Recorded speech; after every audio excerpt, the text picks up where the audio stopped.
Chapter 1859. Soon, the empty seat was taken by a comrade who boarded the plane.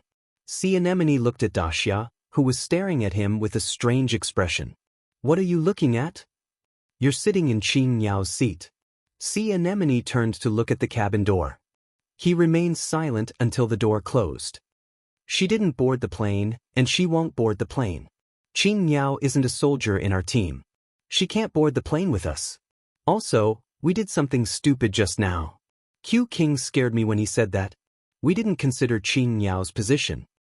She's a female soldier who deserves our respect. We won't say anything like that again. You can't learn her shooting skills even if you want to.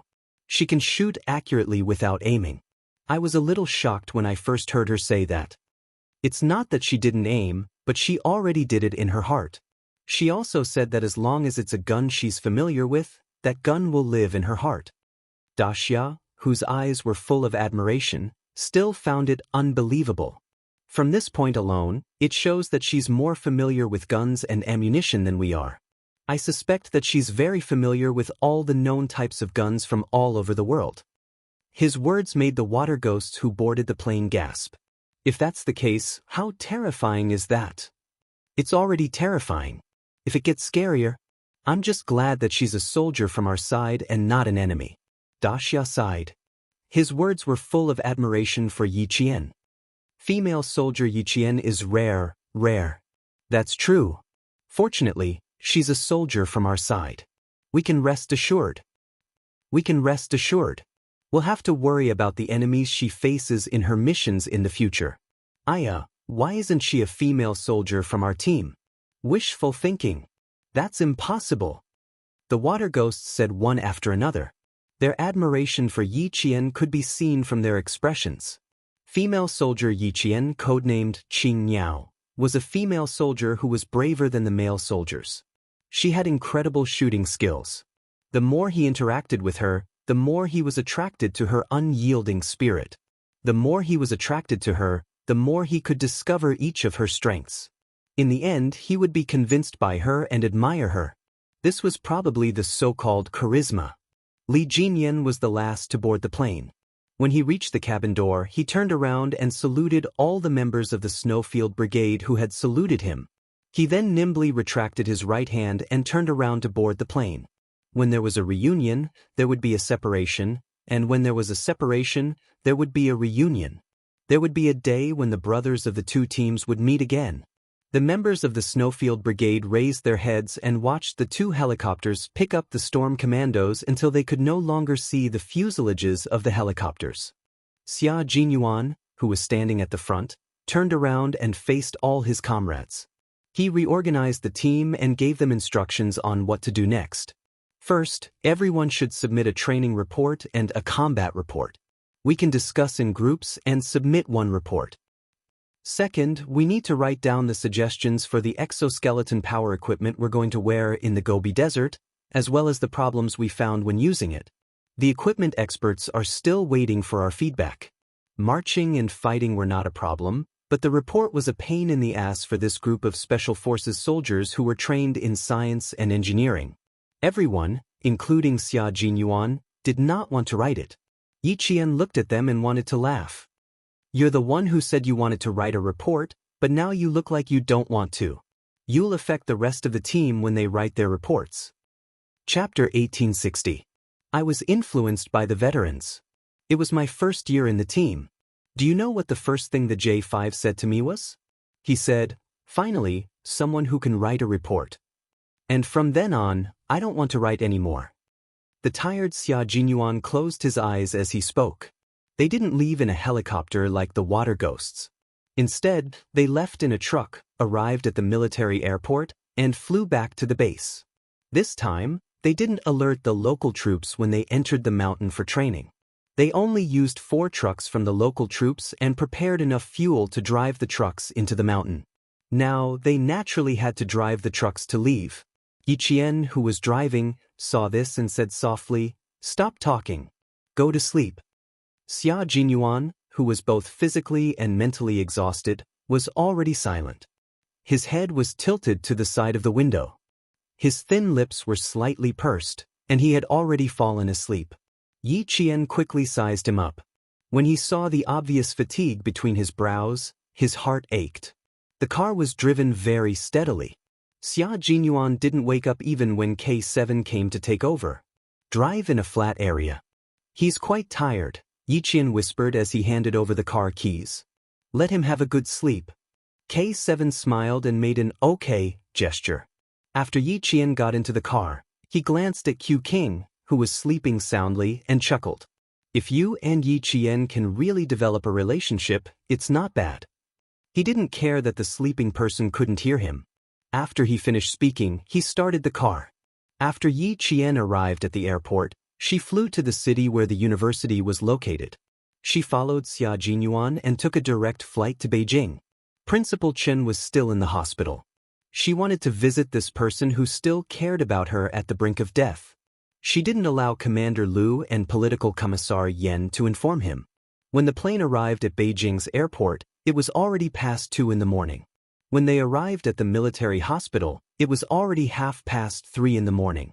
Yi Qian, who did not even have time to wash up, got out of the car in his jungle combat uniform. He did not walk but instead ran towards the lobby. After taking a look at the hospital's map, he ran through the lobby and headed towards the sanatorium. Xia Jinyuan ran with her while contacting the sanatorium.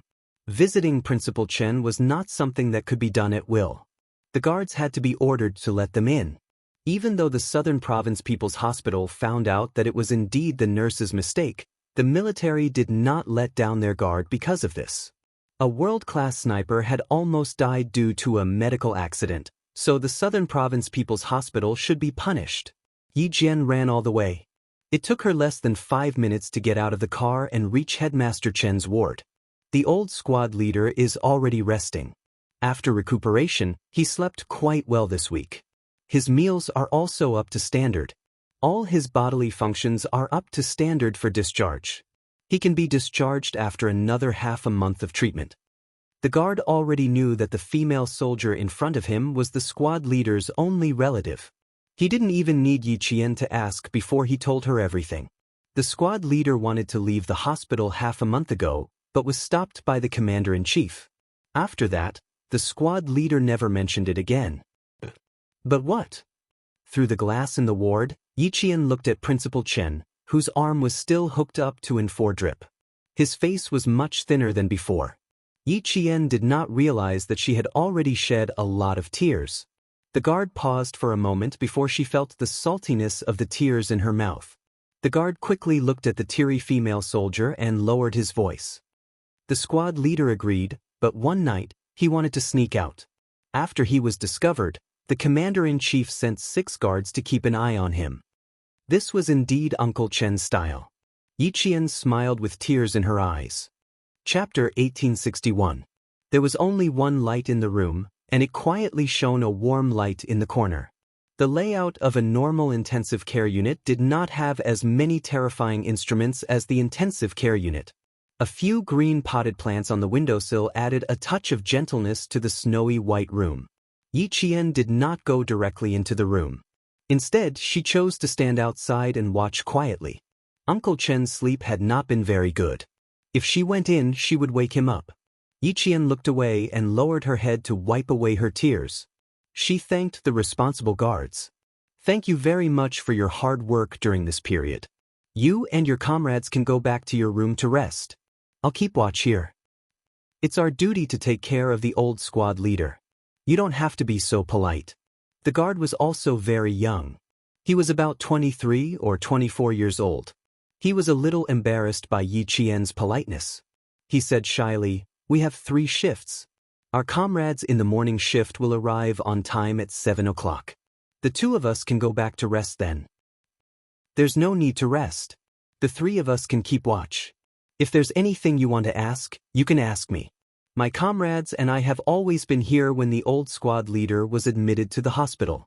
We know more about the old squad leader's condition than the comrades in the morning shift. It was her duty to not leave her post at will. It was her fault. The normal intensive care unit arranged was very humane. It was similar to a bedroom and a living room. The only difference was that the living room was smaller, but family members could rest while keeping watch. There used to be a foldable bed, but it had been moved out and replaced with 2 round stools made of steel without backs. Although there were high stools, it was obvious that they were just for decoration. The guards had never sat on them before. The plastic packaging on the stools was in good condition. There were no traces of friction at all. Yi Qian moved the plastic stools out and began to ask Principal Chen about his condition during his stay. Another guard stood outside the corridor. The first day he was transferred from Nan province was indeed dangerous. All of his organs showed signs of failure. The first thing we did when we received the old squad leader was to send him to the emergency room. Yi Qian's heart clenched as soon as he heard the beginning of the story. His hands on his knees clenched into fists. His life could be in danger at any time due to organ failure. While she was gone, her family was experiencing life and death. The old squad leader's will to live is very tenacious. He survived 2 big risks. The experts later said that it was a miracle that he survived. After surviving the most dangerous week, the old squad leader will be able to speak a few words to us. Previously, when the old squad leader woke up during the day, he would only open his eyes slightly and would not be able to say a single word. Yi Qian's eyes reddened again, but he did not cry. This was because Uncle Chen had once said, "As a soldier, I would rather bleed than cry." She didn't want Uncle Chen to see her crying when he woke up. In this life, she could not disappoint those who wished her well. Although it was said that people lived for themselves, she understood that living for yourself meant being responsible for yourself. However, you still needed to take care of your family and live for those who wished you well. The old squad leader survived the most dangerous week. His organs were damaged. There was still a possibility of complications, but the risk was low. To be on the safe side, he stayed in the intensive care unit for another week before the experts confirmed that he could be transferred to normal intensive care. Chapter 1862. The guard was a male soldier with a sharp tongue. During the 1 month that Principal Chen had been in the military hospital, he finished speaking in less than 10 sentences. Even so, Yi Qian's nails dug into his palms as he listened. How was it just 1 week of resuscitation? It was clearly 2 weeks of resuscitation. If the wrong medicine was used during the foredrip, the serious cases would go into shock and die on the spot. Uncle Chen discovered the wrong medicine within 3 minutes of the foredrip and fell into a coma. What if the foredrip lasted for another 3 minutes? Even though Principal Chen had made it through safely, Yi Qian's body trembled uncontrollably whenever he thought about it. Yi Qian clenched his fists even tighter to control his trembling body. He didn't show it on his face as he gently closed his eyes. Thank goodness, thank goodness. Thank goodness nothing happened to Uncle Chen. Otherwise, she didn't know what kind of destructive things she would have done. Grandpa Zhen had already left her and Uncle Chen was the only family she had left. She only hoped that Uncle Chen would be healthy and live a long life. Outside, Xia Jinyuan had already obtained the detailed medical records of Principal Chen's hospitalization. He also received the results of the investigation by the Southern Province Police and the punishment by the Southern Province People's Hospital. The nurse was chatting and accidentally injected the intravenous medicine from a heart patient into Uncle Chen's foredrip. The side effects of this medicine were vasodilatory headache, arterial spasm, respiratory paralysis, and death by asphyxia. Because Uncle Chen's medicine was not mixed with this medicine, even though it was discovered in time, there were still serious side effects. If the guards from the military hadn't discovered it in time, at this very moment his little fox would have lost her last family member. Xia Jinyuan didn't go in immediately. Instead, he called Commander-in-Chief Xia's personal cell phone. He needed to clarify the situation. Commander-in-Chief Xia was awakened by the ringing of his cell phone at 3:40 a.m. When he saw who was calling, he answered the call and asked, "Are you at the airport or the hospital?" "Hospital. I'm sorry to disturb your rest, Dad." Xia Jinyuan, who was standing by the window in the corridor, glanced around and said in a low voice, "Dad, I just received 2 investigation reports. The military suspects that Uncle Chen may have been murdered." Did the military find something? When he received the investigation report from the Southern Province Police and the military, He found out that the first thing the military thought of when something happened to Uncle Chen was murder. Only then did he realize that although Uncle Chen had been sacrificed for more than 10 years, he was still in danger. Otherwise, the army would not have immediately thought of murder and not medical malpractice. Commander-in-Chief Xia put on a coat and got out of bed. He walked to the desk in the bedroom and sat down. Yes, that's what the military suspected at first, but after investigation, it was determined that it was a medical accident. What? Do you still have questions? Dad, my main point is that the military suspects murder. Is there any movement abroad? I've seen Uncle Chen's information. There's an organization abroad that hasn't given up looking for Uncle Chen. Xia Jinyuan said in a low voice as he looked around to prevent anyone from eavesdropping. His gaze was as cold as a sword as he slowly and naturally glanced around. Has Uncle Chen's whereabouts been exposed? No, you're thinking too much. Chen Dongfeng's whereabouts have not been exposed yet. While the Southern Province Police are investigating, the military is also investigating. There's no movement abroad. Commander-in-Chief Xia's tone was a little serious. He was sitting by the desk in his pajamas. The light from the desk lamp illuminated a corner. He warned his son, "It's fine as long as you know about this organization. I don't want to hear it from you again before the military mentions it.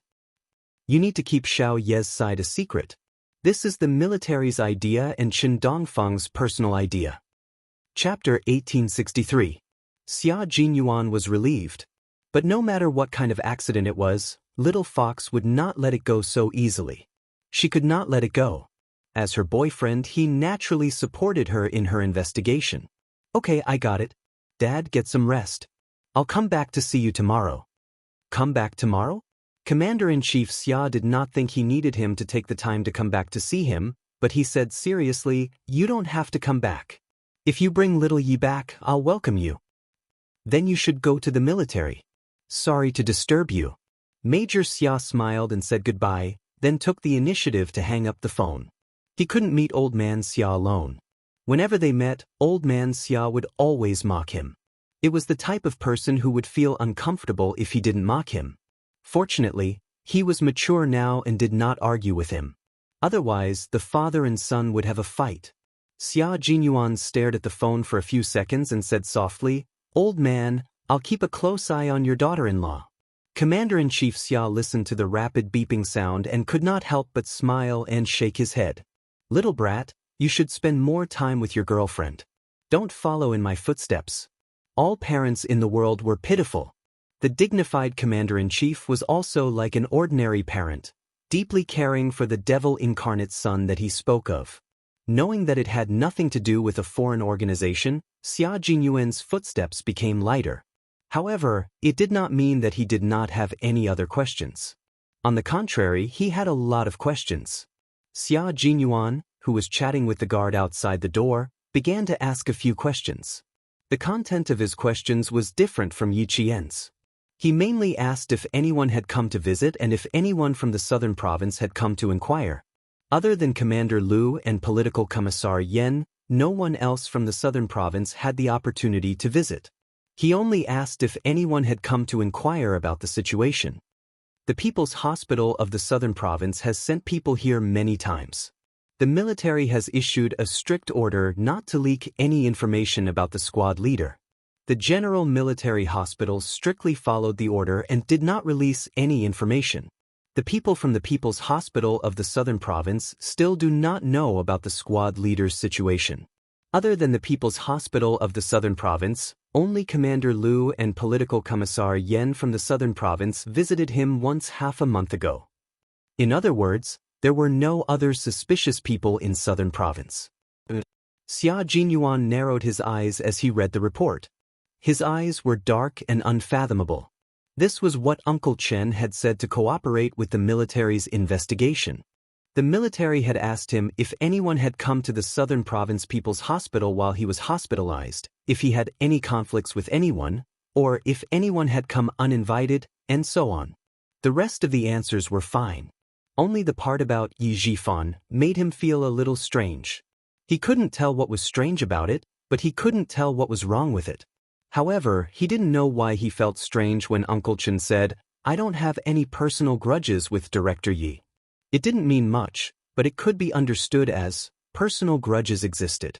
Since that was the case, then Uncle Chen's next sentence, "If an official knows the law, I don't think he needs to do something that will ruin his career. My case is actually just an ordinary medical accident." "I don't think" could be used as a way of saying, I don't think he is sure of himself and has a certain degree of suspicion. Little Fox had been insulted and framed by Yi Jifan and his family. She almost couldn't attend high school normally. During the college entrance examination, Yi Jifan had used underhanded means to frame Little Fox. As a family member, Uncle Chen already hated Yi Jifan to the core. How could he say, "I don't have any personal grudges with him"? Chapter 1864. And the last sentence, "My matter is actually just a normal medical matter," made him feel strange.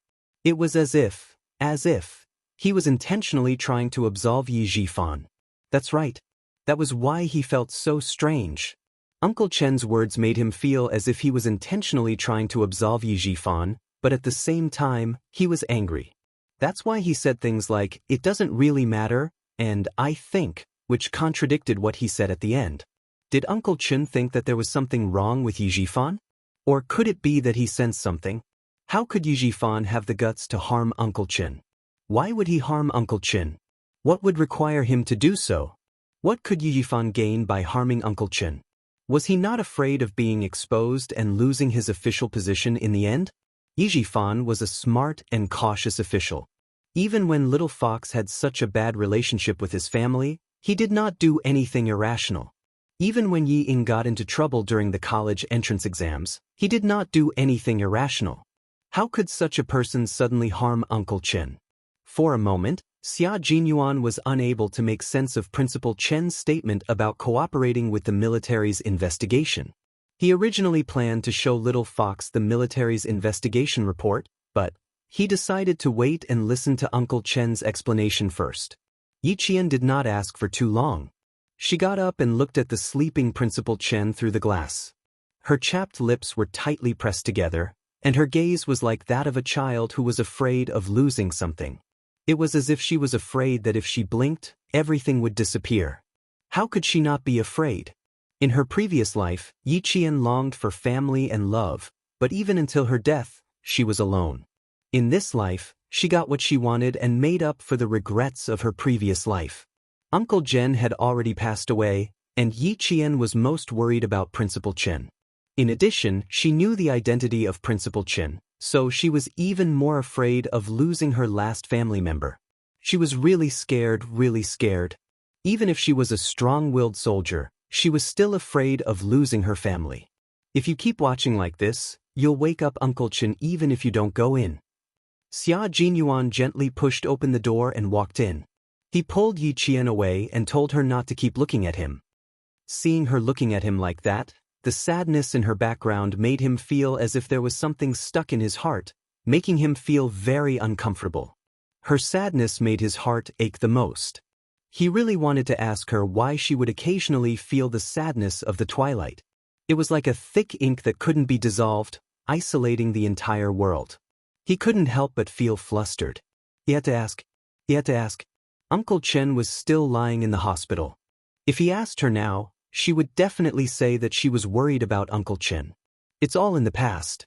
Little Fox, Uncle Chen is still fine. Why are you sad? You should be happy. Xia Jinyuan patted her shoulder and said to the guard, "The two of us will keep watch here. We'll trouble you if we need anything." The guard saluted, opened the door, and left. Yi Qian, who was pulled back to reality, knew that something was wrong with her. She lowered her head and took a deep breath before turning around. Captain Xia was right. If she continued watching, Uncle Chen would definitely wake up. She turned around and saw the folder in his hand. Her eyes flashed with a hint of sternness. She asked in a low voice, "Did you get everything?" "Yes, they're all here. You can take a look first." After entering the hospital, he went straight to get the backup of the medical records and the investigation report from the Southern Province Police. Yi Qian went straight to the recuperation building. Looking at Yi Qian, who looked normal and didn't look sad at all, Xia Jinyuan looked at her with pity and said gently, "Sit down and watch. If you're tired, lean against the wall and rest for a while." Chapter 1865. The two guards stood outside and he placed two round stools against the wall. When Yi Qian sat down, he lifted her legs and placed them on his thighs.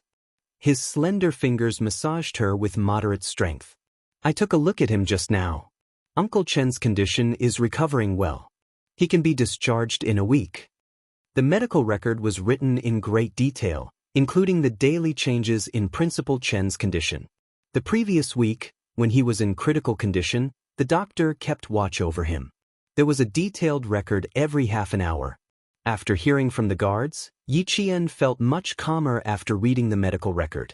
When she saw the suggestion written on the last page, Yi Qian smiled. "Yes, he can be discharged. I calculated the time. I'll be able to pick up Uncle Chen after my exams. 2 days earlier than you. The exams in military academies are slightly longer than those in normal high schools." She smiled. Xia Jinyuan also felt very happy. After he's discharged, Uncle Chen can't return to Nan province for the time being. Why don't I arrange for Uncle Chen to live in the government's family compound?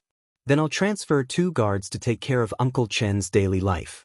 Since it concerned Principal Chen's daily life, Yi Qian nodded without hesitation.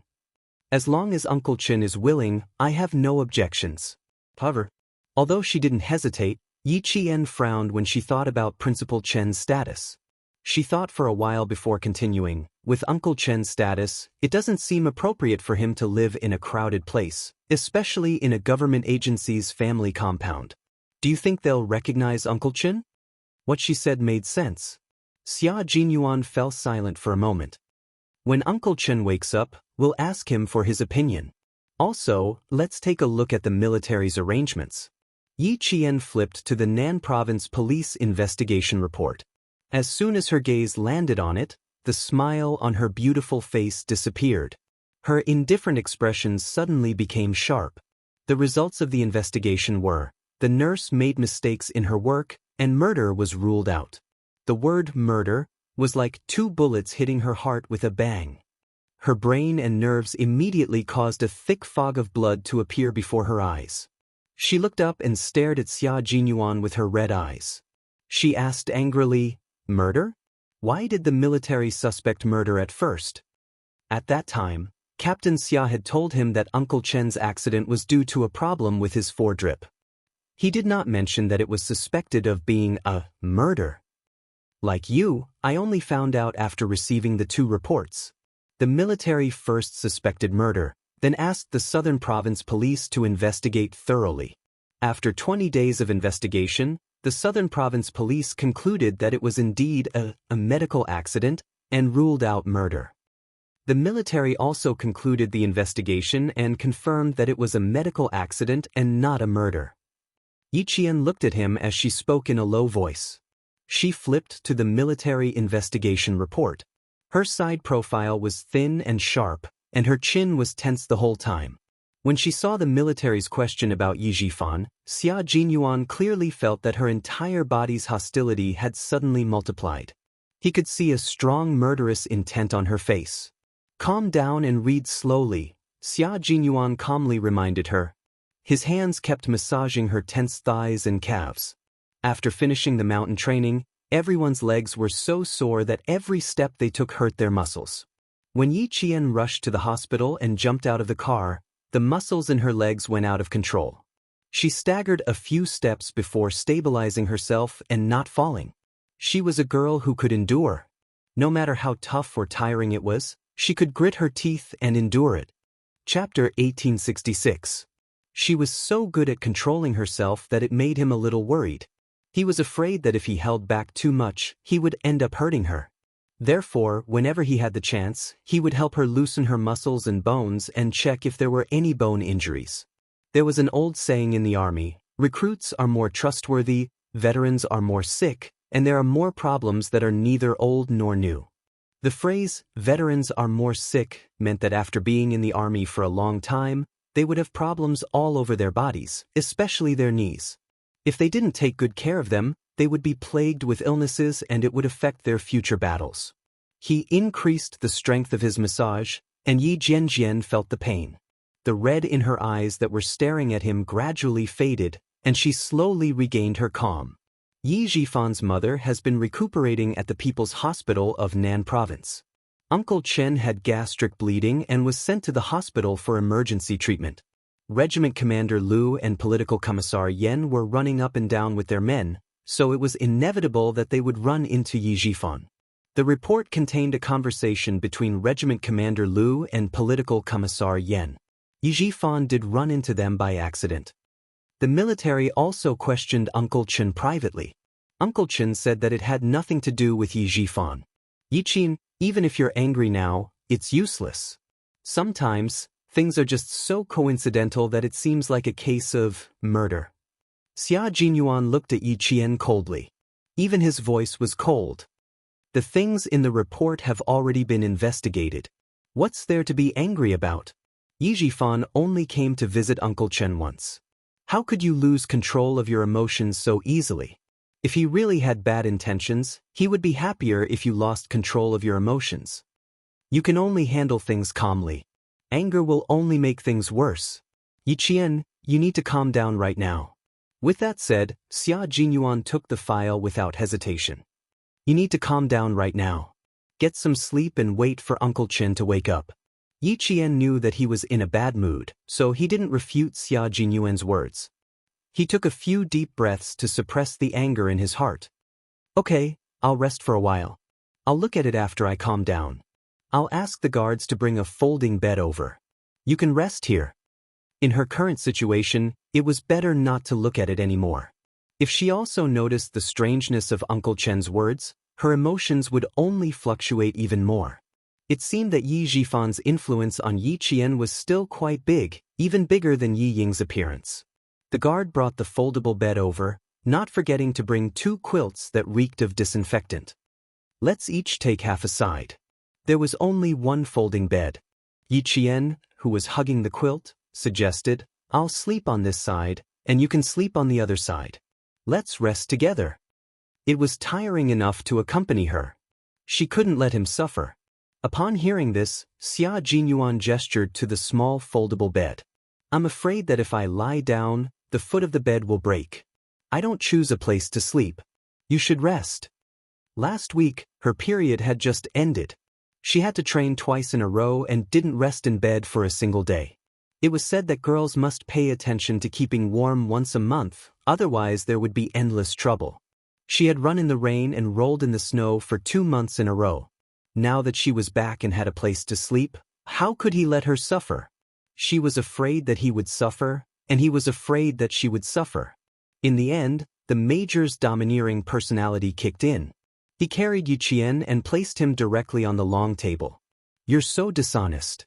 You have to insist on arguing with me. Don't you know that I'm actually more stubborn than anyone else? Who can argue with me? Don't move, don't talk. Uncle Chen is still sleeping inside. The domineering Major was in high spirits. He bent down and personally took off Yi Qian's military boots and jacket. Chapter 1867. Yi Qian really couldn't move. If she moved, the long table she was sitting on would creak. Not only was she afraid of waking Uncle Chen up, she was also afraid of alerting the 2 guards standing outside. After taking off his jacket, Yi Qian hurriedly covered his belt with her hands. You can't take off your pants. It'll make it easier for me to get up in the morning. She felt a little unnatural, afraid that he would really take off her pants. No, I'm not thinking of taking them off. Seeing her unnatural expression, Xia Jinyuan lowered his head to hold back his laughter and carried her to the foldable bed. Go to sleep. Have a good night's sleep. We can still sleep for 3 hours after the shift changes at 7. We've overworked our brains during this period of time, so we need to rest well. It won't be too late to think about things when we wake up. Faced with the determined Major, Yi Qian lay down in bed and got up on her elbows. She still asked worriedly, How are you going to sleep? Get the guards to bring another layer of blankets and sleep on the floor. Xia Jinyuan hugged the blankets and put his feet on the long table. He leaned against the corner of the wall that was warmed by the heater and raised his eyebrows. This is good. The heater is facing us, so we don't have to worry about catching a cold. It was still winter in the capital, so the hospital was still using central heating. Yi Jian watched him close his eyes, as if he was too tired to say another word. Only then did she lay back down gently on the bed. She was a person who could calm down quickly. She was no longer as angry as she was before. She snuggled a little deeper into the bed, only her short black hair was visible, so he couldn't tell if she had closed her eyes or fallen asleep. Xia Jinyuan quietly opened his eyes and saw that she was lying motionless under the blankets. Only then did he relax and close his eyes again. There was a faint smile on his handsome face, and he soon fell asleep. The shift change at 7 o'clock. Xia Jinyuan only slept for 2 hours before opening his eyes. Sleeping in this position was not comfortable at all. 2 hours was his limit. His legs were long and slender to begin with, so when he put them down, they were like a bridge. When he put them down, his legs were numb and didn't feel like his own legs at all. He only gently put on his military boots when his blood flow returned to normal. 2 hours of deep sleep had swept away most of the fatigue in his body. He stood up and looked into the room. He met the eyes of Principal Chen, who had just woken up less than 10 minutes ago. The two of you are too good at tormenting people. Why didn't you go to the hotel next door to rest?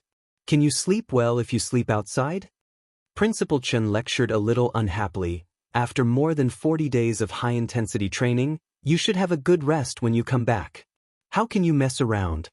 During the emergency treatment, the military was afraid that something would happen to him, so they told him that Yi Qian was training with Xia Jinyuan and asked him to persevere and wait for Yi Qian to return. Although he didn't know where the training was, if it could make Yi Qian neglect his studies, it must be a very important and high-intensity special training. He did not feel sorry for Yi Qian during training. Soldiers did not have the right to think that training was tiring. He would only feel sorry when training was over. He would feel sorry for not having a good rest. How can I be at ease if I don't see you? Also, don't you know Yi Qian? If she doesn't come to see you, even if I tie her up and take her to the hotel, she will still find a way to escape.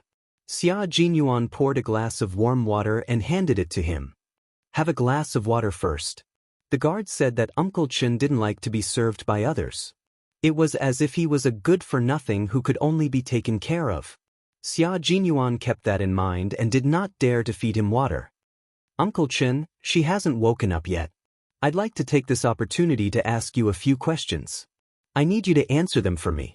Since this was a serious matter, Xia Jinyuan asked directly, I want to know if you have any scruples about Yi Jifan. Chapter 1868. Xia Jinyuan's words really gave Principal Chen a fright.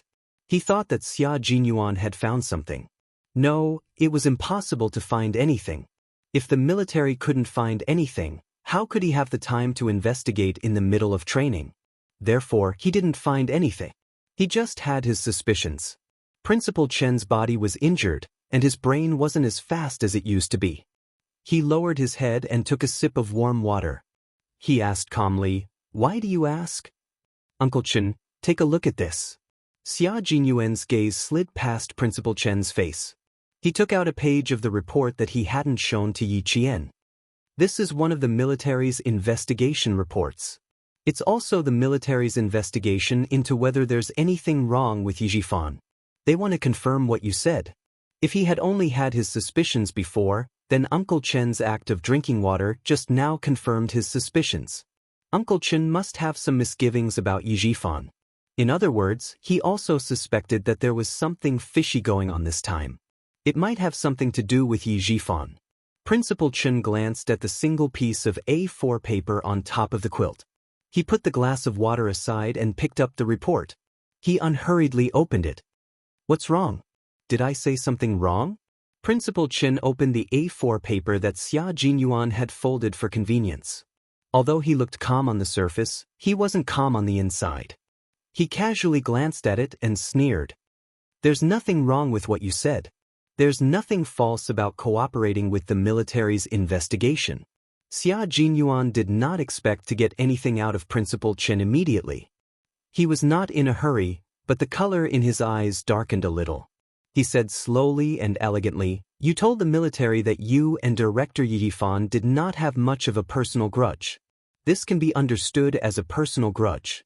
No matter how big or small it is, you and Yi Jifan have a personal grudge.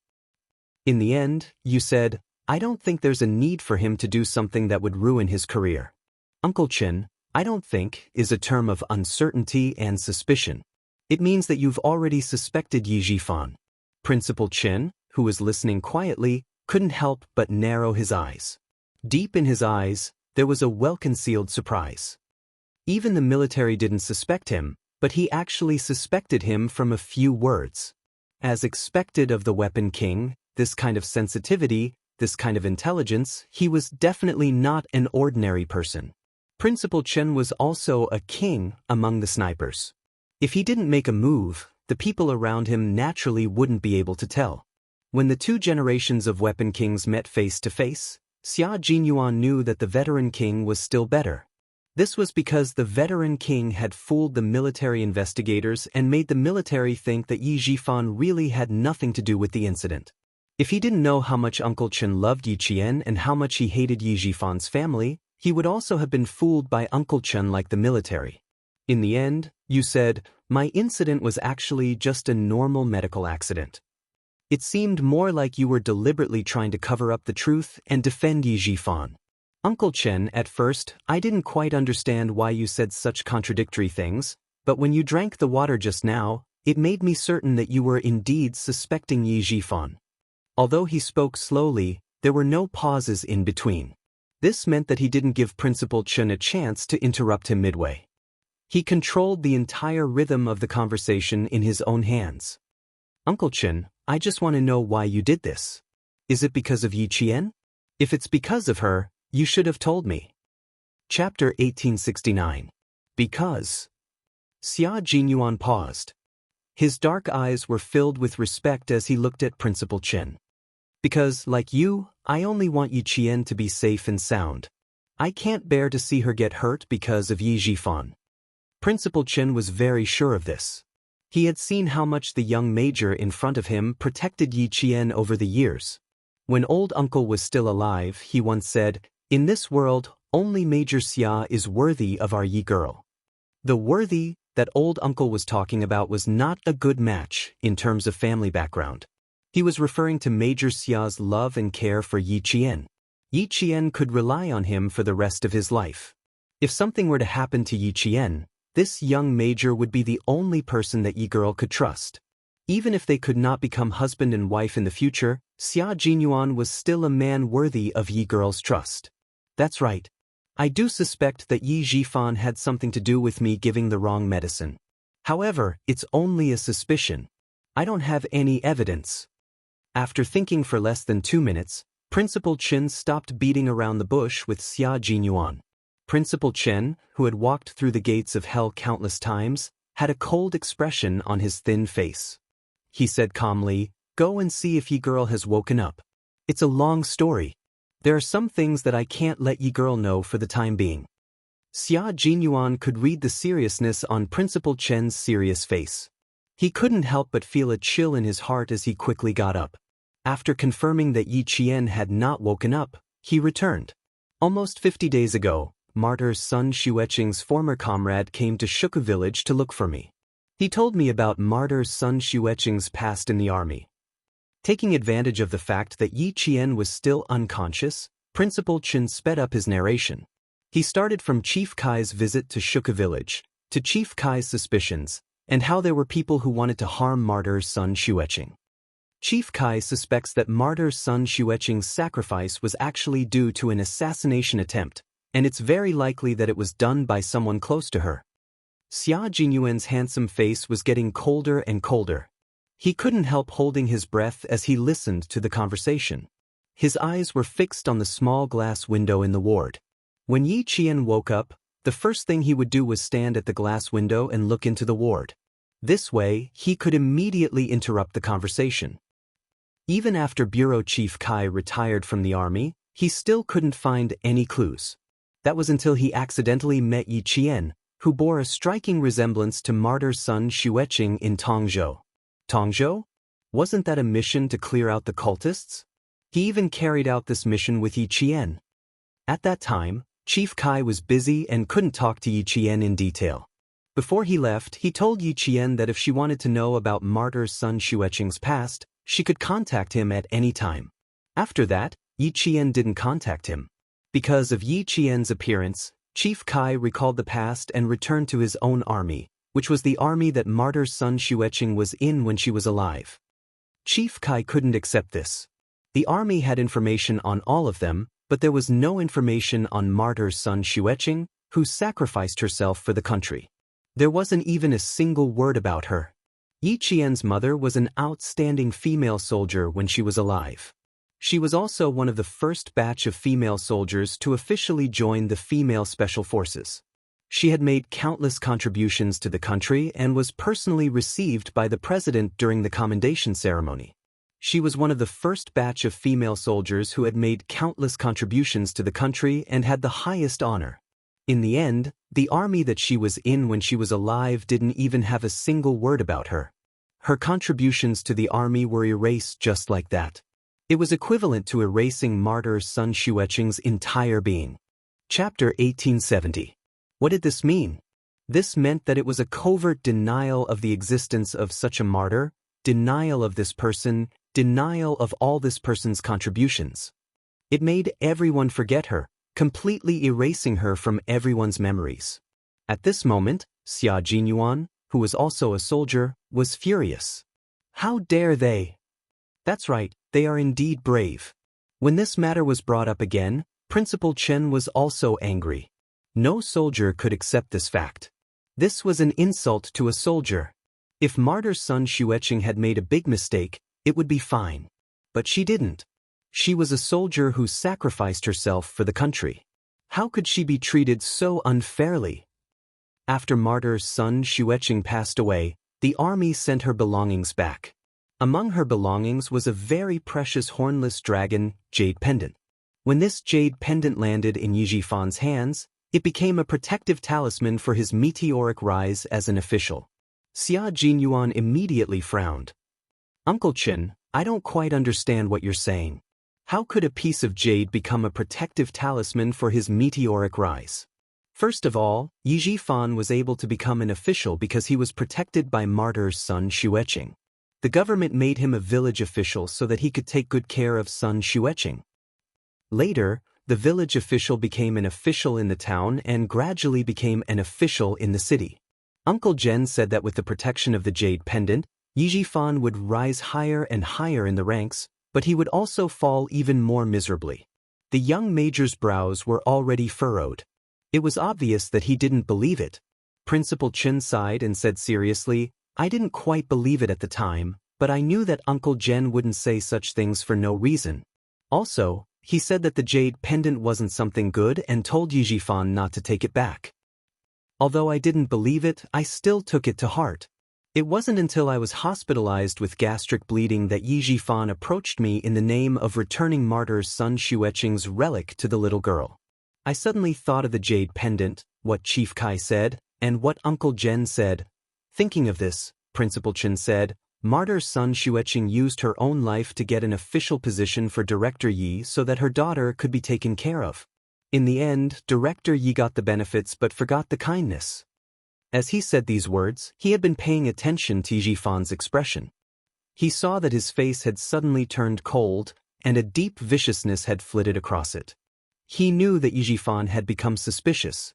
He suspected that he knew something. His expression told me that the benefit of the jade pendant was to protect his promotion. Uncle was right.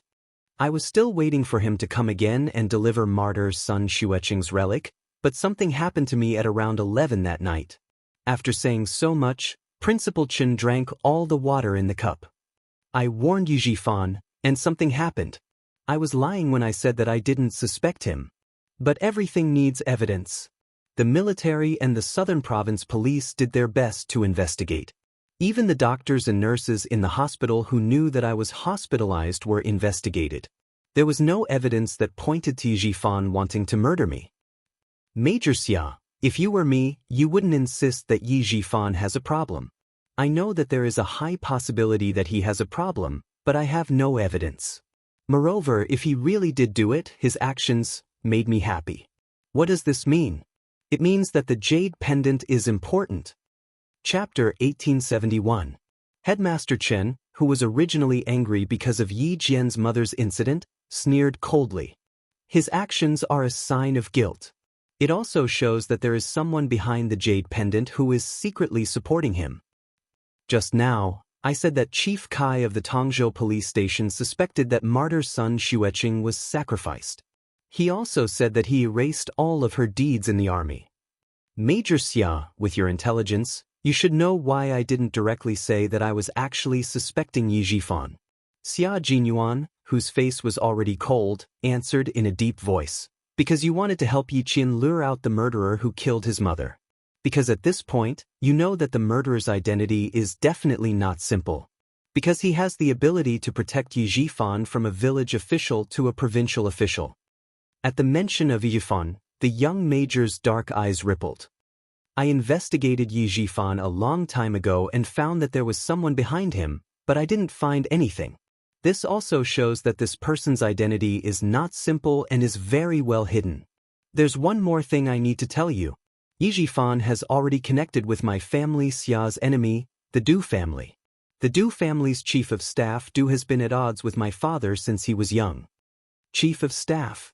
Principal Chen's expression changed drastically. He asked in shock, the General Staff Department? Yes, the General Staff Department, but he's a deputy. Xia Jinyuan nodded. His thin lips pressed together and the coldness in his eyes deepened. It's quite surprising that he has connections with the Du family. The eldest son of Chief of Staff Du Kaiwei, is the commander of a brigade in the Nanguang military region. After participating in a drug production cleanup operation in the village, he was targeted. One time, he went out for dinner and was suddenly attacked with a knife. He was coincidentally saved by Yi Zhifan, who was eating with him. It said that if Yi Zhifan hadn't blocked the knife, it would have directly cut Du Kaiwei's neck and killed him on the spot. Now that you've heard about this jade pendant, even I have my suspicions. Such a big coincidence. Is it a coincidence? Or was it arranged by someone? It's such a coincidence that I saved the eldest son of Chief of Staff Du, who doesn't get along with my family Xia. Even the experienced Principal Chen couldn't help but gasp. You mean, the person behind the jade pendant knows that the Du family and family Xia don't get along, so they deliberately let Yi Zhifan get close to the Du family. Well, it turns out that I didn't think about it.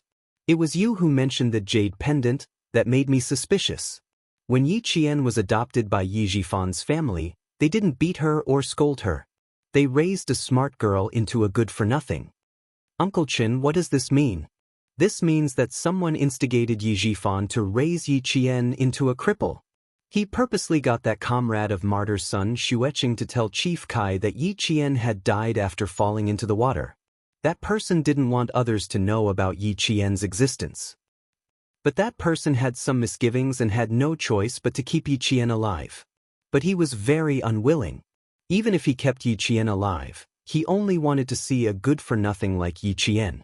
That's why he instigated Yi Zhifan to turn Yi Zhifan into a cripple. Xia Jinyuan was terrifying. His logical thinking and analytical skills were as rigorous as a net. As long as he caught everything in his net, as long as he could string everything together, he wouldn't miss anything. It was just a combination of what Headmaster Chen and Chief Kai had said, combined with Yi Zhifan's various guesses, one after another, popping out from his mouth. It wasn't a whimsical thought, but a logical and well-founded one after another, cutting into the facts and analyzing them one by one. Chapter 1872. Xia Jinyuan's analysis was like a clap of thunder, one after another. Principal Chen was originally leaning against the headboard of the bed, but after Xia Jinyuan's in-depth analysis, he couldn't help but sit up straight. Although he was thin, his expression was still firm. The more he listened, the more serious his expression became. Major Xia, who was born in a military family, and whose elders and brothers were either in politics or the military, was definitely more politically sensitive than a retired soldier like him. Every word he said would not be shot without aim, and his speculations would not be made carelessly. On the contrary, Headmaster Chen felt his back drenched in cold sweat after hearing his speculation. He and Uncle Jen had both made a mistake. Uncle Chen and I have both made a very serious mistake. Principal Chen, who had a serious expression, punched the bed with one hand and said in annoyance, "All this time, Uncle Chen and I have only thought that Yi Jifan's family treated Yi Qian this way because they didn't want the little Yi girl to be too outstanding and overshadow Yi Ying. That's why Sun Dongqing always made things difficult for the little Yi girl. She either hit or scolded her because she was afraid that the little Yi girl would steal Yi Ying's limelight." It wasn't just Principal Chen and Uncle Chen who thought this way, but everyone in the village thought this way. Sun Dongqing couldn't bear to see other people doing better than her, and other people's children being stronger than her own, so she would definitely do this. They all thought this way and never thought about it in other ways. I heard from Uncle Chen that not long after Sun Xueqing was buried, old Madam Yi started spreading rumors in the village. She said that her eldest son and eldest daughter-in-law died early because of the little Yi girl. Whoever wants to take in the little Yi girl, beware of bad luck.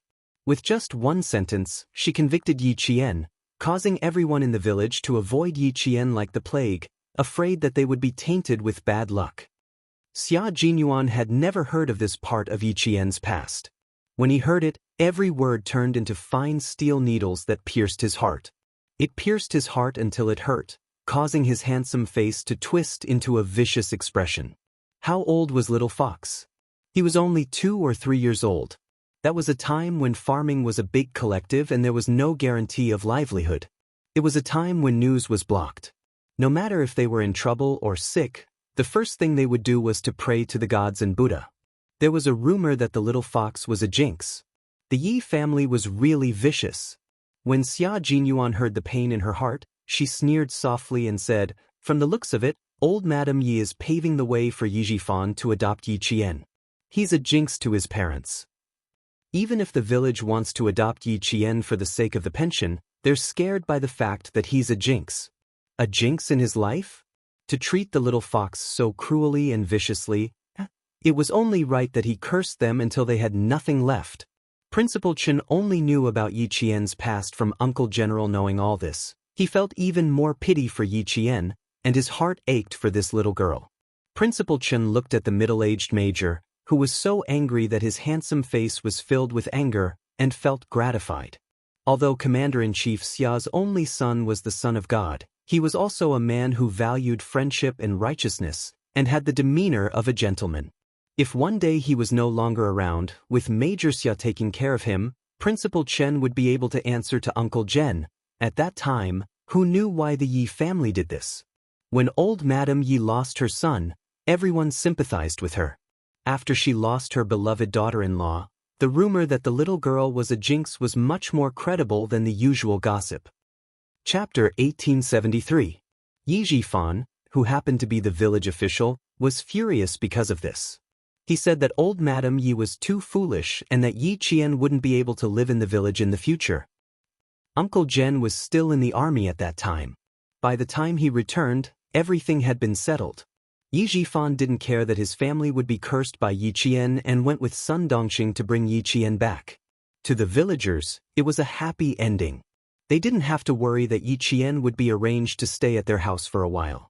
Not long after, old Madam Yi and old man Yi left Shuku village together and went to the coastal city with their daughter and son-in-law. The reason they left was that Yi Qian's life was too tough and would be a curse to her.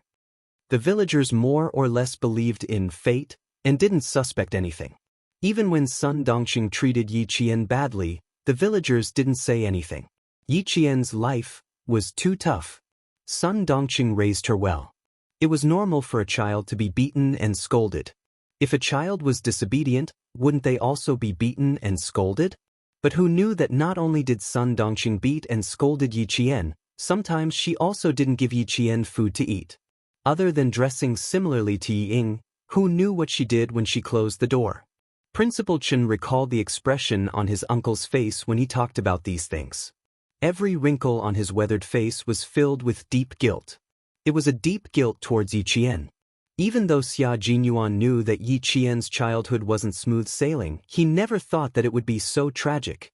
Suppressing his anger, he closed his eyes gently and suppressed the surging anger in his heart. He said to Principal Chen, "Uncle Chen, tell me more about Yi Qian's childhood." I'll see if there are any other suspicious points.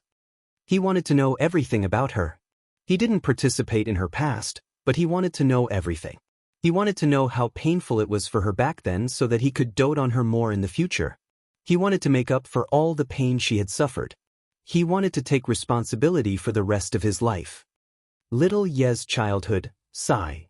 Before he could say anything, Principal Chen's long sigh turned into a sharp thorn that pierced straight into his heart after entering his ears. It hurt so much that he had to clench his fists tightly to suppress his anger. At least in the eyes of the villagers, Yi Jifan is living a good life. Every time he comes back, the first thing he says is, "Yi Qin, come out and see what delicious food I brought for you." After a long time, the neighbors started to feel that Yi Jifan had not let big brother and sister-in-law down. He wasn't afraid of being jinxed by bringing his niece, Yi Qian, into his home. Every time I come back from the army, I'll ask about little Yi. Naturally, what I hear is that little Yi is doing well. She has food, clothes, and even goes to school. Later on, little Yi grew up a little. Everyone in the village knows that little Yi is naughty. She likes to get into trouble and likes to lie. Sometimes, Ying has to apologize on her behalf. When she was in 4th or 5th grade, she almost froze to death in the snow. Luckily, Uncle Jen found her and brought her home. Unfortunately, little Yi at that time wasn't the little Yi now.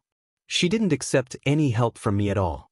Every time I went to look for her, I would be scolded by Sun Dongqing. After looking for her a few times, I gave up. Just like that, little Yi lived in Yi Jifan's house. On the surface, everyone thought that she was living a good life. Scolding, beating, and framing became a common occurrence in the family. If she didn't say anything, no one would know. Chapter 1874. Under such circumstances, none of the villagers would stand up for Yi Qian. Even though the villagers were down-to-earth and narrow-minded and did not stir up trouble, in the face of Sun Dongqing's scolding and beating of Yi Qian, they believed that as long as Yi Qian had food to eat, a place to stay, and a place to go to school, that would be enough. It was normal for them to be scolded and beaten for being naughty. Faced with Yi Qian's tragic past, Xia Jinyuan clenched his fists several times before he asked in a low and hoarse voice, "Did Yi Jifan ever scold or beat Yi Qian?" No, it was always Sun Dongqing who stepped in, so it was not convenient for Uncle Jen to stand up for Yi Qian sometimes. When he saw that she was unwilling to come back, he just assumed that Yi Qian was doing well, so he gave up on bringing her back. Principal Chen sighed as he talked about Yi Qian's childhood. It wasn't until the second day of Chinese New Year that Yi Qian came to her senses and resolutely left the Yi family to look for Uncle General. You know what happened after that. That was when Yi Qian's bitter days finally came to an end. As for her past, if Uncle Jen hadn't asked about it, I wouldn't have known that she was living such a bitter life. Uncle Jen blamed himself and kept telling me that he blamed himself for not persevering and leaving the child in a wolf's den. After hearing about Yi Qian's childhood, Xia Jinyuan, whose eyes were slightly red, was silent for a long time before he said in a hoarse voice, "Yi Qian almost froze to death outside in the 4th or 5th year of Chinese New Year. What was the cause?" On the eve of Chinese New Year, Yi Qian did something wrong and angered old Madame Ye's one-eyed son-in-law, Sun Yaozu, who kicked him. Old Madame Yi also thought that Yi Qian was a jinx to her and was an unlucky person, so she ordered Sun Yaozu to throw Yi Qian, who was pretending to be unconscious, to the edge of the field. Just like that, Sun Yaozu's name was engraved in Xia Jinyuan's heart. He would settle the score with him and old Madame Yi. Life had given his little fox so many trials and tribulations, but she had never bowed her head and admitted defeat. Once she woke up, it was as if she had been reborn from the ashes. No matter how difficult the road ahead was, she had persevered and walked on with gratitude.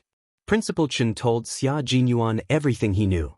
Xia Jinyuan not only felt distressed, but also found all kinds of suspicious points while digesting all the past events. Yi Jifan never hit or scolded Yi Qian. He never asked Yi Qian what trouble he got into or what lies he told. He also never cared about Yi Qian's studies. Even when Sun Dongqing hit or scolded Yi Qian, he didn't ask. It wasn't until the incident on the second day of Chinese New Year when Yi Qian was forced to drop out of school that Yi Jifan stood up for the first time. He said that Yi Qian got into trouble because of him as her uncle. In order to prevent her from continuing to affect the school, he asked Yi Qian to drop out of school and go home. This was the only time Yi Zhifan came to school for Yi Qian. It was for no other reason than to ask Yi Qian to drop out of school. After connecting the previous analysis with Yi Qian's childhood, Xia Jinyuan's eyes turned cold. He said in a low voice, Yi Zhifan didn't get involved in Yi Qian's matters because he wanted to protect himself. If anything happened, he could push all the blame to Sun Dongqing. The incident on the second day of Chinese New Year made Yi Zhifan think that the time was right. He could directly ruin Yi Qian's studies and make her drop out of school because of her reputation. As the mayor, he didn't use his power for personal gain, which showed that he was a fair person. Uncle Chen, you still have to hide our conversation from Yi Qian. I need to investigate a few more things. I'll let you know if I have any leads. Chapter 1875. What he could be sure of now was that firstly, someone had indeed killed Sun Xueqing. Second, this person was no ordinary person. He already had a certain amount of power back then. To be able to support Yi Zhifan all the way to the top, he must be even more powerful now. Third, why did this person kill martyr Sun Xueqing? Why did he want to cripple Yi Qian? What was the big secret behind all of this? He actually involved the next generation and caused Yi Qian to suffer so much. Fourth, did old Madame Yi and Yi Zhifan know anything? Fifth, why did Sun Yaozu want to kill Yi Qian, a child? Sixth, Yi Zhifan was now in contact with the Du family. Was this person the one who pulled the strings? Was it so that Yi Zhifan could contact the Du family to deal with the family Xia and Yi Qian? Everything needed to be investigated, and he had to start from the death of martyr Sun Xueqing. He had to use this as a breakthrough point to slowly tear apart the case. At the same time, he would tell old man Xia everything and have him pay attention to the Du family's recent movements. He would see if he could find any clues about the person behind the hornless dragon jade pendant. What do you want to investigate? Principal Chen's expression immediately darkened. No matter what you're investigating, it's very dangerous. There are too many things to investigate, Uncle Chen.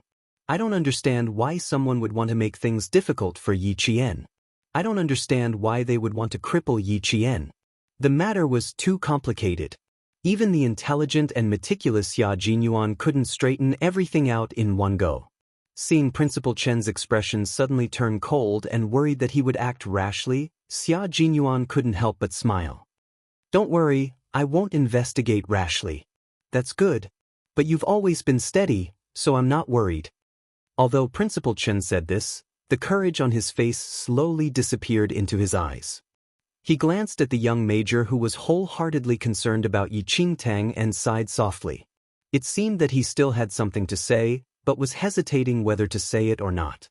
Xia Jinyuan poured a glass of warm water for Principal Chen and himself. Holding the glass, he stared at Principal Chen's thin face. His clear and dark eyes held a faint smile as he looked into Principal Chen's eyes. You don't have to worry about anything when it comes to me. Yi Qian isn't just my girlfriend, she's also my comrade. In the future, she'll be the love of my life.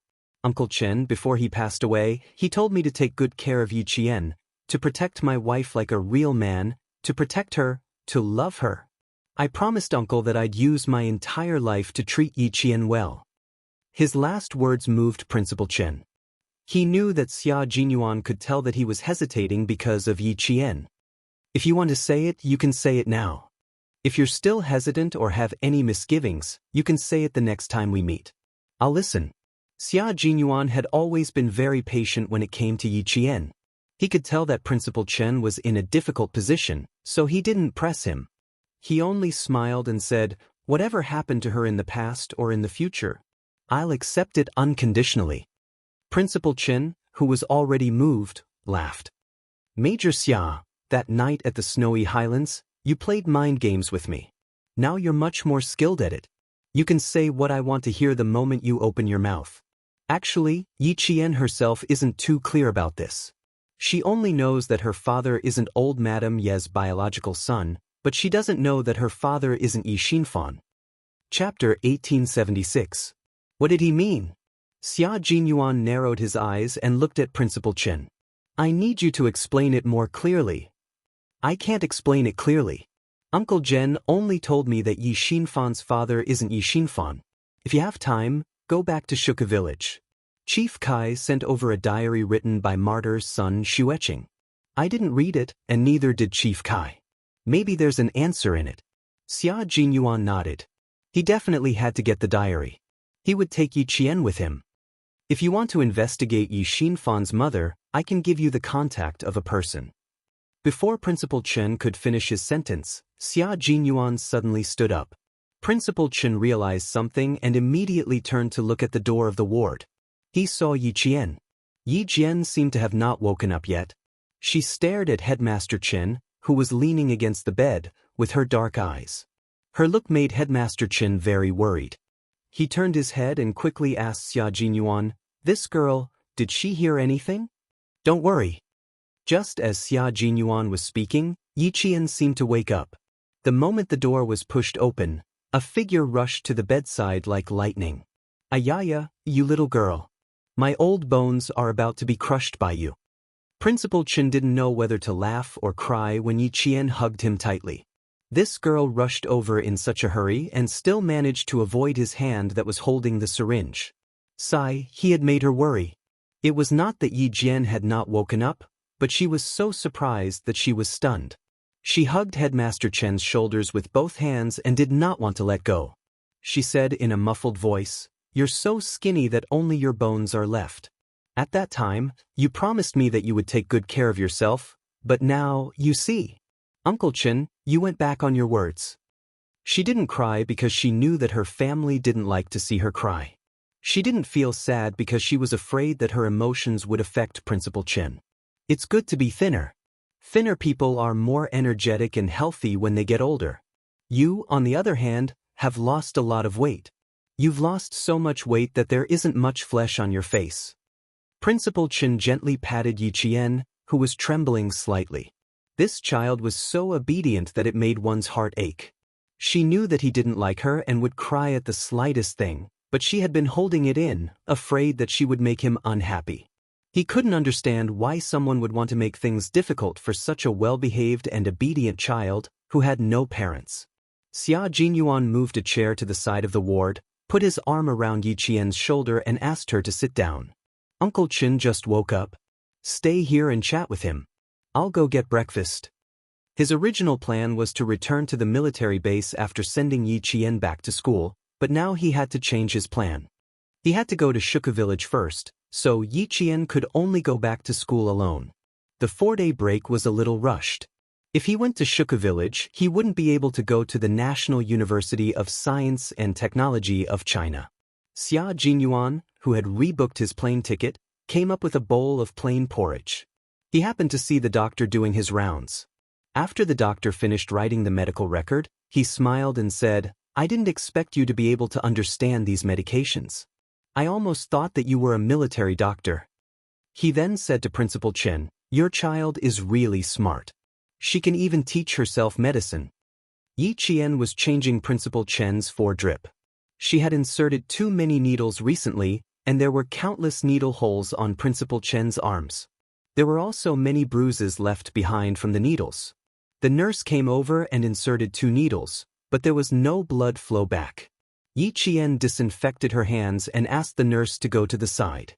She then inserted the needles into Principal Chen's arms with familiarity. This made the doctors around her think that she was a military doctor. Chapter 1877. Xia Jinyuan suddenly remembered that night in Fujian town, the soldier who was chasing after the gang leader was shot. At that time, it was Yi Jian who assisted the military doctor to complete the operation. When the military doctor was cleaning the gunshot wound, Yi Qian would be able to prepare the necessary surgical tools and pass them to the military doctor accurately. At that time, he thought that the military doctor had told Yi Qian in advance, but now it seemed that she probably knew it herself. How did she know it? How old was she at that time? She wasn't even a 3rd-year middle school student. How did she know it? Who taught her? Did the military doctor teach her at that time? If he had taught her, with her memory and comprehension, she would have been able to remember it. Suppressing his surprise, he heard Principal Chen laugh and say, she's smart. She likes to flip through all kinds of books and knows how to use her own hands. She just looks familiar. How can she compare to a nurse who graduated from a professional college? Besides, they also need to learn some simple emergency measures. If they don't know anything, then it'll be troublesome. Xia Jinyuan couldn't help but laugh. She was indeed eager to learn. As long as she thought it was useful, she would take the initiative to learn. Things like bandaging and inserting needles were basic emergency measures that they had to learn on the battlefield. It was normal that she would insert needles into Uncle Chen. Our nurses also need to learn more. She's not a professional and can insert needles on the first try. You guys need to learn more, the doctor said humorously to the two nurses. Although he was joking, he was also lecturing them. The two nurses nodded and humbly listened to the lecture. Just now, the two of them were indeed a little embarrassed. They had each inserted needles twice without success, but the female soldier from the army succeeded on the first try. They were so familiar with her that they thought she was the accompanying military doctor in the army. Yi Qian, who was wearing the jungle combat training uniform of the field forces, was easily misunderstood by them. After adjusting the speed of the drip, Yi Qian stood up straight and said with a smile, "I was a little impatient. Please forgive me, Professor." This child sure knows how to be polite. The doctor saw that Yi Qian was very polite and mature. He smiled and said, "Then you have to take good care of the old class leader. He can eat some meat now, but it should be light. He can't eat spicy food." The military was extremely meticulous when it came to living arrangements. Previously, there were caretakers to take care of him, especially when it came to food. Every day, there would be nutritious meals, and there would be a list of what to eat and what nutrients to add. This was something that Principal Chen, who was used to living a rough life, could not get used to. Last week, after he was allowed to eat some meat and fish, he was determined not to be given any more preferential treatment. He even asked the military and the hospital to withdraw the caregivers and stop giving them such special treatment. The guards asked for instructions from their superiors. Only after obtaining the military's approval did they inform the hospital to withdraw the special treatment according to Principal Chen's wishes. Only then did Principal Chen feel much better. "Uncle Chen, listen carefully. In the future, you have to quit drinking alcohol and spicy food." Although there were no caretakers, Yi Qian could supervise him better. Hearing this, Yi Qian immediately asked the doctor what he could and could not eat. He asked so carefully that Principal Chen could only feel helpless. When the doctor left, he even joked, "Looks like your nemesis is here. Our nurses will have an easier time in the future." The old class leader was very cooperative in other aspects, but he was not cooperative when it came to his daily life. He was afraid that the hospital would give him special treatment. Every time the caretakers delivered food, they would explain it in detail. Sometimes they would even ask the nurses. This caused everyone in the department to collectively tell them that the food was from the cafeteria every day. Chapter 1878. To Principal Chen, the food in the cafeteria was more than enough. He did not need to be served like an empress dowager. To him, the food in the cafeteria was more delicious and appetizing. Abstaining from alcohol and spicy food is not a problem. Just don't arrange for any caregivers. I already feel that it's too troublesome to arrange 3 shifts of guards to watch over me. I feel like I'm going to become a useless person if you arrange for more. Principal Chen, who was drinking millet porridge, said earnestly, "You've already caused a lot of trouble for the military. You can't be so meticulous about everything. Little Yi, remember not to make any requests. Uncle Chen, I'm just seriously ill. I'm not crippled. I don't need anyone to take care of me. Don't treat me like a useless person. I don't like to be served like this." Yi Qian knew Principal Chen's temper. He had the same temperament as Uncle General. If the military needed them, they would be duty-bound to join the military. But when they returned to their daily lives, they would have to solve any problems on their own. They would never trouble the military. Uncle Chen was a strong-willed person and was once a world-class sniper. How could he accept a life of being taken care of everywhere? This kind of life might be good for others, but for Uncle Chen, it was denying his ability to continue contributing to the military. This was what Uncle Chen could not accept the most. Hearing this, Yiqian smiled and said, I'll remember what you said. I won't make any requests to the military. But when you say return to the military, do you mean your second military service? Otherwise, Uncle Chen would not say that he would return to the military directly. Instead, he would say that he would visit the military occasionally. Return to the military directly? Xia Jinyuan, who was putting a steamed bun on Yiqian's plate, could not help but look over. If you stay in the military all the time, you can. You'll be happier too. According to China's military service law, retired soldiers could not return to the military in principle. However, if the military specially recruited them, they could still return to the military. However, they were not considered veterans. They were only specially recruited. It was like a university inviting an old expert to teach a class. Yes, I'm re-employed as a special recruit, so I can't be considered an official soldier. But when I return to the army, there will be no one at home. If you want to go home. Principal Chen hesitated. He was worried that when Yiqian returned to the village, the house would be too empty and cold. Uncle Chen, I think it's pretty good. In the future, as my training and studies become more intense, I'm afraid that I won't be able to return to the village often. When I enter the army, it will be even more difficult for me to return. I think it's good that you've been specially hired to return to the army. Yiqian interrupted him somewhat anxiously. She knew what Principal Chen was thinking, but to put it bluntly, she really didn't have much affection for Shuka village. It was probably because she had been hurt too badly by the rumors and slanders in the village in her previous life, and it was also probably because she had weak feelings for other people other than her family. So much so that even though she had lived 2 lives, she could not bear to part with the village that had raised her. If Uncle Chen was specially hired to stay in the army in the future, that would be perfect. In the future, during the holidays, she could directly return to the army to look for Uncle Chen. She could also train with the soldiers during the holidays. Yiqian only needed to think about this kind of life for a moment, and the corners of her mouth curled up slightly. It seems like you really want me to return to the army. All right, as long as you don't have any objections, then I've decided. In the future, I'll stay at the sniper base in the southern province. Shuku village. Yi girl, I'm afraid I won't be returning to the village in the future. Chapter 1879. Principal Chen was not a local resident of Shuku village. Being far away from his hometown, he was used to traveling around the world and was less homesick than others. He had been the principal of Fujian Town Middle School for more than 10 years, and even his house was arranged by the school. If you don't want to go back, then so be it. I'll go wherever you go in the future. Yiqian spoke so quickly and confidently that Xia Jinyuan couldn't help but raise his eyebrows. He coughed lightly and waited for her gaze to fall on him before he said calmly, I heard that the sniper training base in Southern Province is very convenient to get to the airport. If you're free, you can actually come to Beijing for a short stay. My dad and grandparents will be very happy to have you here.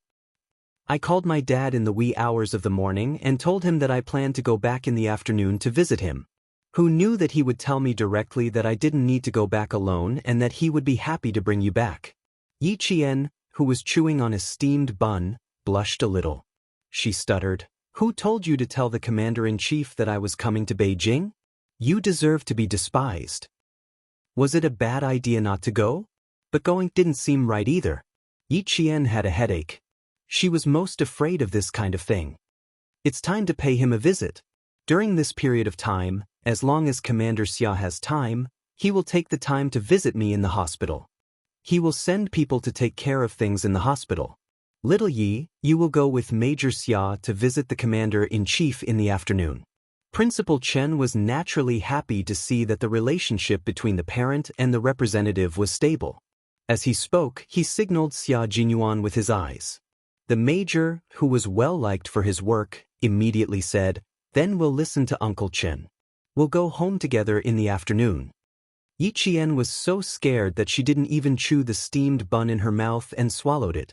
She didn't want to go back to Captain Xia's house now. She didn't want to go at all. Principal Chen glanced at the way she swallowed the steamed bun in fright. Before she could catch her breath, he quickly nodded. Go earlier.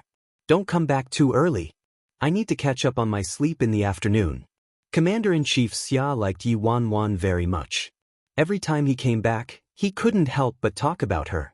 His words implied that he wanted Yi Wanwan to visit his home. But this girl was thin-skinned. She definitely wouldn't agree if Major Xia invited her to his house. It was only possible if he opened his mouth. Then I'll call my dad now and tell him. It just so happens that it's Sunday today.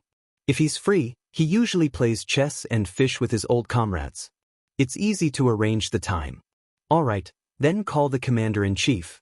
I have something to discuss with little Yi. Without needing Yi Qian to say anything, Principal Chen made the decision and instructed Major Xia, who had wanted to bring her home for a long time, to quickly make the arrangements so that Yi Qian wouldn't have a chance to recover from his shock. Yi Qian couldn't get a word in edgewise. By the time he caught his breath, everything had already been decided.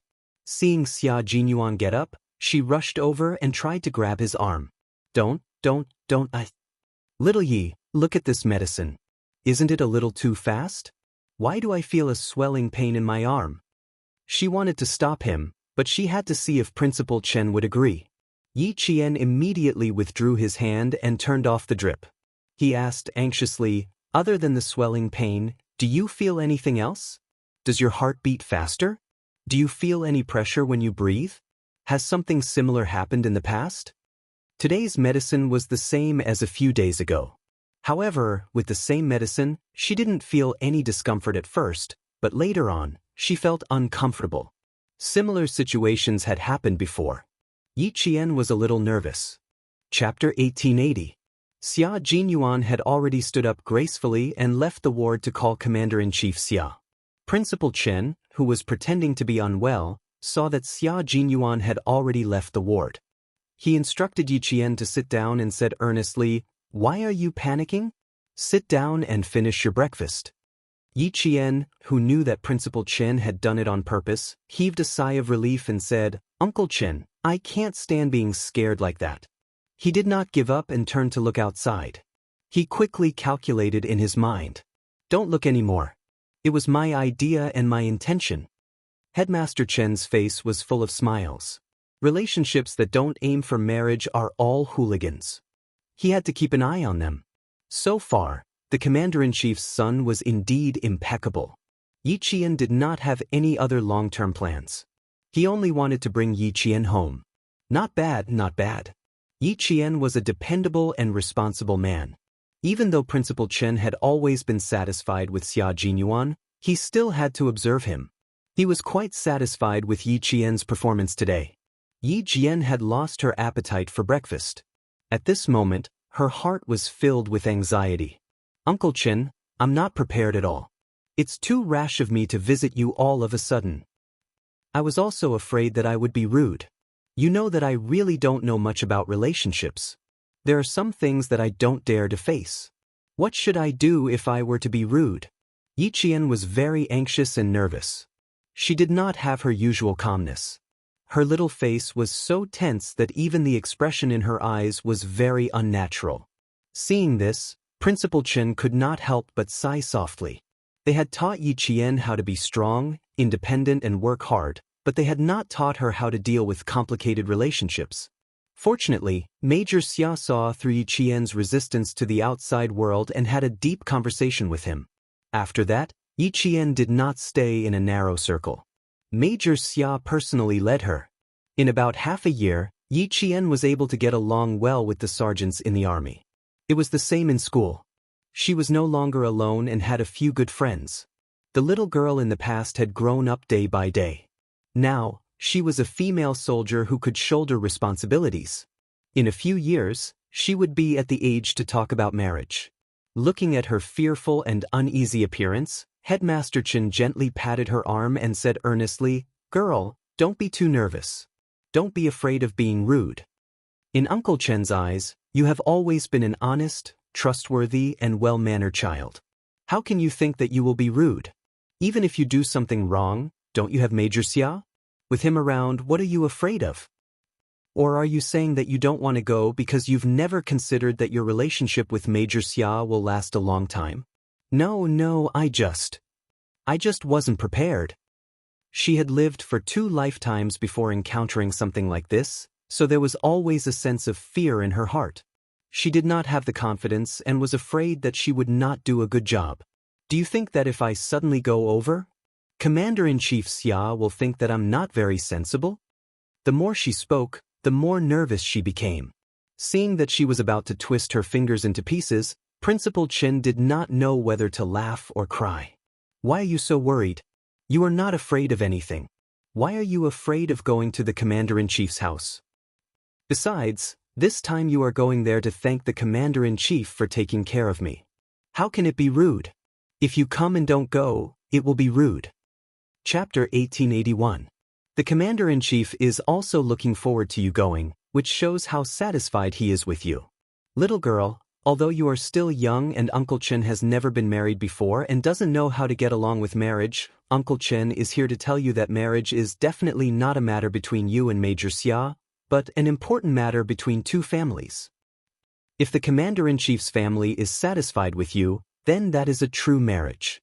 If he is not satisfied, no matter how good Major Xia is to you, Uncle Chen will never agree to let you be with him. Go over today and thank the Commander-in-Chief for taking care of me.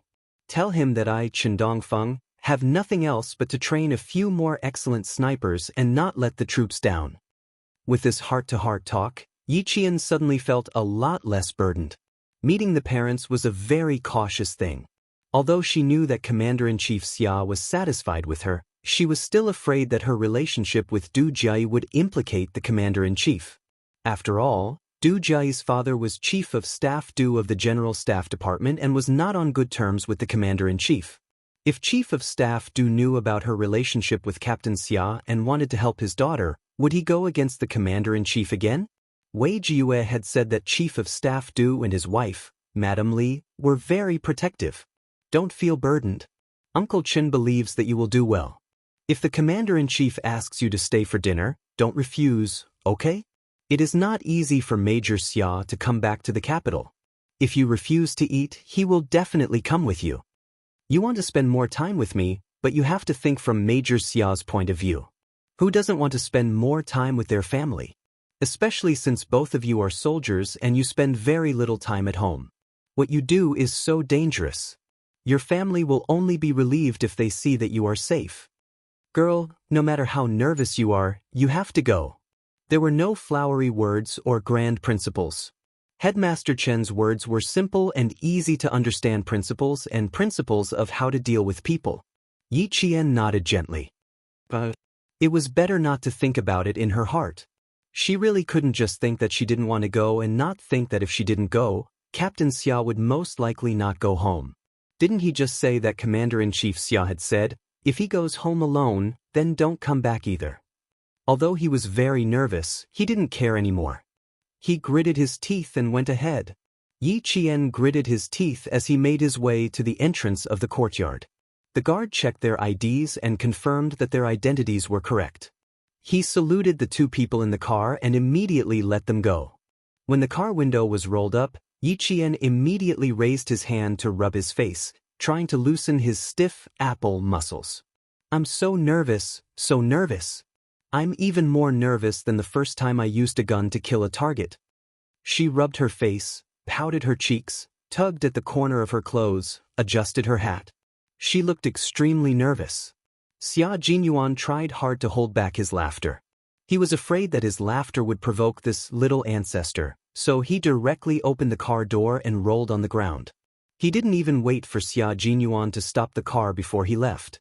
Is there really only the Commander-in-Chief at home? Was there really no one else? Are there any other leaders? Captain Xia, you have to tell me the truth too. Don't make me confused. Then, before Xia Jinyuan could answer, she said again, if I do anything wrong later, quickly give me a look. I can understand what you mean. If I do something stupid, don't just sit there.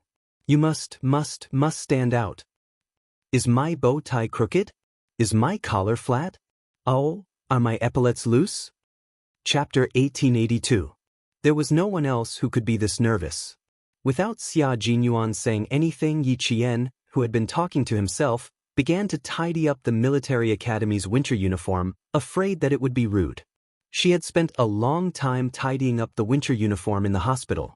Her epaulets, collar, bow tie, and belt were all neatly arranged. Because the clothes had been in her bag all this time and had not been worn before, she had even borrowed an iron from the caregiver to iron them to the point that there were no creases at all. She had already checked them carefully, yet she was still afraid of being rude. It was obvious that she was extremely nervous. After entering the courtyard, Xia Jinyuan slowed down the car. He smiled and looked at her gently. His slender fingers nimbly maneuvered the steering wheel to turn to the left. Everything is fine. There's nothing rude about it. Little fox, you're too nervous. Relax. My dad isn't some evil spirit. Why are you so nervous? Besides, you've already met my dad.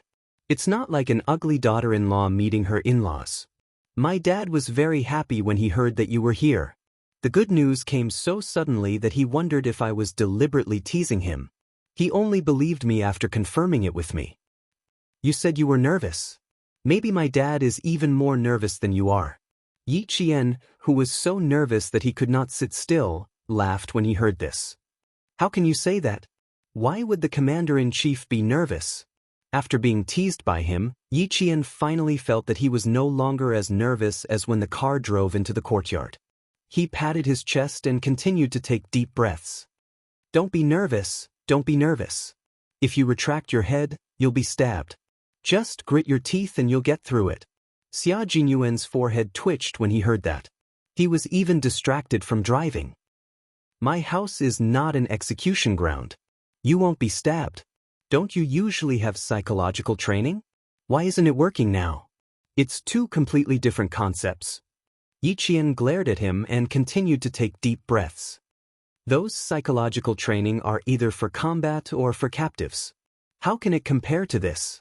Why can't we compare? You're so nervous right now. You're even more scared than going into battle with a spear. Little fox, you have to calm down.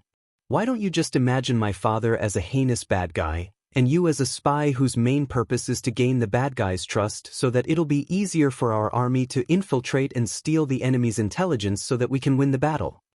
Faced with Yi Qian's nervousness, Major Xia tried to hold back his laughter as he came up with one bad idea after another. Most of them were based on slandering his old man so that Yi Qian could relax a little. Yi Qian finally understood how Commander-in-Chief Xia and Captain Xia got along. You insult me, I insult you. As long as there was an opportunity, they would roll up their sleeves and fight it out. The first time they met, the Commander-in-Chief had said that he often fought with Captain Xia back then. It seemed like it was true. There was no lie at all. This way of getting along with each other might seem like they didn't have much feelings for each other, but in fact, the relationship between father and son was quite close. They got along like brothers and were on the same level. It was a very relaxed way of getting along with each other.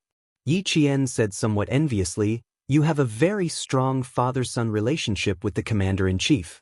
Faced with the sudden praise, the thick-skinned Major Xia actually felt a little uncomfortable. The old man and I used to fight a lot in the past. We didn't like each other. The father-son relationship you mentioned probably came from fighting. But the children in our courtyard are all similar. Take Han Zheng for example. He used to scheme with me about whether to steal his father's gun. Let's make them anxious. Chapter 1883. Xia Jinyuan didn't want to talk about his dark history, but when he saw the excitement in Yi Qian's eyes and how she didn't look as nervous as before, Major Xia was still willing to use his dark history to make her happy. A man who was willing to coax you with a dark history that he didn't want to talk about was usually your Mr. Right, because he was willing to share the rest of his life with you, only hoping that you could completely walk into his world. Although I'm a gangster, I can't steal a gun. But since Han Zheng mentioned it, I didn't want to dampen his spirits, so I immediately nodded and agreed. Guess what I did after that? You also stole the commander-in-chief's gun? Xia Jinyuan laughed. Silly fox, how can a gun be stolen so easily? The current gun control law is not a modified version. There were strict regulations back then. Although I'm a gangster, I know that if a soldier loses his gun, he will be fired. Although I don't get along with old man Xia, I won't steal his gun. Then what bad things did you do? Yi Qian really liked hearing about it. Hearing about his childhood made her feel like he was making up for her missing childhood. I don't think it's a bad thing.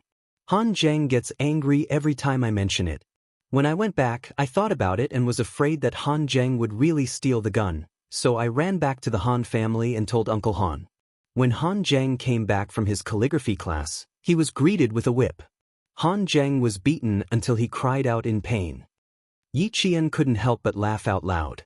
Her laughter was as clear as spring water and was filled with the flavor of sunshine. Han Zheng must be angry. He couldn't make up his mind and specially came to ask you. It wasn't easy for him to make up his mind, but you betrayed him right after he made up his mind. He was beaten up until he cried out in pain before he even did anything bad. It would be strange if he wasn't angry. After Han Zheng was beaten up, he said that it was worth it to be beaten up for doing something bad. He didn't even have time to do anything before he was beaten up. It was a big loss. Speaking of the past, Xia Jinyuan couldn't help but want to laugh. He had done so many horrible things that he couldn't even finish recounting them in 3 days and 3 nights. Uncle Han beat Han Zheng up and even brought some fruits over to thank him. When my dad heard that, he felt that Han Zheng didn't have the guts to do that. I was probably part of it. When Uncle Han took a step forward, I would be beaten until I cried out in pain. Ever since this incident, I've understood one thing. Before doing something bad and snitching on others, you have to consider whether you're important enough. Although Uncle Han came to thank me, he also exposed my involvement. In the future, if you want to do bad things, you must remember that you can't leave a tail behind. You must not casually snitch on others. You must hide yourself well. You must hide your achievements and reputation.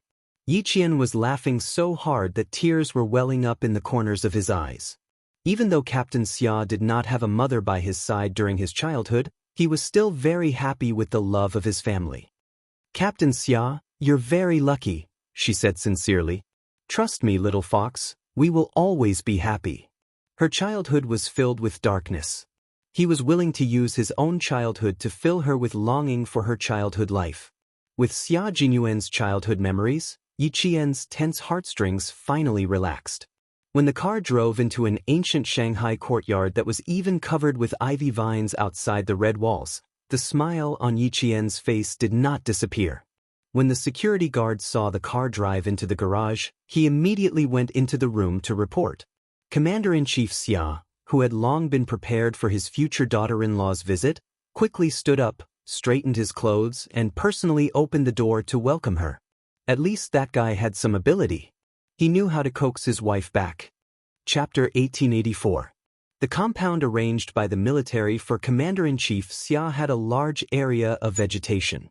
In front of the old Shanghai-style compound, there was a corridor that looked like a modern sky garden. The corridor was made of red bricks and was not painted. The red bricks and white walls had pots of potted plants on them. Even in the middle of winter, there were small red flowers in the potted plants. Yi Qian took a closer look and realized that they were blooming red plum blossoms. The outer walls were covered with vines. Because it was winter, all the green leaves had withered, leaving only brown vines that looked like spider webs clinging to the walls. Yi Qian shifted her gaze to the second floor. The ivory-white old-style window arches looked freshly painted against the red bricks. They were very clean. One of the windows in one of the rooms was pushed open. The light-colored gauze curtains danced gently in the wind. It made Yi Qian feel as if someone was watching her from above. Yi Qian shuddered, and her heart, which had just relaxed, tensed up again. Just as she was about to speak, she saw a dark green figure pass by behind the pillars in the corridor. Yi Qian puffed out her chest and sucked in her stomach. Her expression was so serious that it was as if she was returning to a government office to report on her work. She even muttered, "Walk faster, walk faster, walk faster. The commander-in-chief is already here. Don't let him wait for too long. Walk faster. Why are you walking so slowly all of a sudden? You can't even walk properly. Little fox, I have to match your pace to walk faster." Xia Jinyuan wanted to laugh again. At the same time, he felt that his bad habits were a little too deep. It was a little too unkind. His girlfriend was so nervous that she was walking properly, but he just wanted to laugh. No, he couldn't laugh. Laughing would ruin things. It wouldn't be too late to laugh after he brought her in. It was too interesting. He was used to Little Fox's calmness that was beyond her age. He had never seen her embarrassed before. Today was a fresh experience for him. No matter how he looked at it, it was not enough. Xia Jinyuan, who was usually able to walk properly, held Yi Qian's hand and squeezed it slightly. "Come, follow me." Yi Qian was really embarrassed at this moment. She did not expect herself to take a straight step. Commander-in-Chief Xia, who was standing on the steps, also wanted to laugh, but he held back and maintained a kind smile. He looked gently at Yi Qian, who was led by his son all the way here. "Xiao Yi, treat this place as your own home. Don't be so nervous. I'm not a man-eating tiger. What are you afraid of? Even if I'm a man-eating tiger with the abilities of the Special Forces, it's not a problem to get rid of a tiger." This was what Commander-in-Chief Xia said to his future daughter-in-law, who was visiting his house for the first time. His future daughter-in-law, who was originally nervous, almost trembled and fell. "Be careful under your feet, the gravel road is a bit uneven." He held his girlfriend firmly and said softly, "My dad is right. If you're not even afraid of a tiger, my dad has nothing to be afraid of." Yi Qian thought, even 10 tigers are no match for the commander-in-chief. She dared to hit a tiger, but she definitely did not dare to hit the commander-in-chief. The commander-in-chief saw that Yi Qian was so nervous that she did not know where to put her hands and feet. The smile on his face became even more benevolent. "Take a seat first. I'll make you some tea. Drink some hot tea to calm your nerves, then relax and chat." "I won't trouble you. I'll go. Yi Qian, whose but had just touched the sofa, suddenly jumped up and looked like she was ready to make tea at any time. Commander-in-Chief Xia could not help but tease her. "Do you know where my kitchen is?" Chapter 1885. Where was Commander-in-Chief Xia's kitchen? He really didn't know. Yi Qian stood up and sat back down silently. He had already despised himself 100 times. When Commander-in-Chief Xia went to the tea room to make tea in a good mood, Xia Jinyuan came up to Yi Qian and said with a smile, "Don't worry, you'll know where my kitchen is after you come here a few more times. I'll also tell you where my room is later and invite you in to have a seat." At that moment, there was a little person dancing happily in the major's heart. When he saw Yi Qian's embarrassed state, he couldn't help but love him even more. He was too cute. How could he be so cute? He was so cute that he really wanted to kiss him. Xia Jinyuan glanced at the corridor leading to the tea room from the corner of his eye. He immediately seized the opportunity and kissed Yi Qian's cheek at lightning speed. "Give me a kiss so you can relax." Yi Qian jumped when he was kissed. He covered his cheek with his hand and quickly glanced in the direction where the commander-in-chief had gone. He glared at the man who still dared to be impudent. "You're even more nervous now. You need to stay away from me." "Are you sure you want me to sit away? You don't want me to support you?" Xia Jinyuan raised his eyebrows. There was a deep smile on his elegant face. He pretended to get up and sit on the other side. "Then I'll really go over there. You can have a good chat with the old man while you drink tea." Yi Qian grabbed his arm and pinched it. "Don't you dare." He then asked softly, "How does the commander-in-chief usually settle his meals?" Family Xia didn't have any servants. There weren't even any servants to cook. There was no sign of a mistress in the house. Although the decor was warm, it was full of masculinity. "It's easy to settle. I usually settle it at the military headquarters. Occasionally, I'll come back early and call the guards in advance. The guards will take care of the meals." Sometimes, he would go to the North Sea to rest. Family Xia's old house is near the North Sea, so he would go back to accompany Old Master and Old Madam. Ever since Xia Jinyuan was admitted to the National University of Science and Technology of China, Commander-in-Chief Xia sent the old servant who had been serving him and his father to Old Madam Yang and did not hire another servant. "Then you should spend more time with the Commander-in-Chief when you're resting. You should also go back to the old mansion to visit Grandpa and Grandma often." Her voice was so soft that she had to prick up her ears to hear it clearly. Even so, Yi Jian was still worried that Commander-in-Chief Xia would hear her. Xia Jinyuan gently squeezed her hand and said with a faint smile, "You have to go back to visit Grandpa and Grandma. Are you blaming me for not taking you to visit them? Why don't we go to the old house tonight? Take a look at the two elders?" "I didn't mean that." Knowing that he did it on purpose, Yi Qian could only hold it in for the time being. Don't mention going back to the old mansion later. I can say that I'm here to thank the commander-in-chief, but if I visit the two elders, I'll become mute. He knew that she wasn't fully prepared to face his family, so how could he make her feel awkward? Seeing that she was so close, Xia Jinyuan lowered his head and pressed his forehead against hers intimately. He rubbed it a few times before looking up and smiling gently. Okay, I won't scare you anymore. Don't worry. I won't take you back to the old mansion today. You have to be prepared. I have to give you time. But we'll definitely have to go back to the old mansion in the future. You have to be prepared in advance. The earliest is next year. Old Master will be celebrating his 90th birthday next year. If we have time, we have to be there. Chapter 1886. There was still a year to prepare, so Yi Qian felt that he would be fine. He nodded and said, Okay, if I have time, I will definitely accompany you home. Really? Xia Jinyuan raised his eyebrows. There was a deeper meaning in his smile. Yi Qian didn't seem to realize that he had just agreed to something. He nodded and said, Of course, I always keep my word. Okay, I will remember. Major Xia smiled like a cat that had stolen a fish. No matter how you looked at it, there was a deeper meaning behind his smile. Yi Qian didn't know about family Xia's rules. If a man with a family Xia brought his girlfriend home to attend the birthday banquet, it meant that their relationship was stable enough that they could get married and have children at any time. Yi Qian, who didn't know, agreed to Major Xia's proposal. He believed that he was the wife of family Xia and Major Xia's wife. Major Xia was naturally happy that their relationship had changed so drastically. When the commander-in-chief came out with the tea, he saw the two of them sitting side by side on the two-seater sofa, their heads touching as they chatted. He felt very comfortable. In his life, he had lived up to the heavens, the earth, the country, and the people. But he had let down his only son. He owed him too much, so he didn't have the confidence to educate him. He had to straighten his neck and roar in order to feel a little more confident.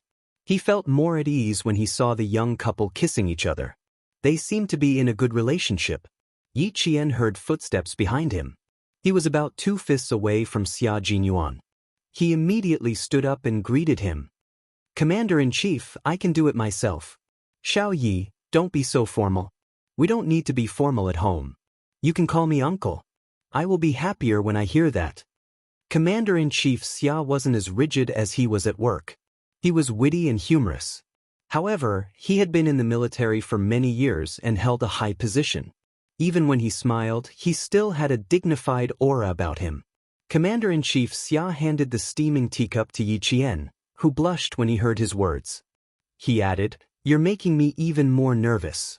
Hearing this, Yi Qian did not know how to respond without being rude. Come, sit. Old 6, let little Yi sit down. Director Xia did not want his future daughter-in-law to be afraid of him. Although he was wearing a military uniform, he deliberately restrained his military might. He was afraid that she would be too nervous and not dare to come again after her first visit. Have a seat, don't stand on ceremony. In front of the commander-in-chief, Xia Jinyuan hid his bad habits very well. He did not do anything that would make Yi Qian feel even more unnatural. Even the way he spoke was much more normal. The tea was very hot. Yi Qian took a small sip and was about to put the teacup on the coffee table when a pair of slender hands reached over and took the teacup for her. Be careful not to burn yourself. After taking the teacup, Xia Jinyuan also took a sip from her cup before putting the teacup on the coffee table. Yi Jian, who was blushing, kept receiving the gaze of Commander-in-Chief Xia. She straightened her back and sat upright, not daring to relax at all. Go home and relax. Although this is your first time home, this will be your home in the future. It will make you relax and feel happy. Not many people could completely relax in front of him. Commander-in-Chief Xia smiled and looked at the nervous but magnanimous girl. He kindly asked about Principal Chen. He's about to be discharged. He wanted to be discharged for a long time. He even wanted to run out of the hospital and ask for permission later. In the end, he didn't succeed and was stopped by the guards. I had to reprimand him a few times before he calmed down. It's only a few days until he can be discharged. I don't know if he can stay here for the next few days. Chapter 1887. After taking a few sips of hot tea, Yi Qian gradually relaxed his stiff body and said politely, "Commander-in-Chief, Uncle Chen's illness has caused you to worry. Thank you very much.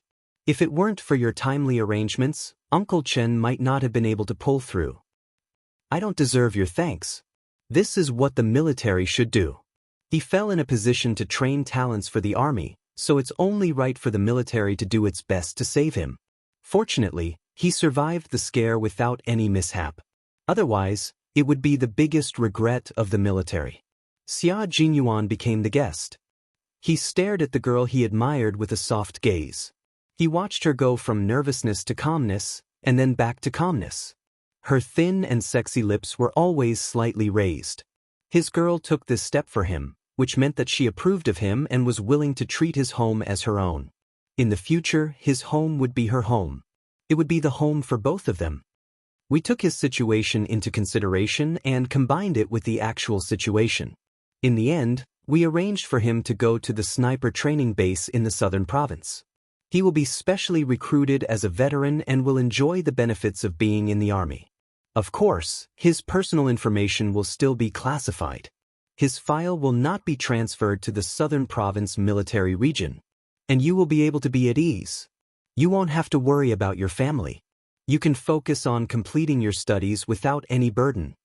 Even the guards were standing outside the living room. There was no one else in the living room. Yi Qian, who had relaxed, calmed down and faced the various questions from the commander-in-chief. After talking about Principal Chen, Commander-in-Chief Xia asked about Yi Qian's studies. "You won't be staying in Beijing for long this time, right?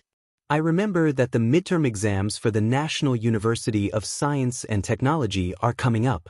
How's your revision going? Did you miss your studies because of training?" Commander-in-Chief Xia's intention for Yi Qian to come here this time was to introduce himself to Yi Qian. He didn't have any intention of inspecting Yi Qian. Therefore, he only asked about Yi Qian's current situation. Yi Qian smiled and answered seriously, "My revision is going well. During training, Captain Xia tutored me. I've already finished reviewing the important content. We'll rush back to school tomorrow morning and start the exam the day after tomorrow." She had to leave school on December 12th to start a 45-day training. After that, there were only 3 days left before the school's midterm exams. Calculating the time, it would be the day after tomorrow. Therefore, she had to return to school tomorrow morning. Military academies are different from high schools. Academic results are ranked second, while comprehensive physical fitness results are ranked first.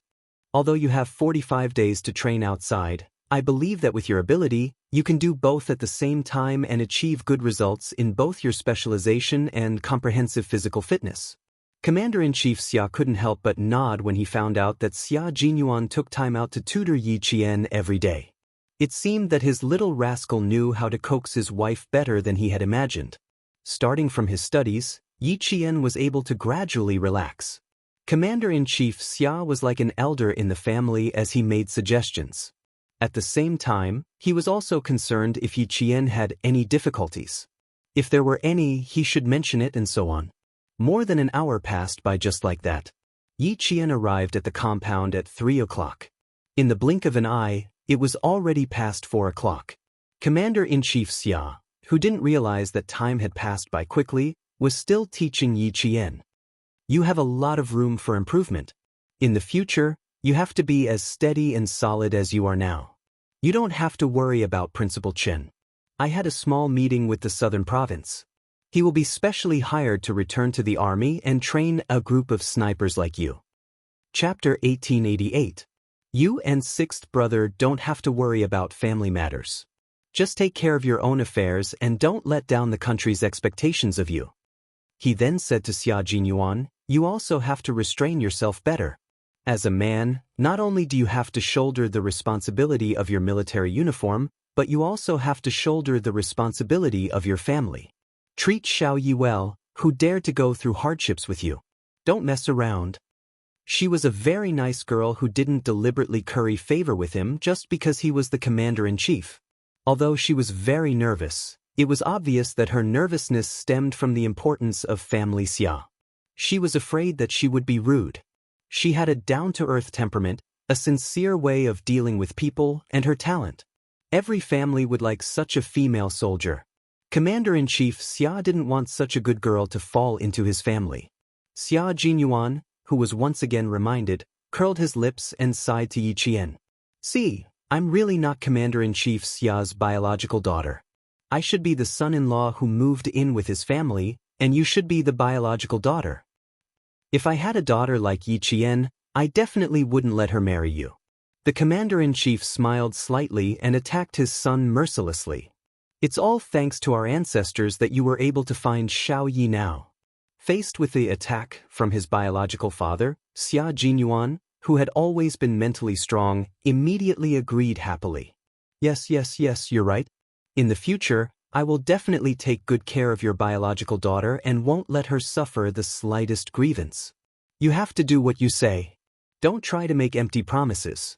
Take Xiao Yi around and familiarize her with the environment. I'll take care of some small matters. Seeing the guards coming over, Commander-in-Chief Xia knew that he had something to take care of, so he got up and prepared to go back to the study. Xia Jinyuan looked at the time. It was almost time to prepare dinner. He pulled Yi Qian's hand and stood up together. Yi Qian was caught off guard and was startled by his sudden handshake. "Why are you pulling my hand in front of the Commander-in-Chief?" She naturally wanted to pull her hand back, but Xia Jinyuan did not let go. Instead, he interlocked his fingers with hers, making it impossible for her to break free. The Major's expression did not change as she said, "Dad, it's better to let Uncle Blessing and Aunt Blessing come back in the future. With them around, Yi Qian and I can still eat hot food when we come back. I have to think about it. I won't be having dinner at home tonight. I've booked a table outside. We'll go to the hospital together. You guys go ahead, I'll be quick." Commander-in-Chief Xia looked at Yi Qian with a gentle gaze as if he didn't notice their little actions. "Just take a look around. You don't need sixth brother when you come back in the future. You can go home on your own." In the morning, when Commander-in-Chief Xia heard that Yi Qian was coming to visit, he planned to invite Uncle Blessing and Aunt Blessing back to make dinner. The family of three could even have a drink together. However, Xia Jinyuan said not to alert the old mansion for the time being, in case the whole family was alarmed and came running to the house. He was afraid that Yi Qian would be so scared that he wouldn't dare to visit again. Now, he's asking Uncle Blessing and Aunt Blessing to come back. Did something happen while he was making tea? "Okay, you go ahead." Yi Qian, whose hand was held and could not break free, bowed slightly. Her ears were slightly hot as she watched the Commander-in-Chief stride away and go to the study. "My dad will like to see the two of us holding hands. Struggling so hard, aren't you afraid of dislocating your wrist?" Their fingers were intertwined. Xia Jinyuan looked at her red ears and bent down to get closer to her. "Why are you still so shy? It's just holding hands." Chapter 1889. There's nothing to be shy about holding hands with, but in front of the Commander-in-Chief. But shouldn't you be more reserved? Being around him was really a good way to train one's psychological tolerance. Yi Qian looked at their interlocked fingers and decided there was no need to shake them off. However, he still had to make things clear. "I was shocked by you.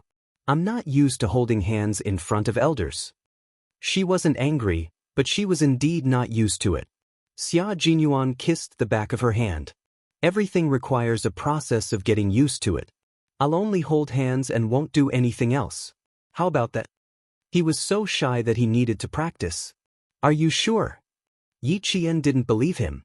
He had already experienced Xia Jinyuan's insatiable nature.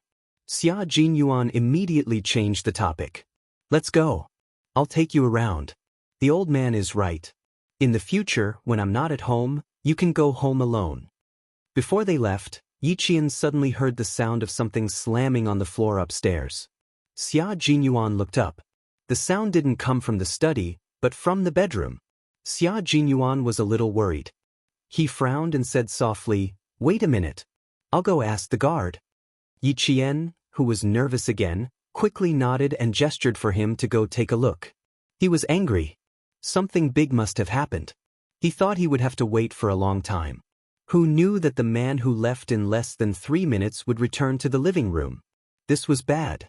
Even Xia Jinyuan, who had been smiling the whole time, looked a little gloomy. Yi Qian became more and more uneasy, but he knew it wasn't because of her. When Yi Qian walked out, he realized why his face was gloomy. It turned out that Commander-in-Chief Xia's ex-wife, Madame Xiao, came to the villa complex a few days ago but was rejected. This afternoon, she went directly to the family Xia's old mansion to disturb Madame Zhao's peace. Every time she comes back, there are a lot of things to do. She makes everyone unhappy, and then she leaves without taking any responsibility, just like before. After Xia Jinyuan said coldly, he looked calm again. Let's not talk about her. Let's go. I'll take you to the place where I used to go when I was young. One is the sports field, where the punishment is the most severe. The other is the banyan forest, where a group of people play a game of good guy and bad guy. He didn't mention Madame Xiao again, and Yi Qian didn't ask about it either. She smiled and asked a few more questions as she listened to his childhood. Soon, the man beside her was the handsome, smiling and elegant young master again. Most of the senior officials and heads of state in Jing City lived in the compound. Most of them were senior generals in the army. Xia Jinyuan didn't take her too far. Because it was a Sunday, they met a few people who knew Xia Jinyuan.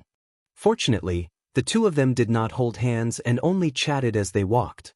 When they met someone they knew, Xia Jinyuan said that she was his junior from school and came to Beijing for an internship. He did not directly introduce Yi Qian as his girlfriend. Military school students should abide by the rules. They could be more presumptuous at home, but when they were outside, Xia Jinyuan was very careful about Yi Qian's reputation. He didn't want her to be criticized again. I'm not free tonight. My junior brothers and sisters from school are coming over, so I have to be a good host. Let's have a drink. I'll definitely look for you when I come back next time. Xia Jinyuan smiled and declined the invitation. After chatting with them for a while, he took Yi Qian back home. The people who asked him out for a drink were all of the same age. Although they weren't as close as Han Zheng, they got along well. They didn't really grow up in the villa complex. Some of them only moved to the villa complex when they were in their teens with their parents. Although they know each other, they aren't very close. Chapter 1890. There aren't many people who are very close to me. Han Zheng, whom you've met before, is one of them. There are a few others who are involved in satellites, research, business, and even overseas. I'll introduce them to you when we return to Beijing. As they grew up, it was inevitable that they would separate from each other. Although they were separated, their bond for doing bad things together did not diminish. Instead, it deepened. They understood each other, and they liked each other. Naturally, they could be brothers for life. Commander-in-Chief Xia was on the phone with the housekeeper of the old mansion. You don't have to let her in next time. I'll have a good chat with her. I'll come back to visit old madam in a few days. He spoke for 3 to 5 minutes before hanging up. After changing into casual clothes, he asked the guard to call back the two who had gone out for a walk. After walking for a while, the two of them pushed the door open and entered without waiting for the guard to come out. They saw the commander-in-chief, who had changed into casual clothes and was wearing a dark blue coat, standing in the living room. When he saw the two of them enter, he smiled and said, I was just about to ask the guard to look for you when you came back. Although he was smiling, Yi Qian could tell that he did not look too good. He must have been angry just now. There was still anger between his eyebrows. The commander-in-chief was not wearing a military uniform. Even if he was wearing casual clothes, his military aura could not be concealed. In addition, there was still anger between his eyebrows. His aura was so strong that it made people feel pressured. Yi Qian secretly glanced at the man beside him. Seeing his natural expression, he felt a little relieved. Commander-in-Chief Xia, who was originally angry, smiled and said, Lao, go get the car. We won't bring the guard today. It's just the three of us going out as a family. Xia Jinyuan, who acted as if he did not notice anything, sized him up and said, You're already a few decades old. Don't think that you're very young. You still have to pay attention to what you should. It's windy outside today. You'd better get a scarf. He asked the guard to go back to the room and get a scarf. In the past, the father and son often fought. When the father grew old and the son grew up, although they argued with each other, they were still filial. Yi Qian liked a warm family. Looking at the scene in front of him, the smile in his eyes was like a blooming flower, and his heart was full of joy. As for the unhappiness just now, it was like a stone thrown into a pond, and after the ripples, it was calm. He's getting more and more involved. Although the commander-in-chief complained, the smile in his eyes could not lie. He looked at his son, who was half a head taller than him, and then looked at the girl standing behind him with a smile on her face. He sighed softly and said, "This family finally looks like a family." It wasn't good to lose a mistress. It was too cold. Xia Jinyuan took the scarf from the guard and wrapped it around his father's neck. It's always looked like a home. I don't think there's anything different about it. In the future, when you have Yi Qian, you will also have grandchildren. Your home will be livelier and livelier every day. Yi Qian, who was standing behind her, twitched his mouth. The moment he saw the birth date, he was already thinking about having a child. Commander-in-Chief Xia loved to hear this. He was so happy that he patted Xia Jinyuan on the shoulder and said, "Good luck, I'll be waiting for your good news." His ex-wife, Madame Xiao, was a topic that could not be brought up. Forget it, it was better not to mention it. There was no need to dampen his spirits. Both father and son had similarities. Yi Qian finally understood what the similarities between the father and son in front of him were. They were both people who always thought one step ahead of others. Chapter 1891. By the time they left, it was already 5:30 p.m. Xia Jinyuan and Yi Qian, who had not changed into their casual clothes, walked out together with the commander-in-chief in their neat military uniforms. Their laughter was light, and the atmosphere was very harmonious. The restaurant was not in a crowded area, but in the depths of Hudong Alley near Huangqing. They drove all the way to the entrance of a courtyard house.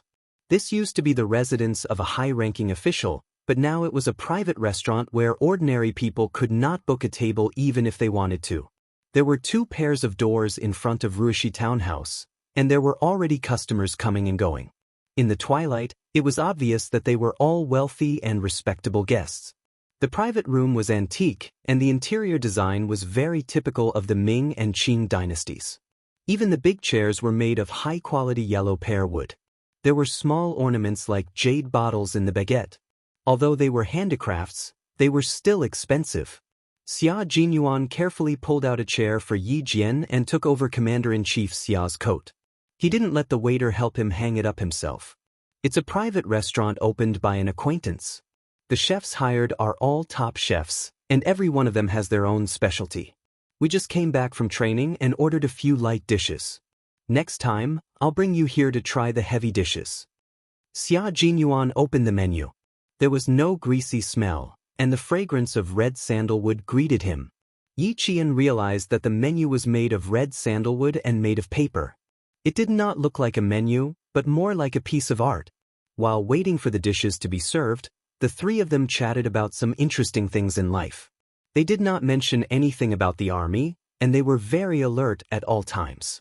When the dishes were served, Commander-in-Chief Xia would occasionally signal Xia Jinyuan to put food in Yi Qian's bowl. Occasionally, he would say humorously, "Young people should have the courage of young people." He would also say, "When we were young, but when we were old, those were just memories. Little Yi, sometimes you should ask him to do more work. You should train him first." Every time Commander-in-Chief Xia said something like this, Yi Qian humbly listened to his advice. Xia Jinyuan said, "Your experience is purely misleading. Teach us less and we will figure it out ourselves. Or perhaps, you're trying to take revenge, aren't you? Why do you keep remembering what I did to you when I was young and ignorant? As a person, you have to look forward." Whenever the father and son met, Yi Qian would choose to sit on the mountain and watch the tigers fight. He would just watch with a smile and not say anything. When Commander-in-Chief Xia saw that Yi Qian had stopped talking, he immediately turned his head and said, "Xiao Yi, do you know why I'm thinking about you?" He really didn't know. Yi Qian poured a cup of hot tea and asked with a gentle smile, "I really don't know." He did not expect the Commander-in-Chief to be so calm in private. She did not feel nervous at all. "Don't you remember? The old man couldn't win against the young man. I'll never forget this for the rest of my life. Commander-in-Chief Xia laughed heartily. This should be considered a dark history. He caused trouble outside, and I wanted to throw him directly into the juvenile detention center to discipline him. He was very capable, so he proposed to make a bet with me. Yi Qian accidentally heard a part of Commander-in-Chief Xia's dark history. This was the dark history of the top leader of the army, and she heard it without any preparation. The situation was similar to the last time when Xia Jinyuan mentioned Madame Xiao. She heard the whole story without any preparation. I had 10 bullets and he had 10 bullets too. We made a bet that whoever could shoot perfectly would lose. The loser would have to run 3 kilometers around the field. At that time, I thought that there was no way I could lose. Even if I couldn't shoot perfectly, I still could. Chapter 1892. Later on, I did indeed score 9 out of 10. Compared to a kid who had never seriously practiced shooting, I thought that I would definitely win. What I didn't expect was that he would pick up the gun and shoot straight down. It was a perfect score. When Xia Jinyuan was 12 years old, the fights between father and son became technical. They would either do push-ups or hang on the horizontal bar. He always thought that the reason why he was so fit was all because of the fights he had with his father when he was young. I won and he lost. The most hateful thing was that he still wanted to cheat. I gave up and cried at the shooting range. My father was afraid of losing face, so he had to agree. He was the one who started the bet and he set the rules. In the end, he still cheated. Don't you think that makes me angry? Xia Jinyuan also remembered this incident. Although it was still fresh, it was still in the past. From the age of 14 to 26, a full 12 years had passed. I was the first to admit defeat to my son. At that time, I was the first to do so. No matter how I think about it, it's still embarrassing. In the end, I had to agree to his ridiculous demands. It's even more infuriating. After he finished talking about his dark history, Commander-in-Chief Xia used tea as wine and raised his glass to Xia Jinyuan. Don't be too proud. I'll wait for a grandson who is even more shameless than you to come and teach you a lesson. Yi Qian, who always trembled in fear when she heard about Xia Jinyuan's dark history, silently picked up her food. Her scalp tingled just thinking about a grandson who was even more shameless than Captain Xia. Don't worry. With a powerful father here, he won't have that chance. Also, if I can't win, there's still his mother. 1 against 2, he's definitely going to lose. Commander-in-Chief Xia finished his tea in 1 gulp. He didn't want to talk to Major Xia anymore. What a killjoy. Come, Xiao Yi, drink a cup of tea in place of wine with your uncle as a farewell. I still have a meeting tomorrow, so I won't be sending you to the airport. After changing out of his military uniform and into casual clothes, Commander Xia, who had returned to his normal life, was no longer the commander-in-chief who was respected by the generals of the 3 armies. Instead, he was a kind and humorous elder. One could feel his care and concern in every word he said. Captain Xia's home was a very warm home, and it was also the home she yearned for.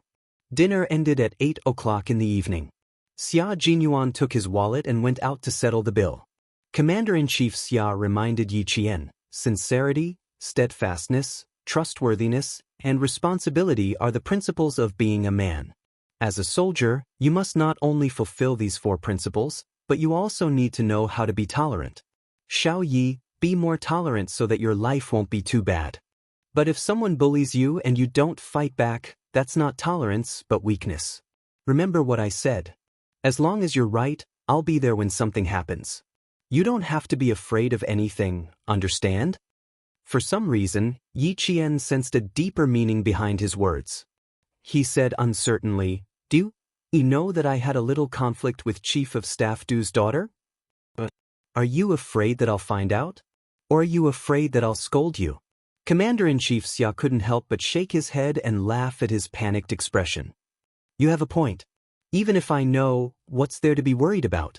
6th brother should have told you about the matter between me and Chief of Staff Du had a conflict with his daughter. It happened. It's no big deal. If she dares to do anything, I'll naturally wait for her. You? Suddenly, an exasperated middle-aged woman's voice came from the private room. Xia Xinhui, are you in there? Commander-in-Chief Xia, who hadn't finished speaking, heard this and the smile on his face disappeared. He instantly revealed a majestic aura that no one could look directly at. Chapter 1893. Yi Qian suddenly felt that something was amiss. Since she dared to call out the Commander-in-Chief's name so rudely, it was obvious that she did not come with good intentions. "Take a seat, I'm going out for a while." The Commander-in-Chief stood up with a gloomy face. Just as he reached the door, he said, "I'll tell you about the old family matters later." This was an explanation to Yi Qian.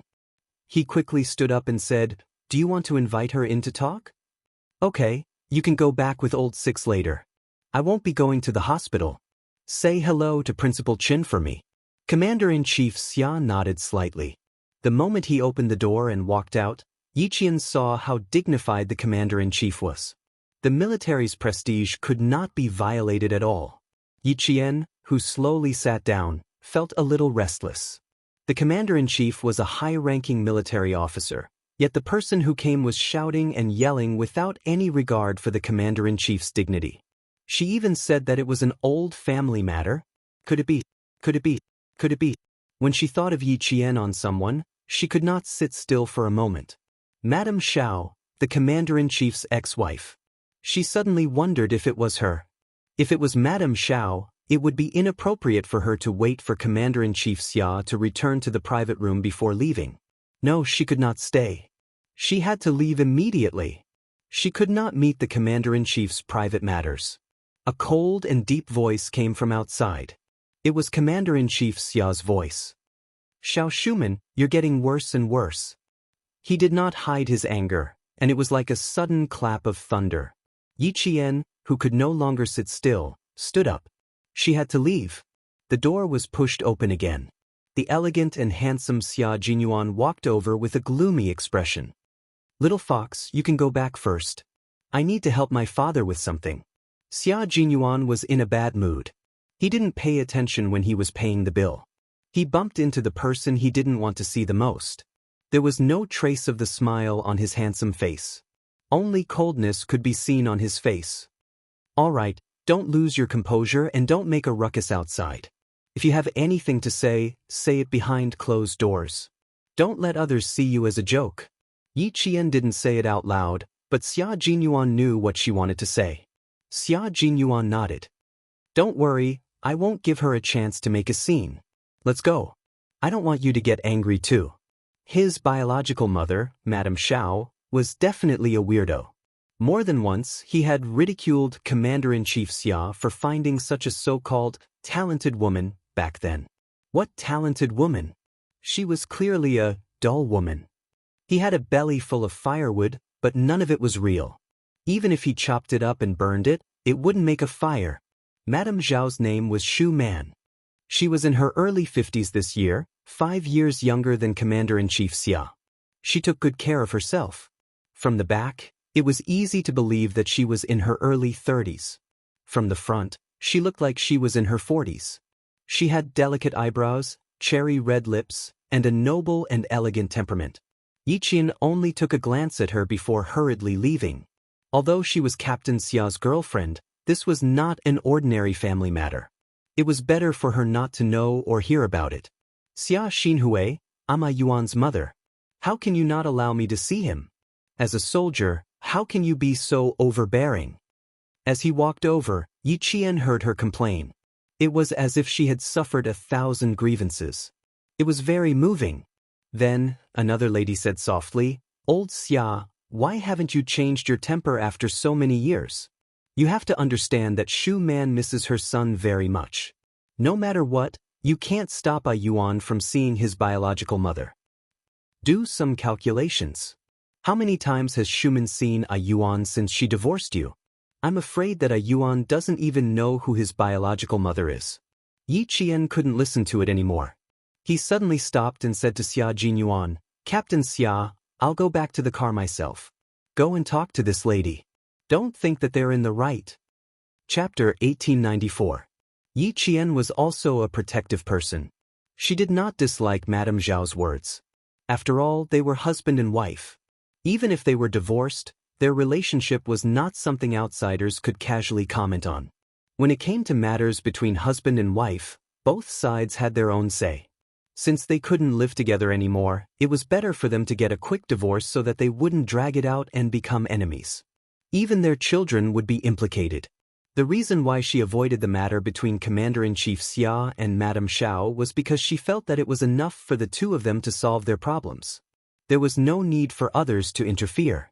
However, this madame's advice was interesting. Her words were pleasant to hear, but the meaning behind her words. She was clearly trying to drive a wedge between them. It was said that a good man did not fight with a woman. With Commander-in-Chief Xia's current status, it was even more impossible for him to fight with her. That madame had already convicted the Commander-in-Chief. Wasn't she just bullying the Commander-in-Chief because he was a man and his status made it inconvenient for him to argue with her? It was a pity that her current status was not very convenient. Otherwise, she would definitely argue with this madam. She could not go forward to argue, but Captain Xia could. As a son, he did not need to worry about the fact that he was facing two women. He only needed to remember that he was a son and stand up for his father. I think this madam did not come with good intentions. Captain Xia, you should go and argue for the Commander-in-Chief. Solve your own family's problems behind closed doors. There is no need for those unrelated people to get involved. She was afraid that Xia Jinyuan did not understand what she meant. Yiqian, just make it clear. The Commander-in-Chief cannot argue with her, but you can. Yiqian said softly and even pushed the man beside her. Go quickly. Don't let the Commander-in-Chief be at a loss for words. If my father knew that his daughter-in-law was so protective of him, he would be happy again. Their nervous expressions were really cute. Their faces were tense, and they were worried that the old man would be taken advantage of. Xia Jinyuan directly held her face and kissed her forehead. He chuckled and said, "The old man will not be taken advantage of so easily. There are other reasons why he is not in a hurry to go in. Let's go. I'll send you back to the car first." Yiqian was worried. He wanted to insist on going back alone, but then he remembered that Xia Jinyuan had always insisted, so he nodded and quickened his pace as he walked out. Although he was angry, it wasn't the kind of anger that couldn't be restrained. Perhaps he was too nervous. With Captain Xia's methods, he would not let himself and the Commander-in-Chief suffer. Yiqian knew Xia Jinyuan very well. He had never been at a disadvantage in front of Madame Xiao. When he returned, he saw that Chief of Staff Du was also standing outside, basking in the limelight. His old man stood with his back straight and his hands behind his back. His cold and arrogant aura made Chief of Staff Du seem shorter. "Old Xia, you're being silly. Shu Man is your son's mother. As a father, can you stop her? Sometimes, it's better to give in. Don't always bring your work style home. It's too boring to make the house like an office. They really won't make you lose face if you let them. Shu Man is not an outsider. It's reasonable for you to let them win, right?" "Hello, Chief of Staff Du." In the light, Xia Jinyuan strode over and greeted them elegantly and politely. "Good evening, madams." When Chief of Staff Du, who was also dressed in casual clothes, heard the rather imposing voice of the young man behind him, he could not help but turn around.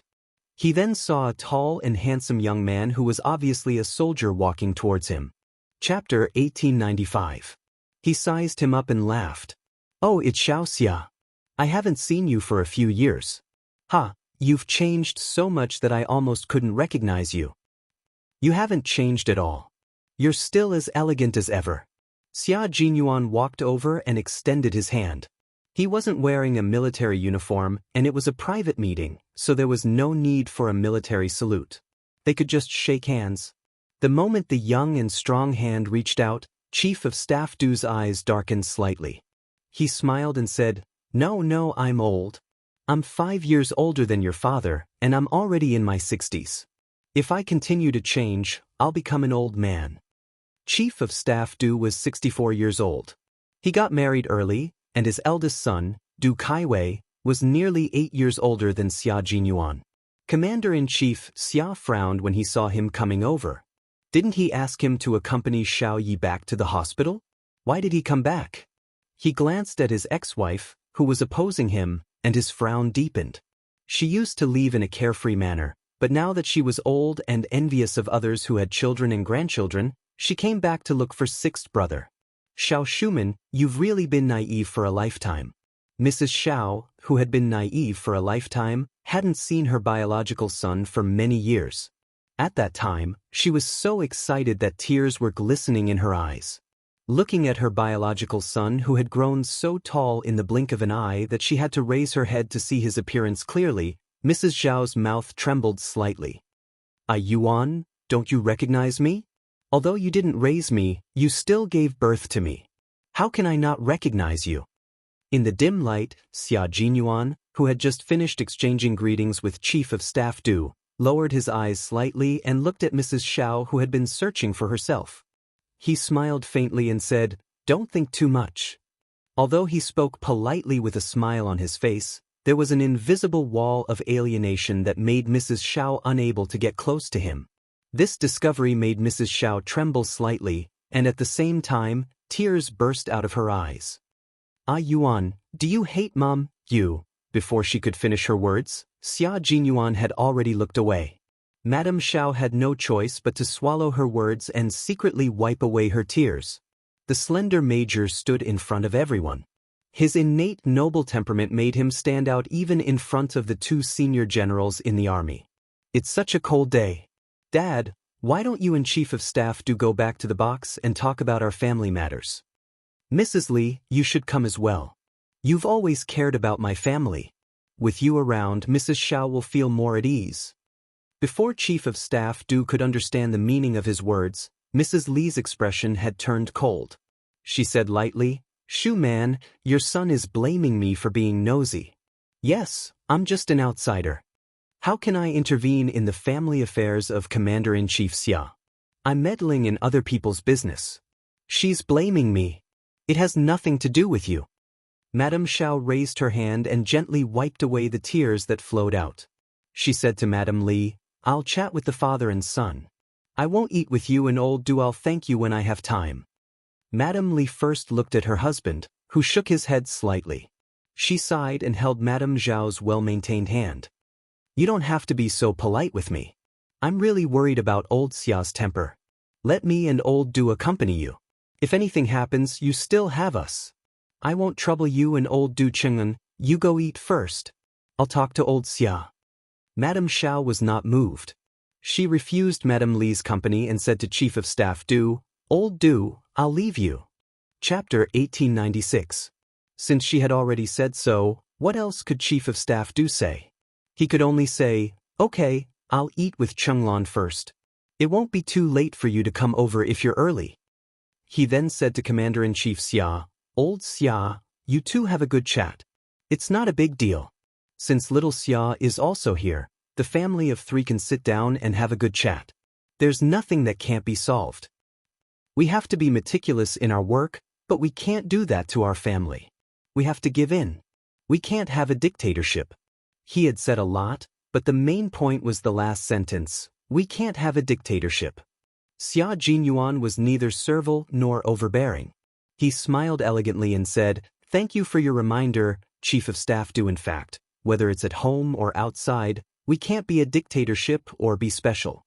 Chief of Staff Du didn't know if there was a hidden meaning in his words, but he could only smile and leave with his wife.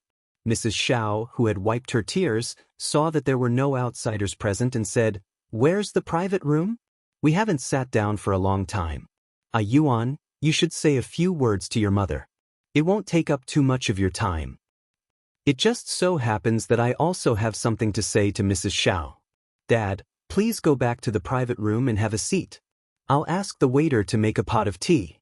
Xia Jinyuan was not in the mood to talk about their mother-son relationship. He said lightly and went to order the tea. When the tea was served, the three of them, who hadn't sat together for many years, sat in a triangle with a large distance between them. Mrs. Xiao looked at her son, who was unwilling to sit with her and didn't even look at her. She only felt bitterness in her mouth. She then looked at her ex-husband, who was sitting opposite her. Although he was old, he had more aura than when he was young. He had stayed in the army all this time and was now a commander-in-chief. She didn't dare to look at him more than a few times. Old, they were all old. Thinking back to the absurdity of their youth, they only felt that it was a dream. Every mistake was a mistake, and they didn't even have a chance to correct it. She didn't speak. Commander-in-Chief Xia was also calm. He sipped the freshly brewed hot tea and let his ex-wife look at him.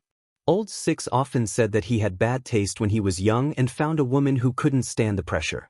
In fact, he had good taste when he was young. When she was young, Ms. Xiao was a famous, talented woman.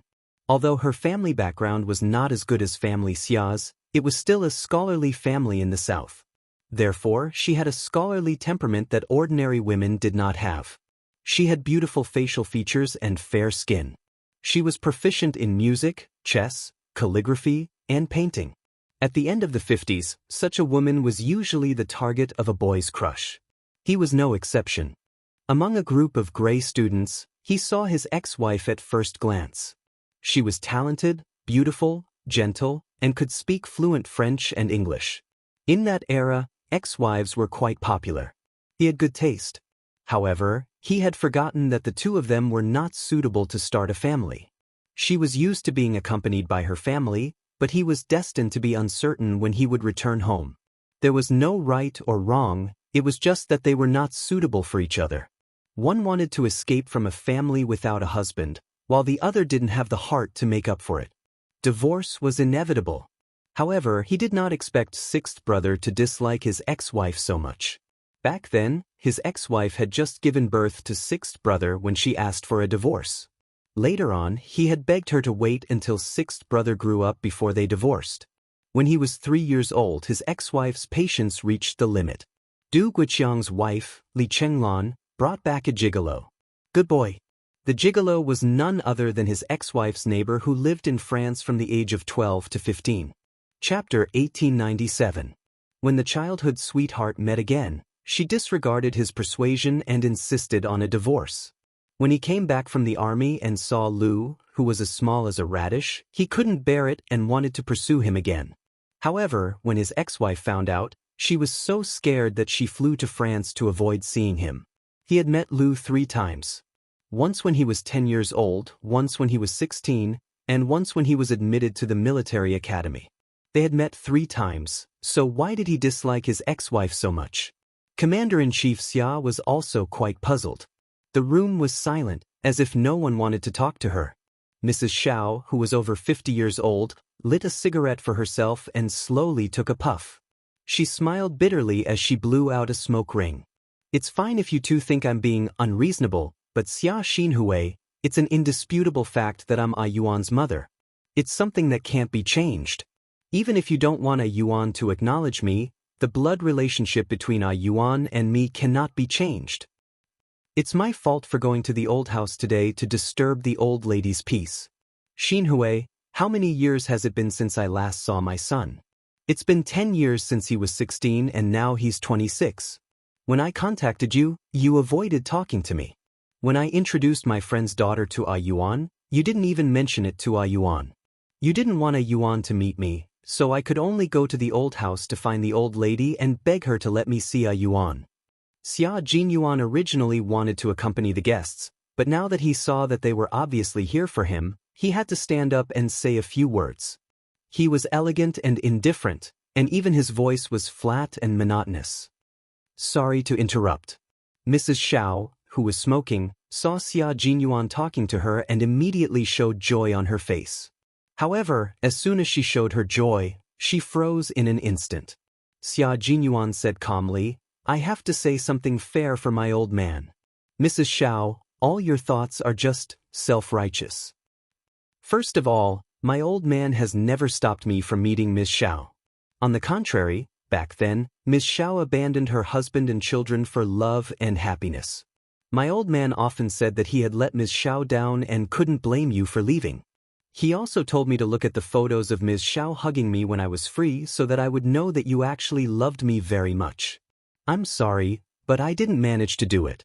From what I can remember, Ms. Xiao always told me that if it weren't for me, you would have left the cage long ago. Mrs. Xiao, who was holding a cigarette between her fingers, turned pale when she heard this. The cigarette between her fingers fell onto the table in shock. She widened her eyes and looked at her son in disbelief. Impossible. Secondly, when the old man knew that you were back, he called me and asked me to go and see you. When I was 10 and 16, the old man forced me to go and see you. If it weren't for the old man, Miss Xiao, even if you were kneeling in front of me, I wouldn't have lowered my head to look at you.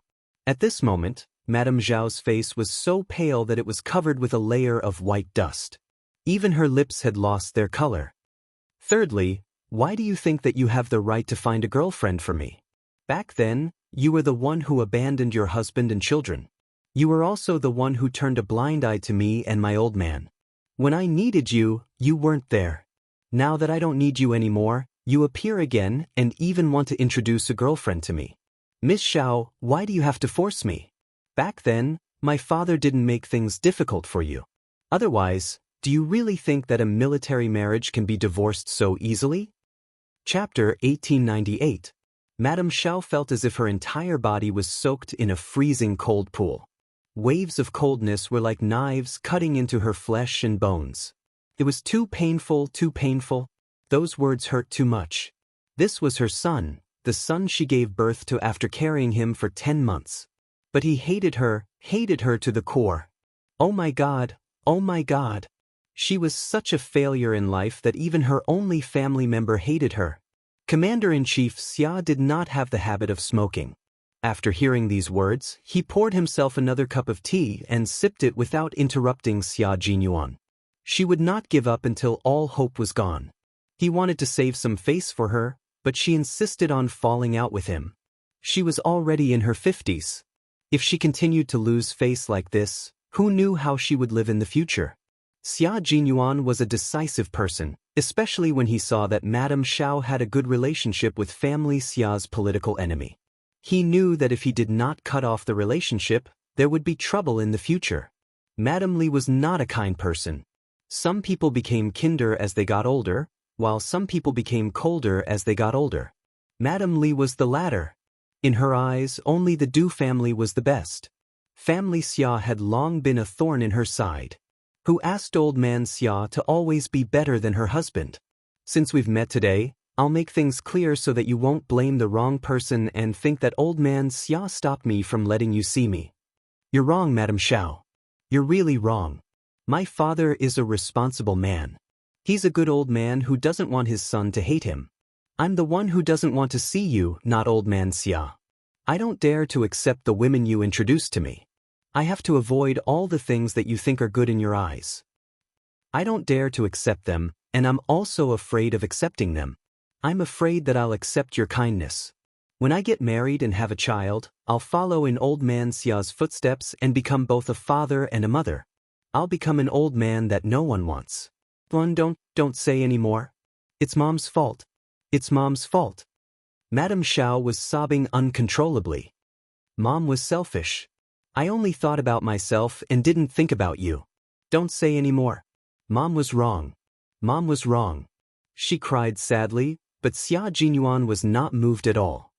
I don't have a mother. I only have an old man who is both a father and a mother. Don't keep calling me mother. I, Xia Jinyuan, have never called you that before, and I won't in the future. It's too late for you to blame yourself now. I've already grown up. When I was 16 years old, it was all thanks to you that I scolded the old man and said that he was irresponsible for raising me like a piece of trash. I sincerely thank you, Miss Xiao. It was all thanks to your scolding that I woke up to today's Xia Jinyuan. Tea in place of wine. Thank you for scolding me back then. If it wasn't for you calling me trash, I think I would have really become a trash instead of joining the army like an old man. Here's a toast to you. Feel free to do as you please. Xia Jinyuan finished the warm tea in one gulp and looked at Madame Xiao, whose makeup was all smudged from crying. He placed the tissue on the table and turned it around. Wipe your face. I'm a cold-hearted person. I won't be moved even if you bleed and cry. Madame Xiao was crying so hard that she couldn't even open her eyes. Her son, he hated her so much. She was indeed self-righteous, and thought that as long as they were related by blood, everything would be different. Chapter 1899. Her life had been too smooth. When she was young, she did not suffer the hardships of her peers. Before the age of 12, She lived the life of a rich young lady with servants waiting on her. When she was 12, she went to France. When she was 15, she went to England. When she was 22, she came back to study and met Xia Xinhui, the son of a rich family. He doted on her. When she was 28, she gave birth to a Yuan. When she was 31, she divorced her childhood sweetheart and flew to France to settle down. Until now, she was used to being flattered, chased, and envied by others. She had forgotten. Only those who loved her would do that.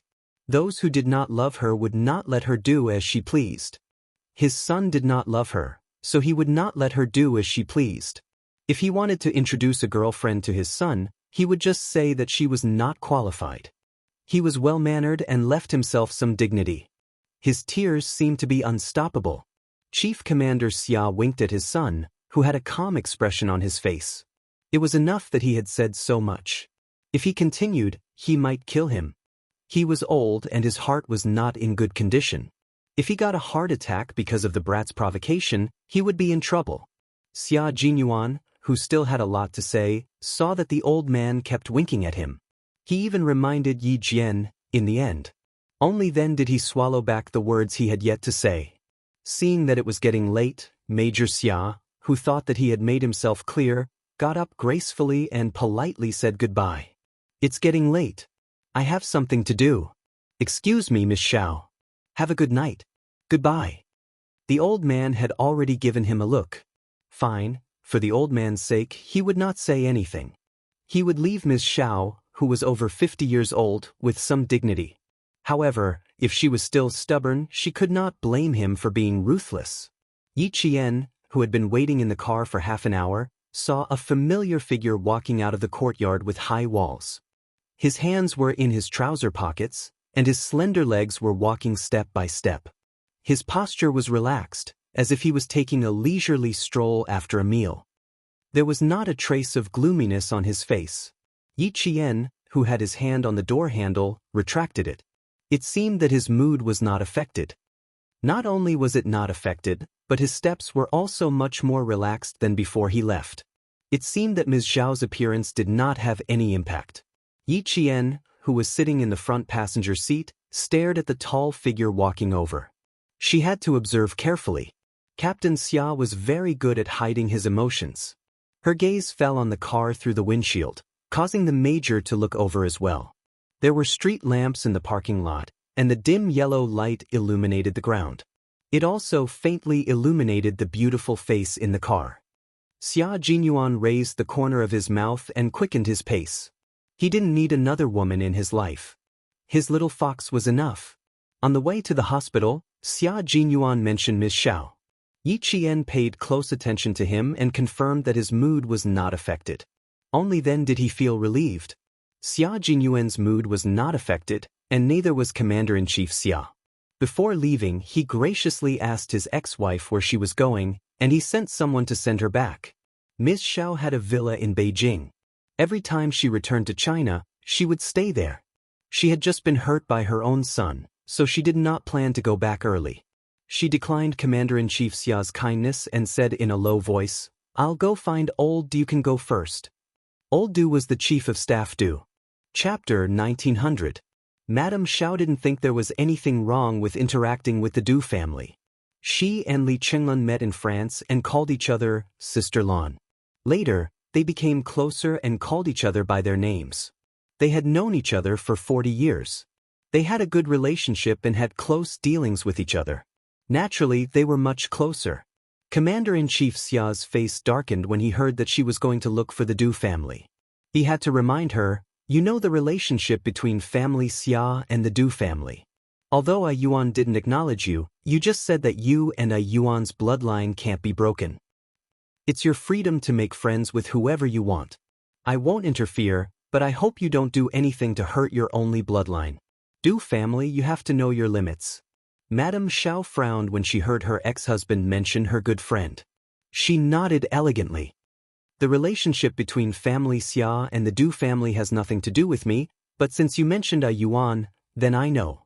Although I didn't raise him, I gave birth to him after 10 months of pregnancy. When I was young, I said something that hurt his heart. He remembers and resents me. This is retribution from God, telling me that I can't be too presumptuous. The cycle of reincarnation will not forgive anyone. I swallowed the bitter fruit that I sowed. No matter how a Yuan treats me, I asked for it. But if anyone wants to hurt a Yuan, I won't sit idly by. You can rest assured about this. At the end, Madame Xiao mocked herself deeply. Her reddened eyes were faintly glistening with tears. Although she was over 50 years old, time was kind to her. She didn't worry, didn't ask about things, and was good at maintaining her appearance. It was possible to say that she was no more than 40 years old. The coquettishness of her youth had accumulated for most of her life and became calm elegance. She had black hair and gentle eyebrows. Although she lived selfishly, she lived with understanding. She always knew what she wanted and always knew that she wouldn't hurt herself. This kind of person lived with understanding more than anyone else. Unfortunately, they lived with too much clarity. The things they did would always intentionally or unintentionally hurt others. If they wanted something good, even if it was built on the basis of hurting others, they would still get it. It was rare to see such people who lived with clarity. His ex-wife, Xiao Shuman, belonged to this type of person. She would never sacrifice herself to help others. Commander-in-Chief Xia looked at his beautiful ex-wife and nodded gently. You know, I won't say much. I believe you can do it. As long as she understood, there was no need to worry. Sixth brother was her child after all. In the past, she abandoned sixth brother for her own happiness. Now that she was old, she knew that the fallen leaf had to return to its roots. She wanted to repair her relationship with sixth brother. Based on this point alone, he believed that Madame Xiao would not side with outsiders. One good thing about selfish people was that they always knew what was most important to them. Commander-in-Chief Xia did not offer to send his ex-wife back. He took his coat and nodded slightly at Ms. Xiao, who was still sitting there, as if saying goodbye. Then he opened the door and strode out. Outside the gate, Xia Jinyuan instructed the plainclothes guard who had come forward. He said softly, "Commander-in-Chief, the car is parked outside." "All right, let's go." Mrs. Xiao, who had not moved, heard her ex-husband's authoritative voice. As the door of the private room slowly closed, all the sounds outside were cut off. "Sigh, it seems that I'm really old." She poured herself a cup of hot tea and slowly took a sip of it in a refined manner. Even though there were wrinkles on the sides of her eyes that were once as bright as autumn waters, her temperament made the 54-year-old Madame Xiao age gracefully and calmly. Chapter 1901. She knew that she was a selfish person. Abandoning her husband and son was a treacherous thing in the past, but she never regretted it. It was useless to regret it now. After all, it was her own path. The only regret in her life was that she didn't expect that when she was old, she would want to talk to her son about life and listen to him talk to her. Unfortunately, her son was like her. He let go of things that he didn't want. She, as his mother, had been put down by him. He didn't need a mother's care in his world anymore. This was something she didn't expect. "Shuman, why are you alone? Where's Xia?" The closed door of the private room opened. Mrs. Li pushed the door open and entered. She saw Madame Xiao drinking tea alone. She was still as quiet as ever, as if she had never cried just now. She had a good life. No matter what, someone would stand up for her.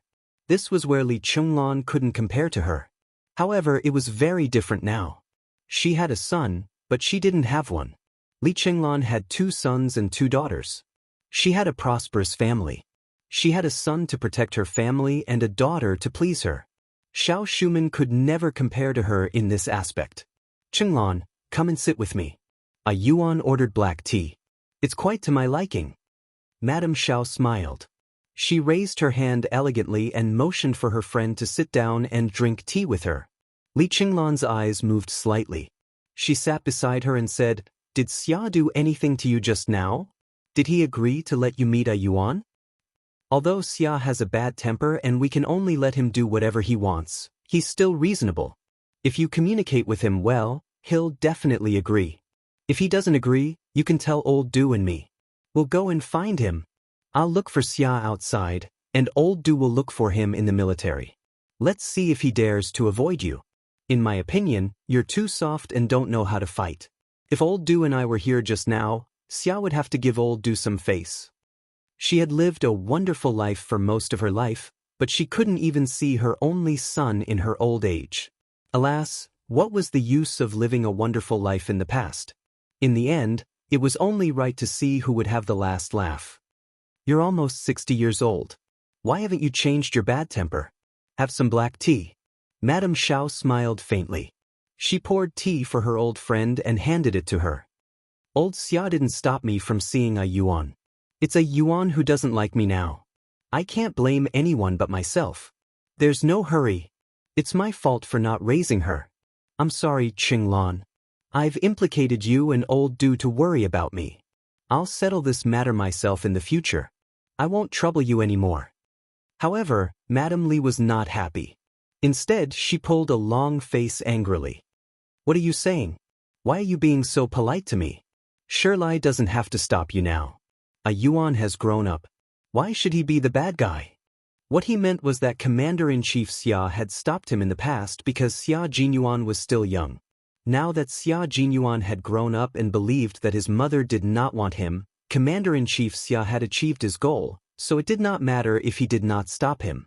Li Chenglan was already a grandmother. She would not lower herself to get involved in other people's affairs. However, she had to get involved in family Xia matters. When she was young, she could stir up a family Xia. Now that she was old, she still had the ability to cause trouble for the younger generation of family Xia. Chapter 1902. He sighed again. Your business is my business. We've known each other for more than 40 years. You don't have any siblings, and you've also lost contact with your hometown. Seeing you all alone, my heart aches. Why don't I help you? Old Xia is a stubborn donkey. Old Du and I have experienced it. We should talk about this matter together. With your strength alone, you won't be able to do it. Old Xia is no longer a small regiment commander. He is now the commander-in-chief. If he wants to, Shuman, you won't be able to win against him. These words were nothing after hearing them too much. She might be influenced when she was young, but it would be difficult when she was old. Madame Xiao, who was listening quietly, did not interrupt her. She sat there gracefully with a gentle smile on her lips. She was as silent as a painting. After her friend finished speaking, she smiled and said, Old Xia has never been a bad person. You are still biased against him. All right, let's not talk about the father and son. Is Joy here yet? I miss her so much. She changed the topic lightly. Madame Li's eyes dimmed before she smiled and said, She's here, she's here. When she didn't see you, she made a fuss. I was pushed out by her to look for you. Then why are we still sitting here? Let's go. We can't let her wait too long. Madame Xiao stood up happily and said, Daughters are still the best. Daughters are their mother's intimate little jackets. Tung, you are so blessed. Who didn't like their children being praised? Madame Li's greatest sense of accomplishment was that she had 2 sons and 2 daughters. She smiled and the crow's feet at the corner of her eyes deepened. I can't compare to you. You are someone who can take things and let them go. The 2 of them walked out of the private room while talking and laughing. Madame Xiao smiled and sighed. I was thinking about whether to make Jai and a Yuan together. What a pity. What was a pity? Madame Xiao didn't say it. Li Chenglan smiled and didn't say anything. It was a pity that family Xia and the Du family had different political views. They were destined not to be in-laws. When they returned home, Madame Li told them everything. Chief of Staff Du's face was solemn. After thinking for a long time, he said, Did Xiao Shuman understand something when she suddenly asked us not to interfere? What does she want to understand? Old Du, Shuman is not stupid. She knows best when she is alive. Mrs. Li, who was lying in the massage chair and relaxing, said lightly, I've known her for 40 years. I know her and she knows me. She knows what I've done. She doesn't expose me because those things have nothing to do with her. Shu Man never worries about things that have nothing to do with her. Chief of Staff Du didn't understand what his wife said. In his eyes, Xiao Shuman was a person who couldn't tell the difference between grain and grain. She had someone to do everything for her. She didn't have any opinions at all. You said that she knows how to live, but I think she's just a muddle-headed person. I don't understand the things between you women, and I'm too lazy to figure it out. As long as Xia Xinhui doesn't have a chance to be promoted in the next 2 years, I'll be at ease. Women sought the hearts of the people at home, while men sought power outside. What chief of staff needed was power and power. I'll do my business and you do yours. We're both grandparents. It's okay to be a little muddle-headed occasionally. Madame Li didn't say what she would do next. She closed her eyes as if she were sleeping. She was old and felt tired after a little effort. It was impossible for her not to worry about it. Chapter 1903. The mountain that blocked the Du family had not been dug out yet. She still had a son and a daughter who had not started a family yet. Even though her grandchildren had been born, she could not admit that she was old and had to continue to plan. As Madame Li was calculating in her mind, Xia Jinyuan and Yi Qian had returned to the hospital early and chatted with Principal Chen for a long time. They had not seen Principal Chen for several months, so they had a lot to say to him. Yi Qian mentioned what had happened in school, on the training ground, and with his classmates. As for the joint training of the two teams, he did not mention a word. Yi Qian knew what should be said and what should not be said. Fighting is actually a foreign thing to me. When I saw my classmate being bullied and forced into an alley, I rushed over. A group of motley crew thought that they were great. Seeing them made me angry, so I joined hands with a few boys to teach them a lesson. Yi Qian mentioned that before the joint training, Su Wen had been forced by several gangsters and then they had fought together. He mentioned Song Jiqiu. I didn't expect him to be Yang Heng's cousin. I met an acquaintance. Is he the son of Director Yang of the Transportation Bureau? Xia Jinyuan was no stranger to Yi Qian's high school life. He knew all the boys and girls around her.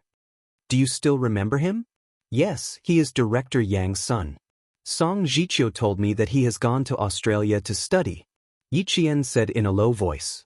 Her voice was as clear as the water in the mountains, tinkling happily. When she smiled, her eyes curved like the crescent moon above the treetops. Looking at her, Xia Jinyuan felt a little warm in his heart. He liked her smile very much. It was bright, pure, and full of hope for life. Principal Chen listened to her. His face was still a little gloomy, but the smile on his thin face never disappeared. This girl seemed to be living a good life. She completed her studies and trained hard at the same time. She achieved excellent results again and again. As Commander-in-Chief Xia said, she could shine by herself without any support. Talents were hard to come by, and an all-round talent like little Yi was even harder to come by. The army had entered a period of reform, and the same was true for the grassroots companies. In the future, the soldiers would no longer have junior high school education as the main force. They would gradually develop towards high school and university education. Improving the quality of the entire army was part of the reform. Lassie had come at a good time, a good opportunity. The three of them had no choice but to stop when the doctor arrived at 11 o'clock. The two of them didn't stay at the hospital to accompany them. They were directly sent to the hotel by Principal Chen to rest. He said, "If the two of you sleep outside, you're clearly trying to make me lose sleep. Little Xia, bring little Yi to a hotel. She has an exam the day after tomorrow. How is she going to take the exam if she doesn't have the energy?" Yi Qian still had to take the exam the day after tomorrow, and her goal was to get the title of Outstanding Student directly after graduation. It wasn't easy to get this title. Her exam results and physical fitness scores had to be at the top. If she made a mistake, she would miss the opportunity. Xia Jinyuan moved 2 folding beds over and planned to stay with Yi Qian. Principal Chen obviously wouldn't agree. His face darkened, and he said to Xia Jinyuan, "Little Xia, if she's unreasonable and doesn't listen to advice in the future, just come back and tell me. I'll talk to her. She needs to be taught a lesson sometimes. She can only do as she pleases. How can she? You can't just go along with everything she does. You have to persist in what you have to." Chapter 1904. Yi Qian was dumbfounded. He instantly thought that Xia Jinyuan would have someone to rely on in the future. Principal Chen's words tonight were definitely a big gain for Xia Jinyuan. He raised his eyebrows at Yi Qian, looking quite proud of himself. Seeing his proud expression, Yi Qian secretly clenched his fists. Uncle Chen, you don't know how thick-skinned the guy in front of you is, and he has a lot of hands and feet. You're asking me to sleep in a hotel? You're sending me to the tiger's den." He was too embarrassed to say it out loud, so he could only scream silently in his heart. The doctor asked them to leave as soon as possible, but Principal Chen waved his hand to chase them away. Yi Qian had no choice but to take his luggage and go to the hotel. The hotels near the General Military Hospital were all busy, and the affordable rooms were already fully booked. As Major Xia had requested, they booked a luxurious suite that most people wouldn't be willing to spend money on. There was a bedroom, a living room, a kitchen, and a balcony with a view. Even though the hotel receptionist said that their rooms were very good, Yi Qian didn't give up and asked again, "Are you sure you don't have a standard room? Are you sure there aren't any guests who have checked out?" The management of a 5-star hotel wasn't so messy that they didn't know how many rooms there were. The receptionist gave a standard smile and explained patiently, "Hello, madam, there really aren't any rooms available. Someone didn't want to stay in this room and checked out at the last minute. Otherwise, there wouldn't be any rooms available." Xia Jinyuan, who had paid the deposit and received the room card, saw that she was still unwilling to give up. His thin lips curled up a few times, and he carried her luggage towards the elevator. "If you came early, you could still book 2 rooms. It's good enough that you came in the middle of the night to get a room." I didn't expect Uncle Chen to be so insistent. Yi Jian chased after him. It was not that they had never slept in the same room before. It was just that the man beside her always liked to say mushy things when no one was around. However, after thinking about it for a while, Yi Jian felt that her face was already red at this time. Xia Jinyuan had already seen her unnatural expression from the elevator mirror. TSK, TSK, TSK, she was still so easily embarrassed. The more shy she was, the more he wanted to do this. Even though he was in military uniform, he still couldn't change the bad habit he had since he was young. It had been a long time since they had shared a bed. Should they chat until dawn tonight? Perhaps they could do something adults should do? As this thought flashed through his mind, the young major's sexy Adam's apple couldn't help but move slightly. Doing some adult things. He really wanted to. Xia Jinyuan began to think. When he looked at Yi Qian again with his noble eyes, there was a hint of flirtatiousness in his eyes. He also saw Yi Qian subtly take a small step back. Yi Qian felt an inexplicable sense of danger.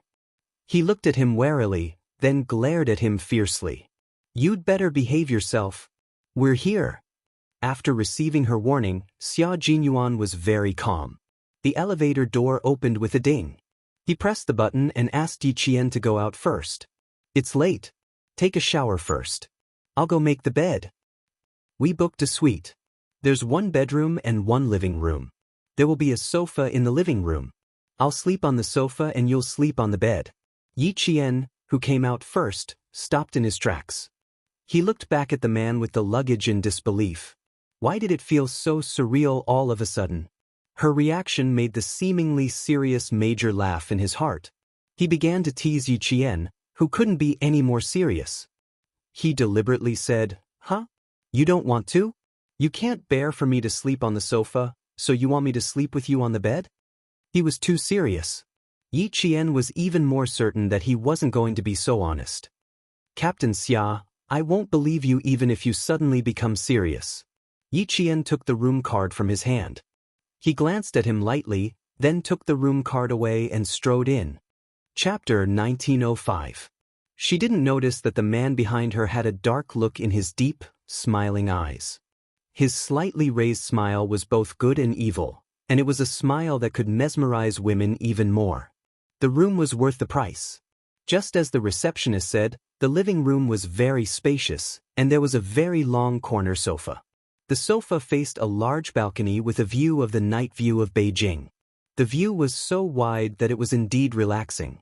Looking at the sofa that was big enough for 1 person to sleep on, Yi Qian was already planning to take out a blanket from the cabinet and cover it with it when he went to take a shower so that he wouldn't be allowed to enter the bedroom.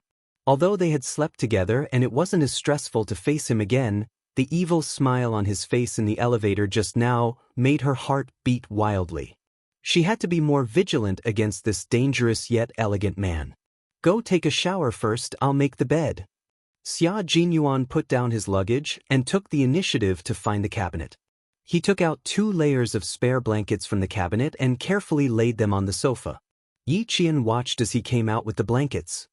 He stretched out his long arms and familiarly shook off the blankets without her help. "Hurry up, I can make the bed myself." The major frowned slightly as he shook off the blankets, as if he didn't understand why she was still standing there. He simply threw the blankets and his hands onto the sofa, walked up to her, and asked in a low voice, "Is there anything else you want to talk to me about?" Yi Qian pursed her lips and pointed at the sofa. You are taking the initiative. I'm still not used to it." After she finished speaking, she looked at him, trying to find something from his handsome features.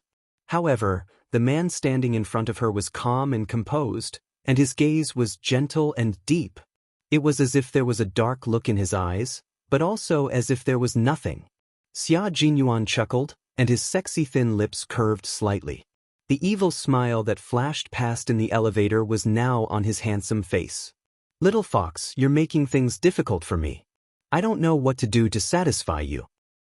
If you don't let me sleep on the bed, I won't sleep on the bed. Now that I've chosen the sofa, you're saying that there's a problem. Then tell me what's wrong with me." She wouldn't be standing here if she could. Seeing his face getting closer and closer, Yi Qian immediately bent down to pick up the luggage and avoided his kiss. "You make the bed. I'll take a shower first." "Forget it. Counter soldiers with arms, water with earthware." "Alright, do you want some water? I'll go pour a pot of water." "Sure." Yi Qian went straight into the bedroom and closed the door behind him. Even though the door was tightly shut, it could not stop Xia Jinyuan from looking at her in the dark. He might let her escape now, but later he would not let her escape again. When Yi Qian came out of the shower, he saw Xia Jinyuan holding the kettle and bending over to pick up the corner of the blanket that had fallen on the carpet. The water was flowing out of the kettle. Just as Yi Qian said, "Be careful," Yi Qian gasped. The kettle in his hand fell onto the blanket, and steam rose from it. "Scalded? Quick, rinse it with cold water." Yi Jian rushed over and grabbed the wrist of the man who was shaking his hand because of the burn. "Why are you still shaking your hand? Rinse it with cold water." Xia Jinyuan looked at the scalded skin on the back of his hand. Although it hurt a little, it was worth it. Rinse it for a long time so that it won't blister. "Don't you know that you should put the kettle down before picking up the blanket?" Yi Qian turned on the tap and placed his hand under the blanket. He frowned and stared at the scalded area. "I'll ask the front desk if they have any burn ointment." Chapter 1906. The front desk quickly sent a waiter to bring some burn ointment. When Yi Qian heard the door open, he motioned for Xia Jinyuan to continue rinsing the burn with water while he quickly went to open the door. After turning down the water flow, Xia Jinyuan saw his lover smiling and thanking the waiter. He glanced at the burn that was about the size of a coin, and his thin lips couldn't help but curl up again. Burn was really not part of his plan. His plan was to accidentally spill all the water when he bent down to pick up the quilt and wet it. If the quilt was wet, he would have an excuse to share the bed with her. He wasn't afraid that she would ask the waiter to bring another quilt. He would always have a solution. However, no matter how good his plan was, he still made a mistake. He didn't expect to burn himself. Although it hurt, it was worth it. Outside, Yi Qian declined the waiter's kindness, closed the door, and hurried back to the kitchen with the burn. "It's just a small burn. You don't have to go to the hospital." "Thank you." Burns were the most common injuries in life. Even the most cautious people couldn't avoid them. Yi Qian didn't suspect that Xia Jinyuan did it on purpose. When Yi Qian hurried back to the kitchen, he saw Xia Jinyuan wiping his hands with a dry towel. Before leaving the hospital, both of them wore a dark-colored coat in their luggage to cover their winter military uniforms. When they entered the room, they habitually took off their coats and hung them in the wardrobe at the side of the entrance. They were both wearing their winter uniforms. The tall and straight man was wearing a dark green military uniform that was tailored to his masculinity. He stood in the shadows of the spotlights. His unruly short hair, exquisite and elegant side profile, and the natural elegance that flowed out from his every move could inadvertently make people who were familiar with him fall into a trance. His hands were slender and didn't become tanned even after being exposed to the elements. After being rinsed with water, they were so fair that they looked like pearls.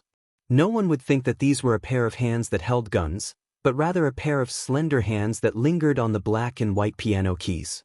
Although his hands were beautiful, the burn on the back of his hand was an eyesore. Yi Qian frowned again. It should take 10 minutes to rinse. You only took 5 minutes. It's not serious. 5 minutes is enough.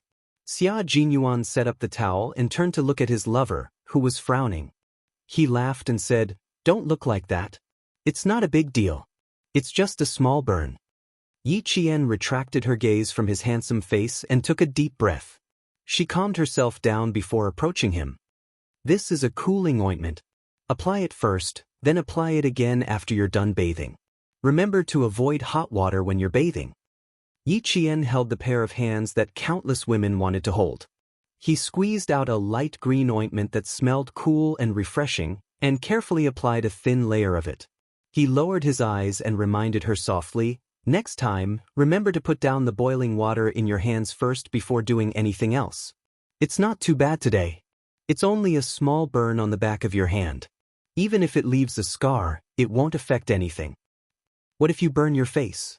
Captain Xia, even if you don't become a soldier one day, you can definitely rely on your face to make a living after you retire.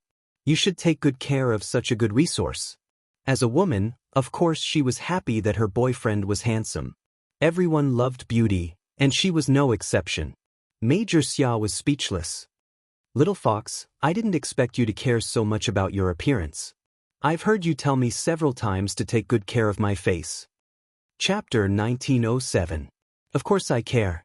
Since I found myself a good-looking boyfriend, of course I'd like to look at a good-looking face every day.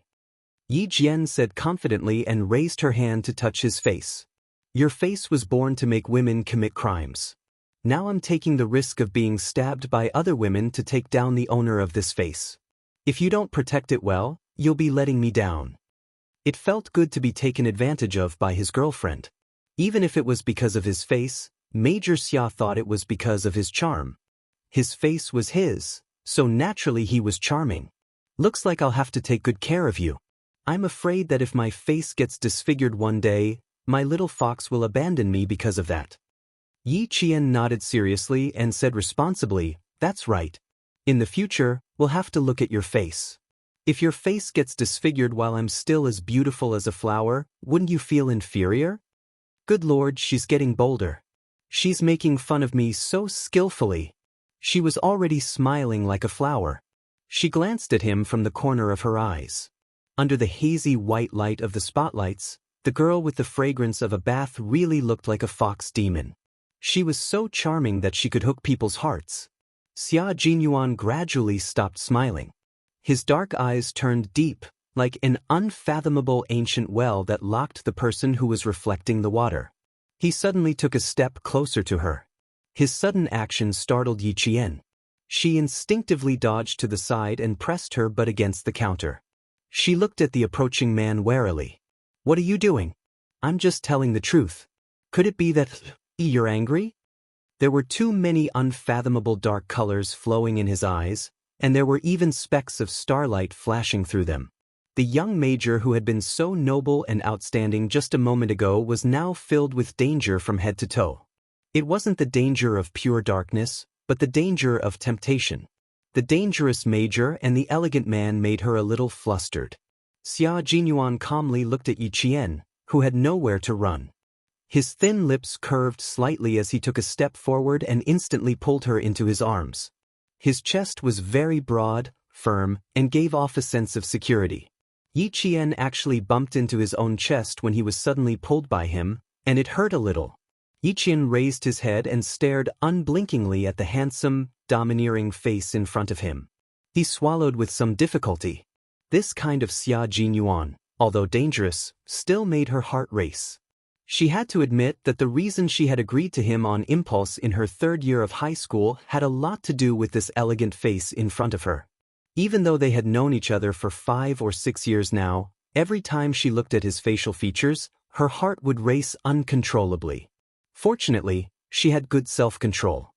Otherwise, she suspected that she would have pounced on him in advance and made the first move to gain the upper hand.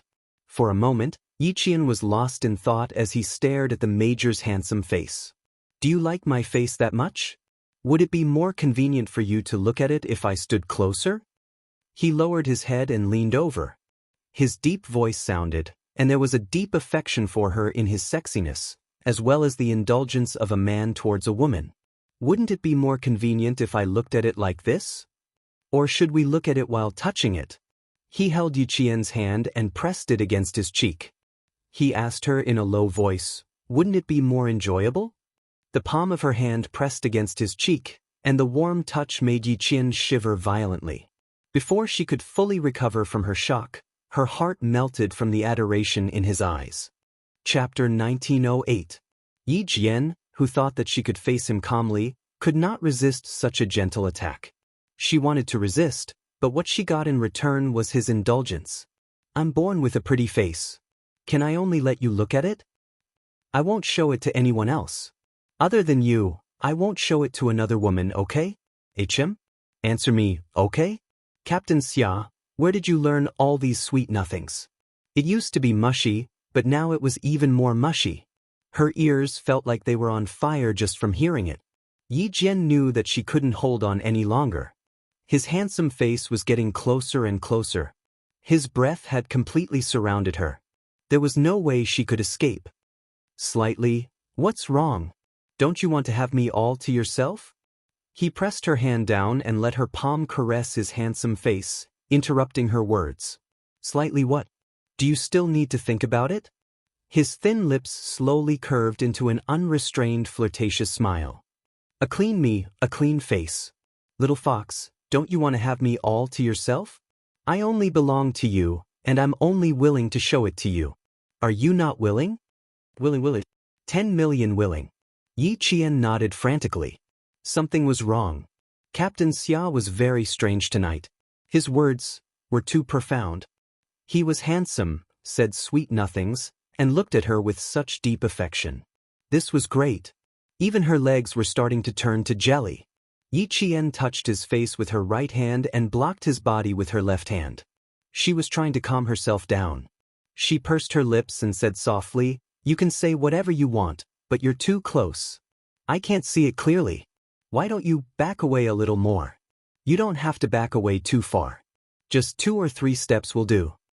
Her face was red, her heart was in a mess, and even her legs started to tremble. The Major's skills were improving day by day. Even if she chased after him, in the end, she still could not win. Xia Jinyuan did not believe it.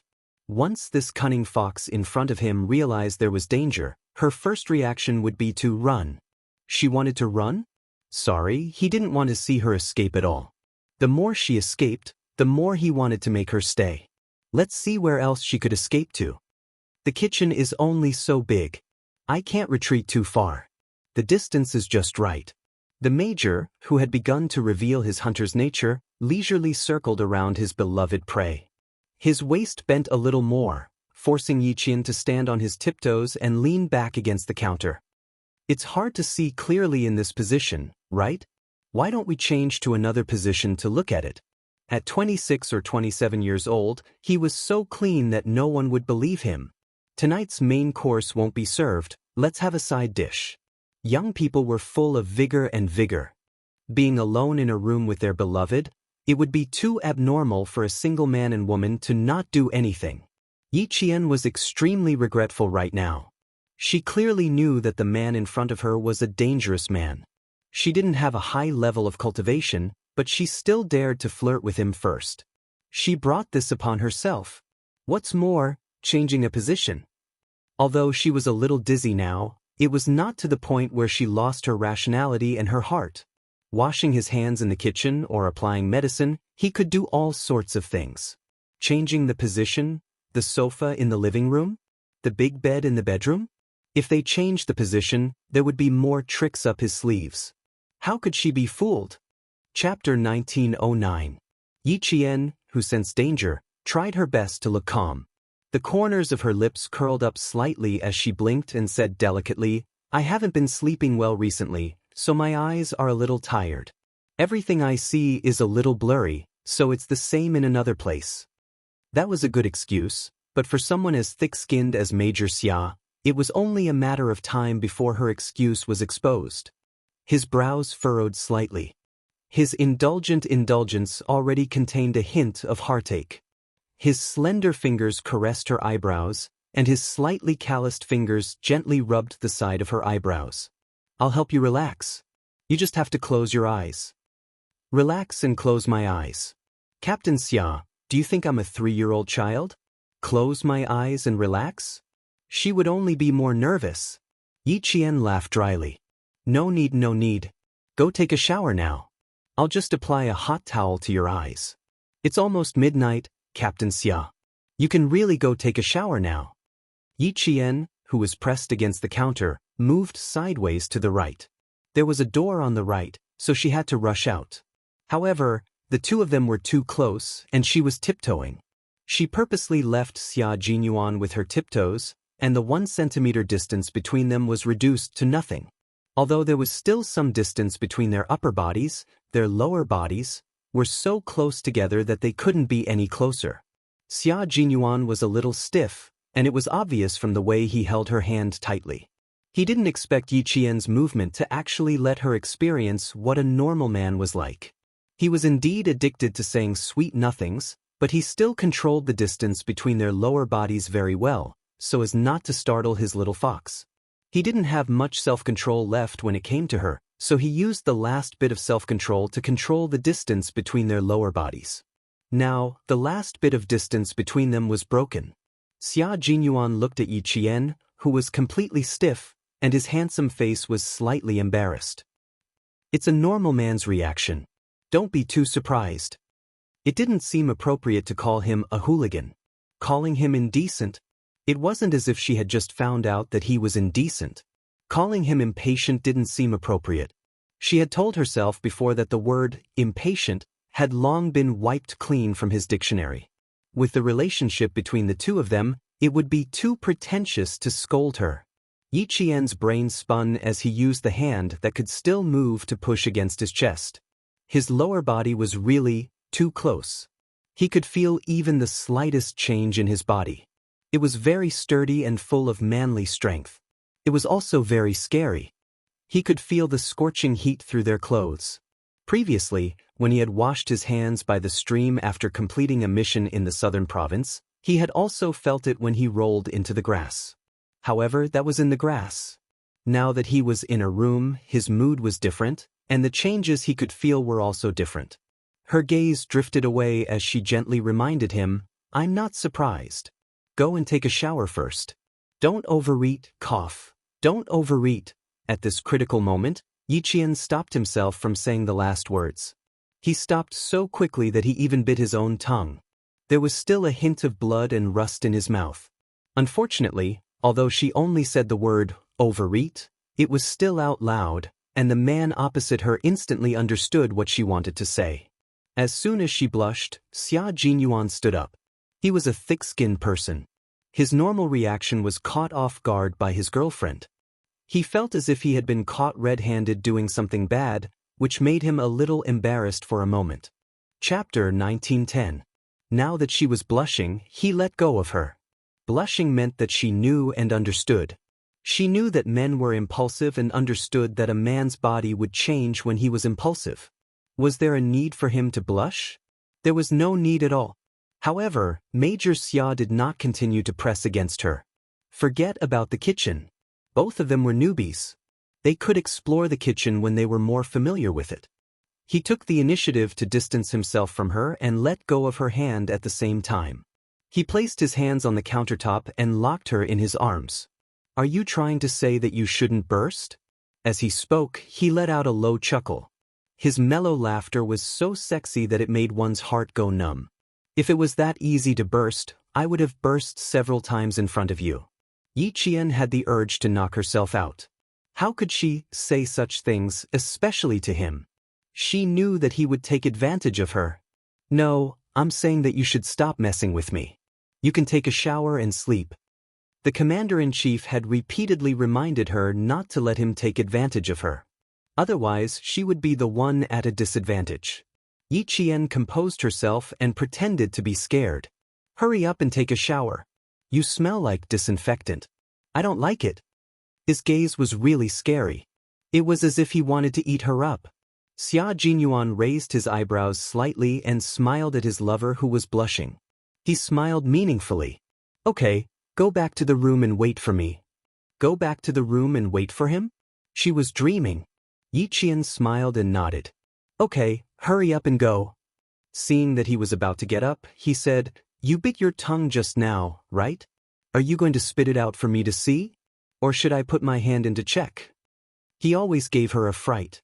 Yi Qian took several deep breaths and suppressed the heat on her face. No, I'll just swallow my saliva. I don't need to trouble you. Whether he spat it out or did something else, the result would be the same. Rejecting him was the best choice. Xia Jinyuan, who knew what was right and proper, did not press her any further. His little fox could not be pushed too hard. If he pushed her too hard, she might escape to the hospital to look after Uncle Chin. He would wait until he took a shower and went into the room before slowly grinding with her. He would leave the main dishes aside for the time being, but he would have to try the side dishes. That's good. You check if the bite is serious. I'm going to take a shower. Finally, Major Xia Jinyuan withdrew his hands and stood up straight. Naturally, he also straightened his back.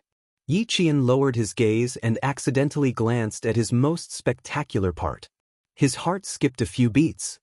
He cleared his throat guiltily and turned to face the door. I got it. Go do what you need to do. I know what to do. Usually, she really couldn't see anything different, but now that she saw it, even her vision was severely impacted. It was simply too spectacular. Xia Jinyuan had always been satisfied with his figure and was quite confident in his masculine features. Looking at Yi Qian, whose neck had turned red, he took a deep breath. Although her gaze was insubstantial, he could feel the tenderness that brushed past him. It made him tremble slightly. She was really a torturer. Yi Qian did not know that he was a torturer. As soon as he stepped into the bathroom, she went back to her room and immediately locked the door. Yi Qian, whose back was against the door, was breathing heavily. There was danger tonight. She had to be on guard. Chapter 1911. How could she prevent that? That was a big problem. Yi Qian looked around the bedroom, then finally fixed his gaze on the two bedside cabinets. Picking locks was a piece of cake for Captain Xia, and he could do it easily. She couldn't prevent him from picking the door, but she had to prevent him from opening the door immediately even if he picked the lock. Yi Qian picked up one of the bedside cabinets and placed it behind the door.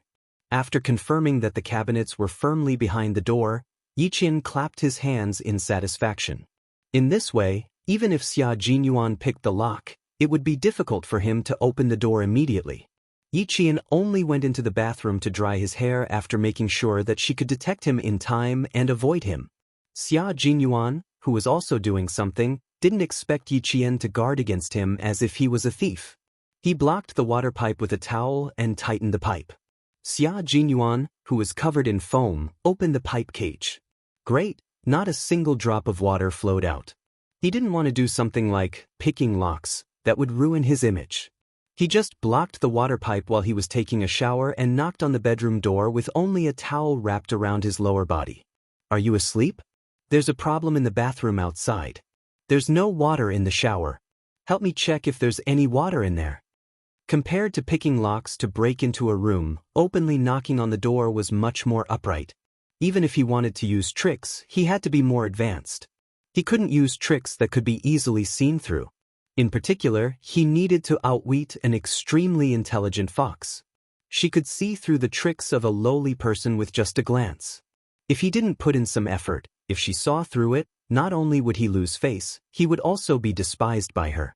In order to protect his face and maintain his image, Major Xia felt that it was necessary for him to scheme once. Advanced tricks were not called tricks. For example, he used a towel to block the water pipe. Although it was a small matter, it required a lot of skill. Therefore, it should be called a strategy to achieve great things. Why was it said that thieves with many tricks would never achieve great things? It referred to petty cleverness. After deceiving people once, they wouldn't be able to deceive them a second time. Those who achieved great things also needed to use methods to achieve great things. Their methods were high in number and high in technical content. When they made a move, they would be able to shake the world and cause a storm. This was not a method but a strategy. When Xia Jinyuan was young, he had done bad things and told lies as a spy. Master Xia had seen it all and only asked him if he wanted to be a thief or a great talent. He knew why the two of them had completely different reputations even though they used the same methods. From then on, he no longer disdained to use self-righteous little tricks. Either he didn't do anything, or if he did, he would do it without anyone knowing. Even if others knew that he had done something bad, they wouldn't have any evidence. At that time, Commander-in-Chief Xia didn't know that at such a young age, he already knew how to strategize, so he suffered countless losses. Fortunately, Master Xia did not know that his grandson was using strategy to achieve what he wanted to do. Otherwise, he would be so angry that he would whip him. Now, Major Xia, who was thinking about how to get a few side dishes, blocked the water pipe and calmly knocked on the door. He said, "Little fox, I'm covered in bubbles now. Open the door and let me in to take a look." There was no sound inside. Xia Jinyuan knocked again, but there was still no response. Asleep? Even if she was asleep, she should have been woken up by his knocking. Asleep? Or don't want to open the door? Are you afraid that I'll do something to you? He knocked again, but there was still no response. Chapter 1912. With one hand on his waist, the Major narrowed his eyes dangerously. She shouldn't have not heard him knocking on the door. Did she really pretend not to hear him and refuse to open the door for him? Yi Qian, who was drying his hair, vaguely heard the knocking on the door. He turned off the hairdryer and leaned out. There's no water in the bathroom outside. Check if there's any water in the bathroom inside. There's no water in the bathroom outside? She paused for a moment before hearing him say, "I'm covered in bubbles right now. Little fox, you're not pretending to ignore me, right?" Yi Qian wanted to laugh. He turned on the tap and water flowed out happily. That's not right. If there's water in the bathroom, there's no way there's no water outside. Could it be? Just as the thought popped up in Yi Jian's mind, she immediately stopped herself. She even slapped herself on the mouth and muttered to herself, "You're thinking too much, thinking too much. Although it was quite scary just now, there's no need for you to come here with foam on your body." After knocking on the door for about 3 minutes, Xia Jinyuan finally heard Yi Qian's response. He heard footsteps in the room again. It sounded like something heavy was being moved out from behind the door. Major Xia couldn't help but raise his hand and rub his forehead. A few appetizers? It's really not easy to taste. Blocking the door and locking it from the inside. Xia Jinyuan looked at Yi Qian, who opened the door, and frowned. He asked deliberately, "What were you moving behind the door just now?" Yi Qian, who felt a little guilty, lowered his head and opened the door. When he heard the question, he thought to himself, "I moved so softly. Did he hear me?" He immediately looked up to explain. Who knew that the first thing he saw was a naked man. His unruly black hair was completely wet. The ends of his hair were mixed with shampoo, dripping drop by drop onto his smooth and sexy chest muscles. His chest muscles rose and fell with his breathing. They were thick, muscular, and filled with a man's sexiness. Yi Qian's gaze slid from his chest to his lower body. She was startled. She thought he was naked, but it turned out that there was only a towel wrapped around his waist. It hung loosely on his muscular waist, as if it would fall off at any moment. She was probably not wearing anything under the towel. If the towel really fell off, wouldn't she be too scared to look? Yi Qian was so shocked by his own imagination that he shivered inwardly. He quickly glanced at the half-naked man, then looked up at his handsome face. She changed the topic somewhat unnaturally. "There's water inside, but why isn't there any water outside?" The fragrance of the shower foam wafted into her nostrils, and the tiny bubbles of shampoo on her hair shone with various colors under the light. She had indeed washed to the side and wrapped herself in a towel. Yi Qian pursed his lips to suppress his laughter and stepped aside to let him in. "There's water inside. Go and wash up." "What did you use to block the door? Little fox, are you trying to prevent me from picking the lock?" Major Xia, who had just entered, took 2 steps forward and stopped. He looked at Yi Qian with a half-smile, who looked embarrassed after being exposed by him. Taking advantage of her lowered gaze, he quickly raised his thin lips, then tightened them and said somewhat sternly, "Are you suspecting that I would force you?" He used the word, suspect, a little too seriously. Startled, Yiqin immediately looked up and explained, "No. I did lock the door, but that's a personal habit. As for what I used to block the door, is there a need for me to do so?" No matter what, she could not admit that she used the bedside table to block the door. As long as he didn't see it, she would never admit it. Chapter 1913. Xia Jinyuan nodded in satisfaction. "If you really use something to block the door, I would be very sad." How could he do such a sneaky thing? Doing things openly was his style of doing things. Looking at the back of the person who turned around, Yiqian patted her chest lightly. "I feel a little guilty, a little guilty." But Captain Xia, who was only wrapped in a towel, had a unique charm. He had broad shoulders, a narrow waist, and long legs. Just by looking at his back, one could tell that he was a handsome man. Yiqian, who was standing at the door, glanced at the bathroom outside. In the end, she decided that although Major Xia was dangerous, he was still a gentleman. There was no need for him to lie to her. Therefore, the female soldier Yi Jian had lured a wolf into her house, and she was completely unaware of it. Yi Qian, who was lying on the bed flipping through her textbook, was preparing for her final revision. Just in case, she had to consolidate her knowledge before the exam the day after tomorrow. When the wolf came out of the bathroom, he stood by the bed and wiped his hair while saying, "The blanket outside is all wet. We'll have to squeeze in for the night."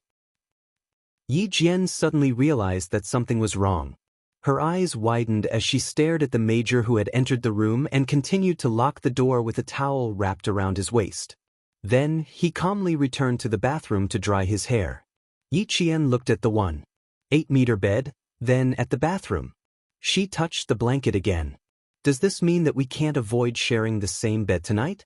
Why do I feel like I've missed something? Why do I feel like something is wrong? What else do you not understand? Wake up at 8 tomorrow. You still have an hour to revise." The major walked over with his upper body bare. He lifted the blanket and got in naturally. The big bed was obviously sinking because it could bear the weight of one more person. Yi Jian was stunned by his series of movements that were as smooth as flowing water. They were not at all an eyesore. She only felt that they were all natural and went with the flow. "Captain Xia, you have a plan." Yi Qian put down her book and hugged a pillow as a self-defense weapon. At the same time, she prepared to get out of bed.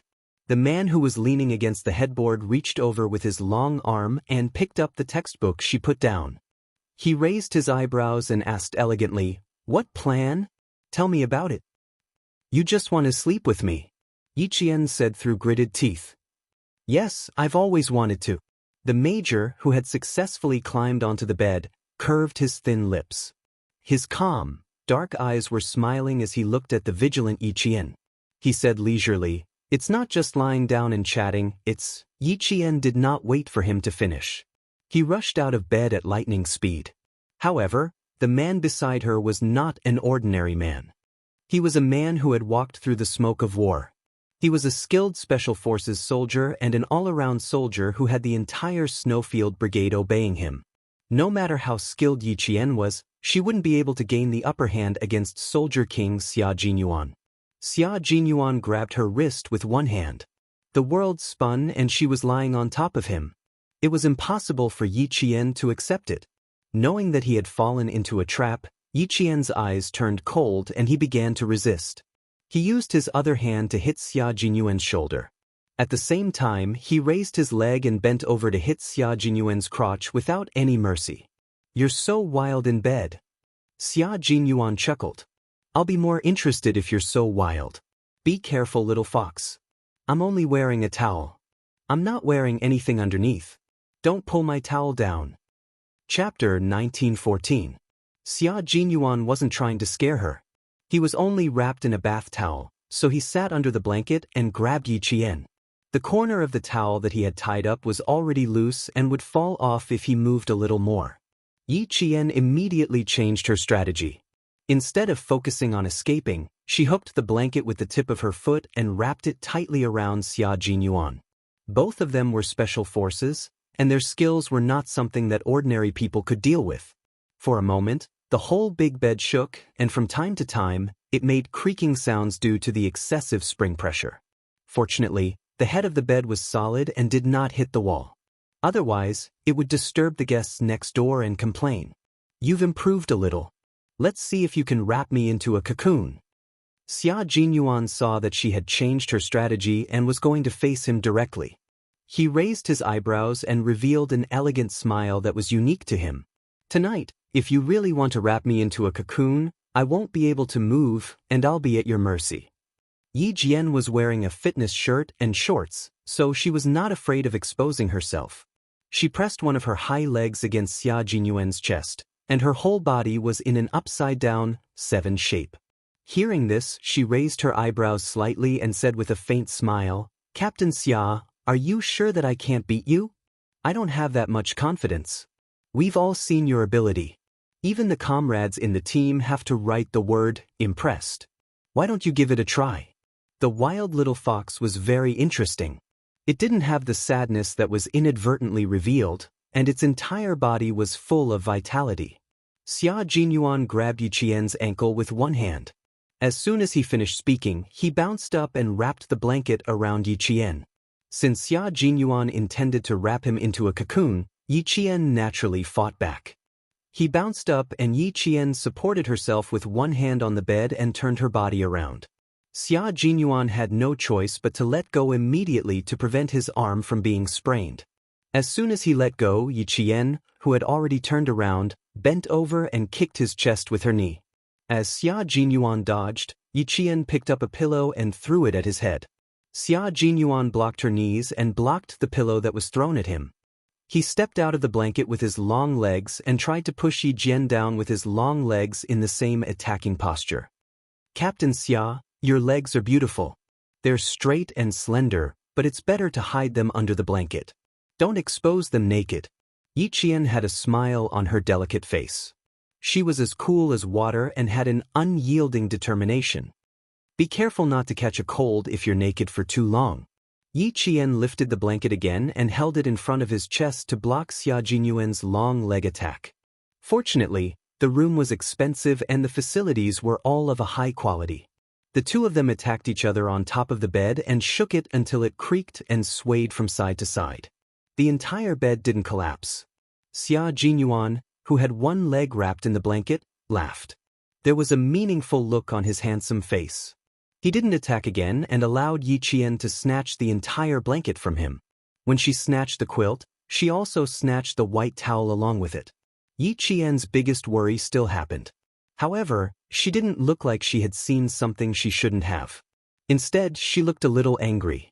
She stared at the pair of gym shorts that were exactly the same as hers and threw the blanket away. She was so angry that she laughed. "Xia Jinyuan, I'm very angry right now." The consequences of being angry were very serious. Since she still had a pair of pants, what was there to be afraid of? Now that she was angry, she could even rip his pants off. Let's see if he could still tease her then. Chapter 1915. She definitely couldn't strip him. If she did, it would be exactly what he wanted. If she couldn't strip him, then she'd hit him. Xia Jinyuan didn't try to grab the blanket again. He wanted her to know that he was actually wearing pants and wasn't naked. Unexpectedly, the result angered Yi Qian. Just now, she was afraid that she would see something she shouldn't see, so she grabbed the blanket and showed her sharp claws. She attacked him from all sides. Yi Jian used the bed as a battlefield. She lifted her leg and slashed sideways, sideways, sideways, sideways, sideways, sideways, sideways. Only the sound of flesh hitting flesh could be heard. Combined with the strength of her fists, she looked like she wanted to beat Xia Jinyuan until even Commander-in-Chief Xia couldn't recognize him. It wasn't their first time fighting, so they had a certain understanding of each other's strength. When Xia Jinyuan saw her fighting style, he knew that she was going to fight for real. He also knew that she was really angry. At this moment, Major Xia was a little uneasy. He had made his girlfriend angry, so he should shrink his neck and admit his mistake immediately. After a few rounds, he only defended and didn't dare to attack. He was afraid of adding fuel to the fire. After all, not long ago, during training he hit his girlfriend until she was hospitalized. Yi Qian didn't care whether he was defending or not. He only knew that if he didn't give him a good beating today, he would really tease her from time to time in the future. If he wasn't wearing pants, then so be it. He was obviously wearing pants, but he deliberately put on a bath towel to pretend that he wasn't wearing pants. That was how he teased her. How fun? Then I'll play with him for real. Yi Qian was going to fight for real. Xia Jinyuan's heart skipped a beat when he saw her standing on the bouncy bed. Xia Jinyuan, who was afraid that she would step on air, blocked the incoming punches while getting off the bed. Yi Qian's eyes were fierce. He said coldly, "Don't you dare get off the bed?" Xia Jinyuan, whose feet were on the ground, quickly jumped back onto the bed. I don't dare. Ha, there's nothing that Captain Xia doesn't dare to do. Yi Qian's fists were not aimed anywhere else, but at that handsome face that sometimes made him lose himself in thought. There was a fierce battle in the bedroom. Two waiters hurried over from the corridor outside. After confirming the room number, they pressed the doorbell. When Yi Qian heard the sound, she hurriedly threw the pillow to the side. She hadn't used her fists up until now. She picked up a pillow and started hitting him. She threw the pillow to the side and glared at the major who had been obediently getting hit the entire time. Her chest heaved up and down, and sweat dripped down her delicate face. Let's call a truce. I'll go take a look. Xia Jinyuan hurriedly made a shoo gesture and got up from the messy bed in his gym shorts. Calm down, I'll go out and take a look. Yi Qian stared at his back as he strode out, then looked at the messy bed. He was angry, but at the same time he looked at the open bedroom door with a subtle expression. The commotion just now seemed a little loud. Could it be that he was here to complain? The bed was unusually messy. The sheets were crumpled into a ball, the 4 pillows were thrown out, and they were scattered all over the room. The quilt looked like it had just been fished out from the washing machine. It was unbelievably crumpled. She was partly to blame for the mess. She was angry because he had put on pants, but deliberately said that he didn't wear anything. It made her nervous. But Yi Qian patted his forehead in pain. But why was she angry that he didn't wear pants? Angry that he didn't wear pants? Angry that he had to wear pants? She was angry that he wore pants, but wouldn't she be angry if he didn't wear pants? What kind of logic was this? Chapter 1916. Wearing pants or not wasn't the source of her anger. She was angry because he was deliberately teasing her.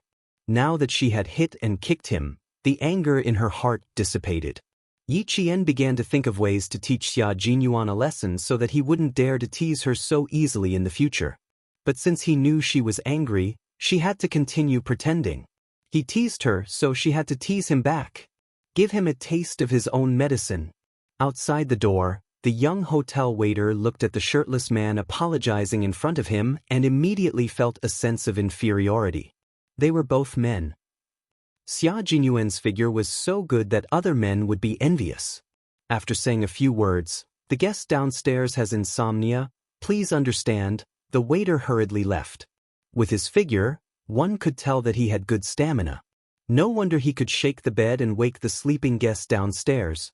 Xia Jinyuan obviously knew that the waiter had misunderstood. But it was a sweet misunderstanding. He didn't do anything but fight with his girlfriend on the bed. After locking the door and returning to the room, he saw the girl who had just fought with him and changed her face when she saw that he was actually wearing a pair of gym shorts, bending over to pick up a pillow. His gaze shifted to the bed and paused for a few seconds before he couldn't help but gently touch his forehead. It did look like a physical exercise between a man and a woman. He gently closed the bedroom door and picked up the pillow that was thrown under the bed. He didn't say anything and obediently went back to making the bed. Tonight was a little troublesome. He teased her too much and made her angry. Yi Qian ignored him and picked up the other 3 pillows. He calmly watched as Xia Jinyuan tidied up the messy bed and neatly placed the 4 pillows against the headboard. He was good at tidying up, just like before he moved in. After everything was tidied up, Xia Jinyuan stood on one side of the bed and looked at Yi Qian, who was standing on the other side of the bed. He took the initiative to admit his mistake. I was wrong. I shouldn't have teased you. I don't dare to ask Captain Xia to apologize. Yi Qian softly said, His originally calm little face suddenly showed some grievance because of his apology. Xia Jinyuan could accept being hit or scolded, but Yi Qian was not doing anything. His little face was full of grievance, and he was really panicking. He, who had been standing on the other side of the bed, propped himself up with one hand and jumped over the 1.8-meter wide bed in an instant, standing in front of Yi Jian. His actions made the corners of Yi Qian's mouth twitch a few times. Having a boyfriend who was a Special Forces soldier was really something to look at. It's my fault. I shouldn't have lied to you that I wasn't wearing pants. I didn't really intend to lie to you. I just wanted to tease you before I took the towel away. Who would have thought that she would be so shy that her eyes would wander all over the place? She would glance at his crotch and then look away with a guilty conscience. His bad habits would resurface. Now she was so angry that she felt wronged. It was all his fault. Xia Jinyuan had never coaxed a girl before, so he had no experience in coaxing her. However, when coaxing Yi Qian, he used his heart to coax her. He hugged her and gently patted her back. His low voice was so gentle that it could drip water. You have the final say on how to punish me. Don't be angry. You want to wrap me up in a blanket, but you don't have to do it yourself. I'll do it myself. How about that? It's my fault for making you feel wronged. Be good, don't make yourself sad. You'd rather make me feel bad than make yourself sad. He was really being honest. Yi Qian, who was nestled in his arms, smiled. No matter how he apologized or coaxed her, she did not say a word. I can't let him take advantage of me. I must always remember what the Commander-in-Chief said. Chapter 1917. Yi Qian did not say a word, but the Major was so anxious that his brows were furrowed. Great, he accidentally made his girlfriend angry. Little fox, don't hold back your anger. Vent it all out. Don't hurt your body. It's easy for us to hurt our bodies, so we have to take care of ourselves when we're resting. We can't add to our injuries. You can punish me however you want. I definitely won't have any objections. Xia Jinyuan was half naked, and Yi Qian, who was in his arms, had her cheeks pressed tightly against his skin. Every time he said a word, his chest would tremble slightly. Yi Qian was not only blushing, but also her neck. She did not dare to open her eyes, because if she did, she would see his powerful and sexy chest muscles. The corners of her mouth curved for a moment, but she immediately suppressed it. She closed her eyes and listened to him say nice things. Although her face was red, her heart was calm, and she was quietly calculating the time he would apologize. Although Yi Qian wanted to let Xia Jinyuan know that she also had a temper, she was not a pretentious person. Listening to him made her heart beat faster. She wanted to solve the problem on the spot, so she lifted her head from his arms and said coldly, You won't have any objections if I punish you? Really? Really? Xia Jinyuan finally spoke. He let out a long sigh of relief and said sincerely, I made you angry. You have to take responsibility. Okay, I won't punish you. Ask the waiter to bring 2 quilts over. Go sleep in the living room.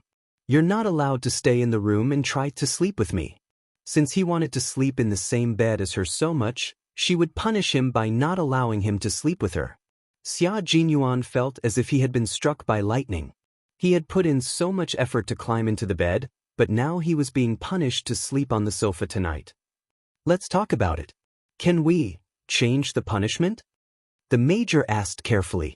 She pressed her forehead against his and coaxed gently, It's rare for the two of us to be alone.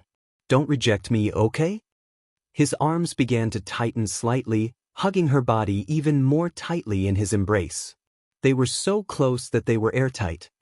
Let's change the method.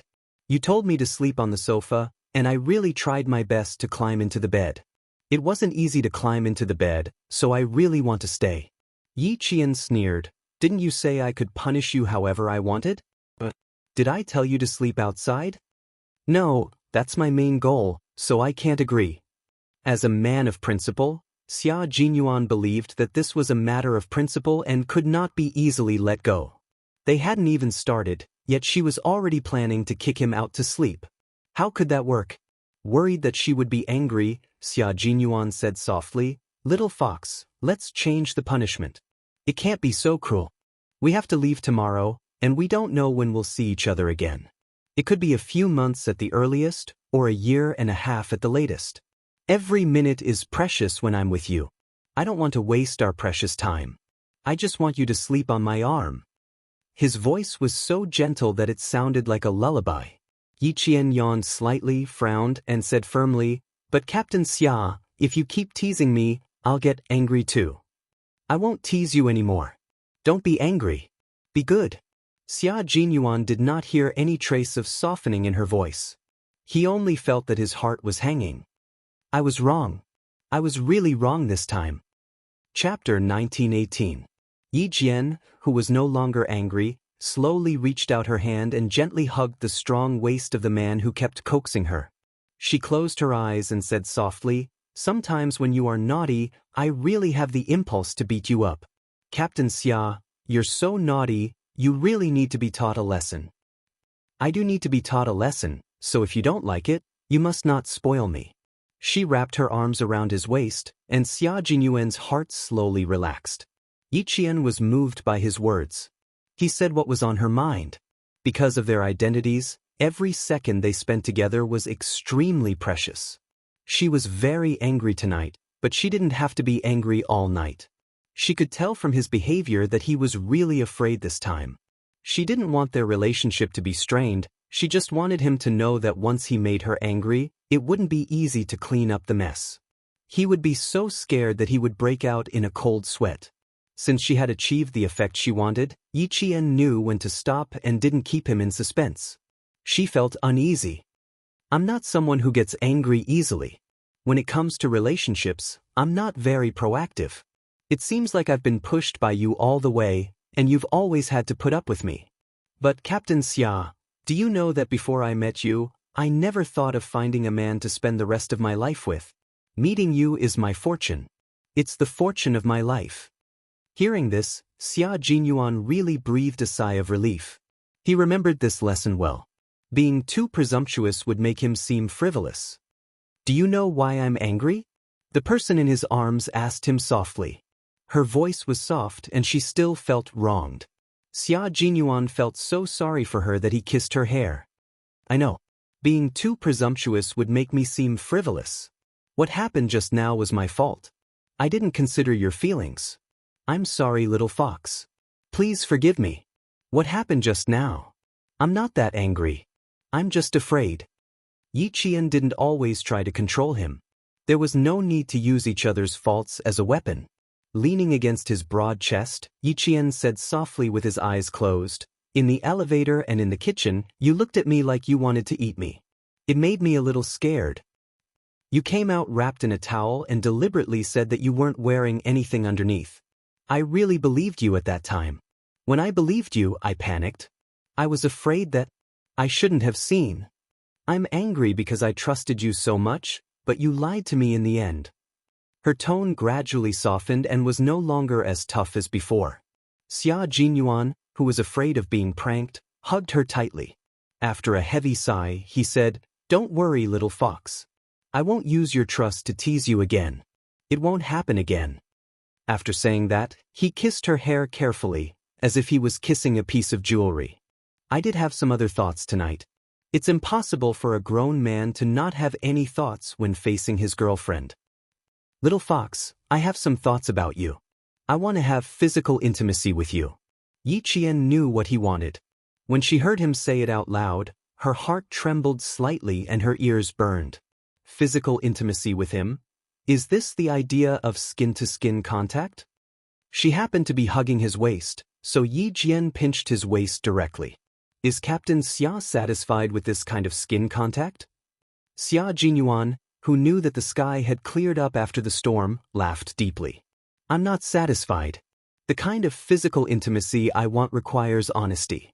I don't need all of it, I just need—" He leaned over and whispered in her ear.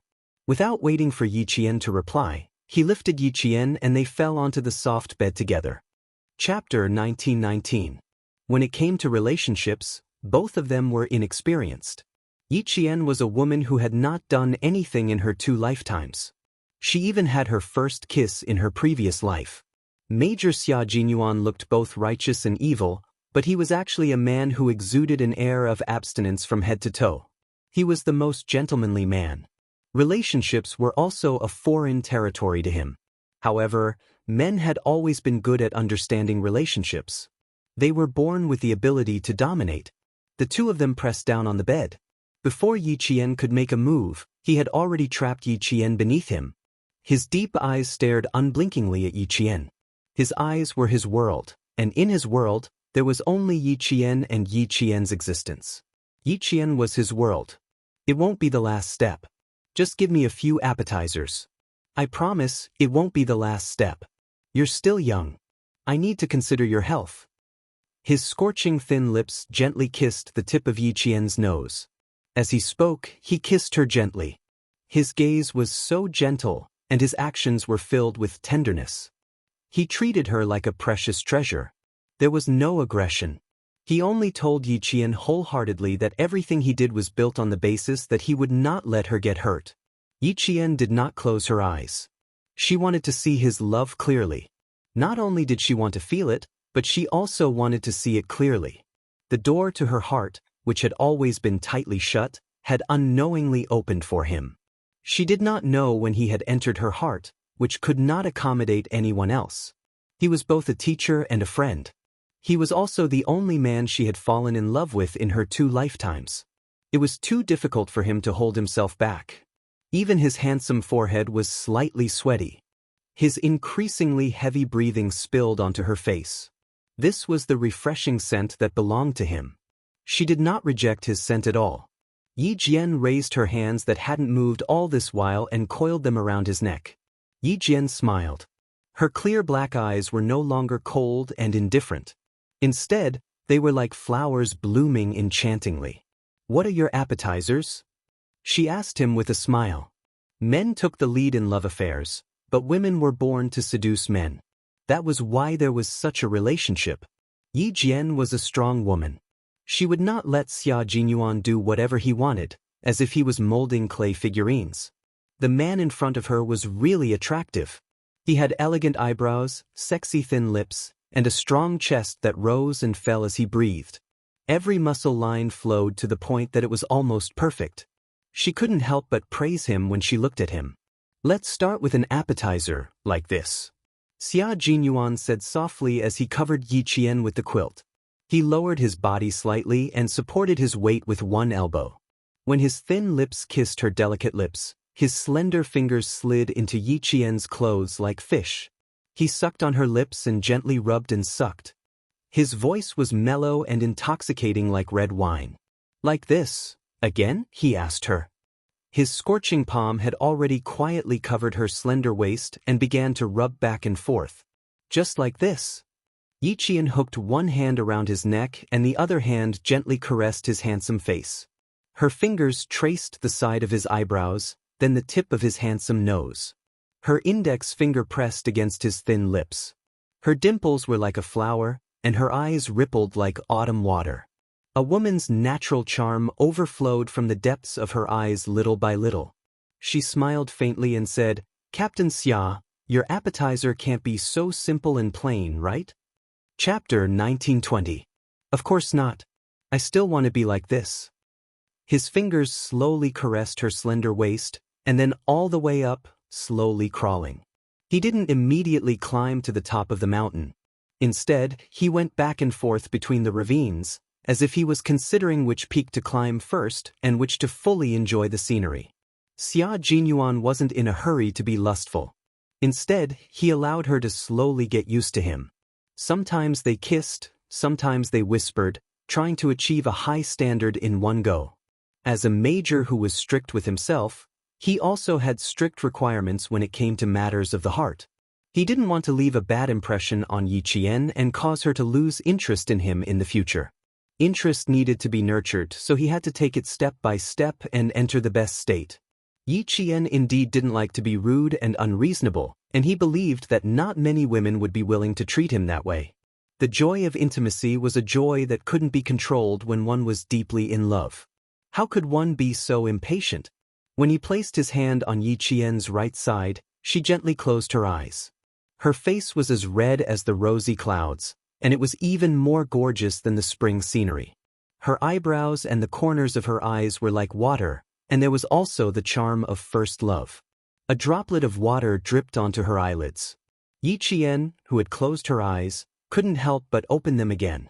She saw his forbearance and restraint, and also saw the joy in his eyes. I couldn't sleep because I thought about it day and night. Now that my wish has come true. Xia Jinyuan saw her quietly open her eyes and let out a long sigh of satisfaction. The texture of your hand is 1,000,000 times better than what I imagined. This is the second small dish, and it's even stronger than the clear soup. She had secretly rubbed her fingers together and secretly wondered how big they were, and even wondered how it would feel to touch them. Now that she had gotten what she wanted, she realized that her previous fantasies were all nonsense. Her imagination couldn't be used as a reference. It had to be real.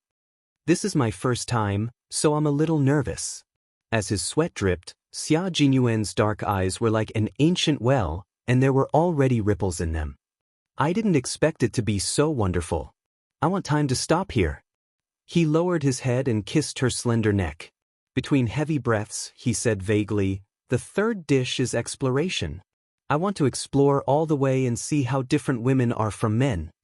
Yi Qian's heart skipped a beat when he heard this. He wrapped his arms tightly around Yi Qian's neck and asked, "Are we done with the probing?"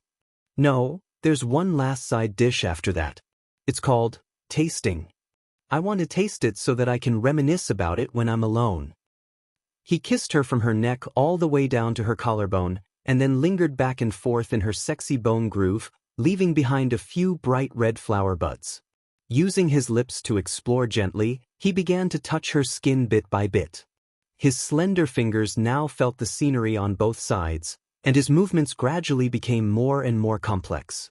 Unfortunately, Yi Qian was one of the more promising ones. Xia Jinyuan gave up after trying twice. There was no way for him to take over both companies. Light, bouncy, delicate, and soft. You're not as hard as us men, and even feel pain when we bump into you. Xia Jinyuan said sincerely in the midst of playing. His voice was a little hoarse, because there was too much forbearance in it. Every word he said was scorching hot. Chapter 1921. It was lucky that both of them were able to hold themselves back. Both of them preferred to study first before making a move. Yi Jian was a little stiff at first, then her face flushed. In the end, she was already aroused. Xia Jinyuan. She moaned softly. Her moan was like a spell that trapped the man who was trying his best to restrain himself. It was just a light breeze and drizzle, but all of a sudden, he sucked hard on the skin below his collarbone and didn't want to let go for a while. Yi Qian, who was stimulated, no longer wrapped around his neck. Instead, he went under his armpits and held onto his shoulders with both hands. The last few side dishes. Xia Jinyuan was entranced by her soft moan. His eyes reddened as he moved his body closer to Yi Qian's chest. Yi Qian didn't let him taste it all at once. Instead, he panted softly and said, "Captain Xia, I can't bear the responsibility." She could already feel the biggest change in his body.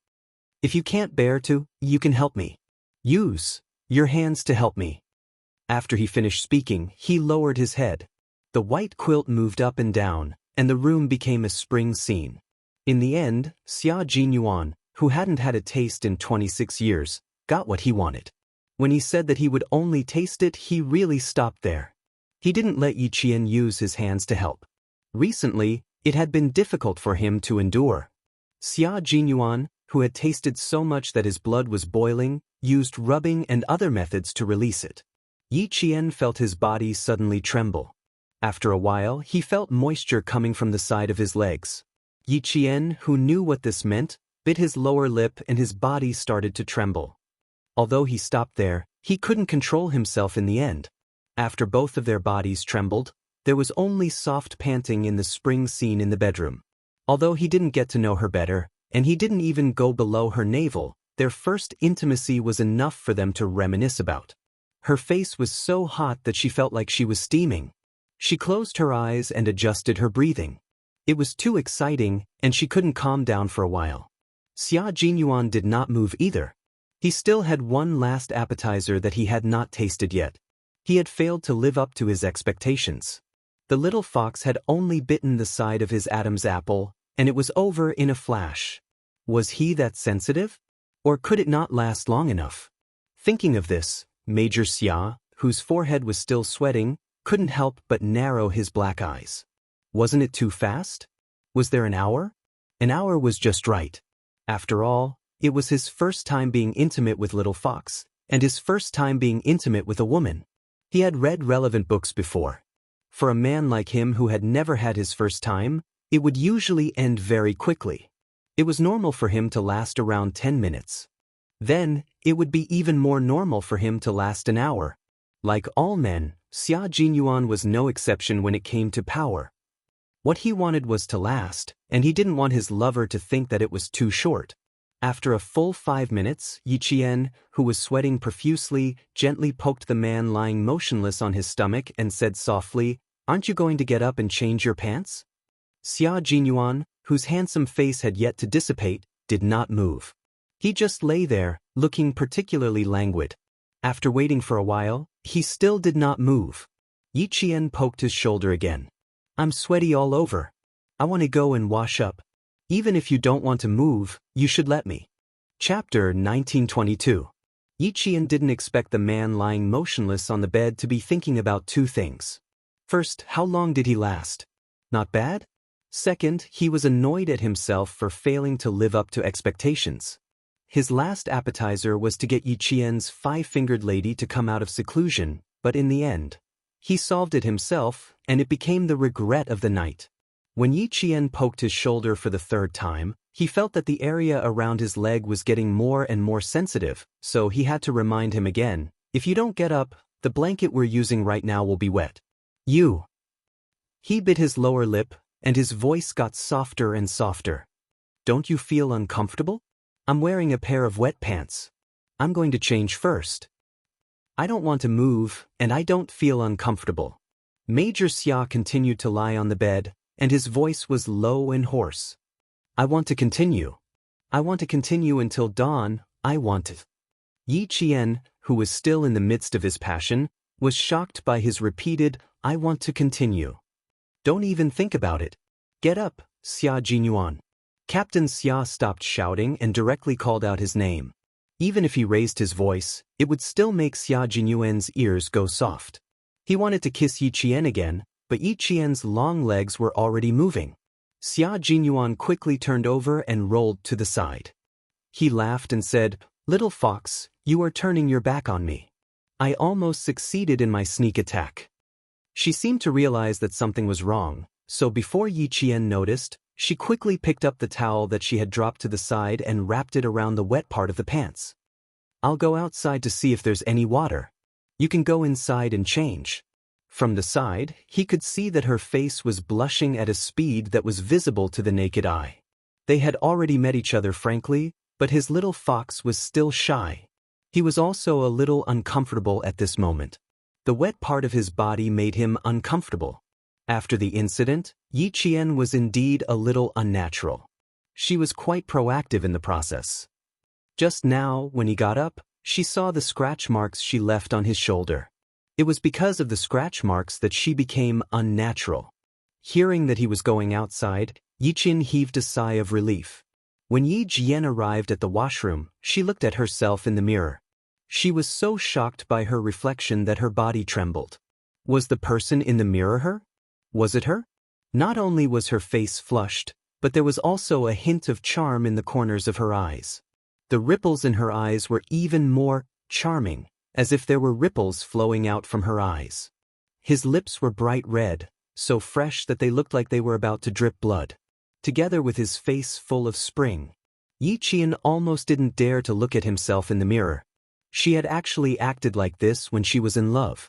Where was her usual indifference? Yi Jian took a few deep breaths before she put aside the shyness that she didn't dare to face herself. Then she slowly lifted her clothes.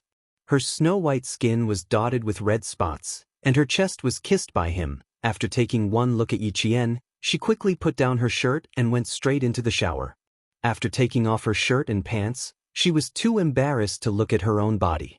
She only raised her head to let the hot water wash her. Outside, Xia Jinyuan unscrewed the water pipe and took out the small square towel used to wipe his hands. He didn't have to pretend that there was no water anymore. He could sleep with her for the next few hours. He also had to wash his gym shorts. After he finished showering and returned to the bedroom, he saw that Yi Qian had already laid down and wrapped himself up tightly. Chapter 1923. He had no intention of letting him sleep on the sofa. It was obvious from the fact that half of the bed was empty. Yi Qian, whose face was still red, was still awake. She heard him enter the room and close the door. She held her breath as he walked to the bed and lay down beside her. "Come sleep in my arms. I'll hug you." After taking a cold shower, his voice was no longer hoarse, but it was still pleasant to the ears. Yi Qian, who was sleeping on her side, did not move. Xia Jinyuan, who was talking, moved. He held her shoulder with one hand and pulled her into his arms, turning her around to face him. Looking at her blushing cheeks, Xia Jinyuan kissed her forehead. "Practice makes perfect. Next time, I'll last longer. You'll feel better." Yi Qian did not want to listen to this topic at all. She did not want to listen or participate in the discussion. She closed her eyes and ignored him, but her fluttering eyelashes gave her away. Xia Jinyuan's heart was filled with tenderness. He hugged her tightly in his arms and tenderly said, "Your face is so red. Do you want to use cold water to cool it down?" It seemed like he couldn't stop if she didn't speak. "It's okay. I won't blush if you stop talking." Yi Qian, whose eyes were still tightly shut, buried her head in his arms to prevent him from looking at her. "I'm so tired. I want to sleep."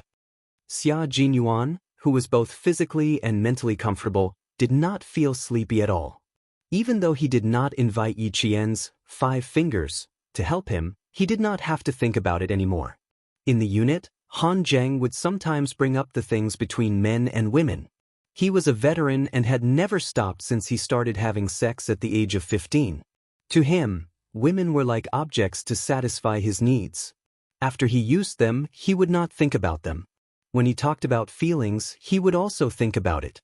The person he was thinking about was none other than the girl sleeping in his arms. After all, imagination was imagination.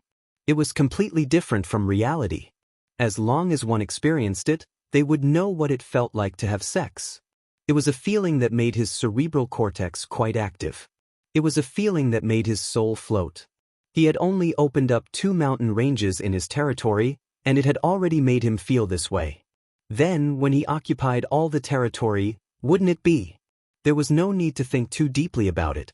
Just thinking about it now made his body itch again. Are you tired? If you're tired, close your eyes and rest. Listen to me. He didn't want to sleep.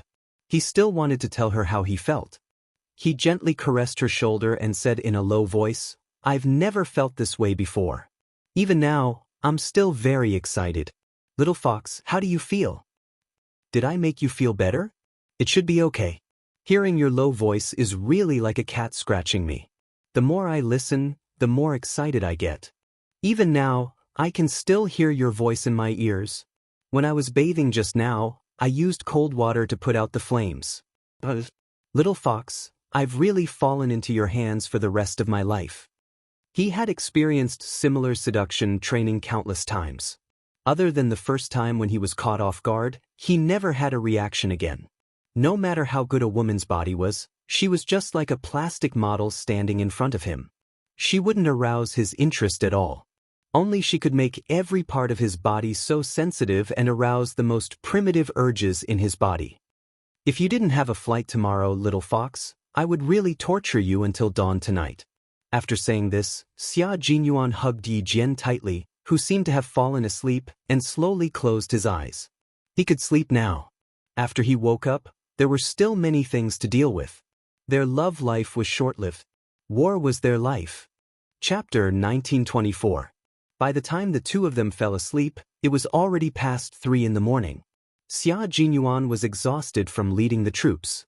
When he finally fell asleep, he woke up to find that Yi Qian, who was supposed to be in his arms, was not there.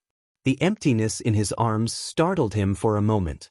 If it weren't for the burning scratches on his shoulder, he would have thought that last night was just a wet dream. There was still half an hour before 8. Yi Qian, who had gone downstairs for a jog and brought porridge, pickles, and bread from the hotel's breakfast room, gently pushed the door open and entered.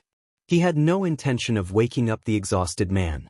Most of the troops that entered the highlands and mountains for training were led by Xia Jinyuan and assisted by Demon King Li. The entire training was high intensity and high risk. As the highest commander of the two troops, Xia Jinyuan shouldered a lot of pressure. It wasn't easy for him to get a good night's sleep. Yi Qian didn't have the heart to wake him up too early. He planned to wake him up at 7:50. For a soldier, 10 minutes was more than enough time to wash up. It wouldn't delay his work. Yi Qian put the breakfast on the coffee table. He was sweaty from his morning jog. He took out his winter clothes from the wardrobe and went into the shower outside. Xia Jinyuan, who was on the phone in the bedroom, had already noticed Yi Qian entering the room. As he put on his clothes, he said in a low voice, "Okay, I'll leave in 10 minutes. We'll talk more when we meet." The Major General of the army called.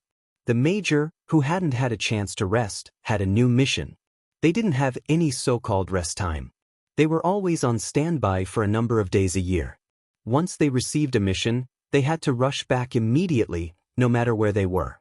After ending the call with the Major General, Xia Jinyuan opened the bedroom door and walked out. As he listened to the sound of running water in the shower, the coldness on his handsome face disappeared and was replaced by a gentle smile. "Little fox, I'm coming in."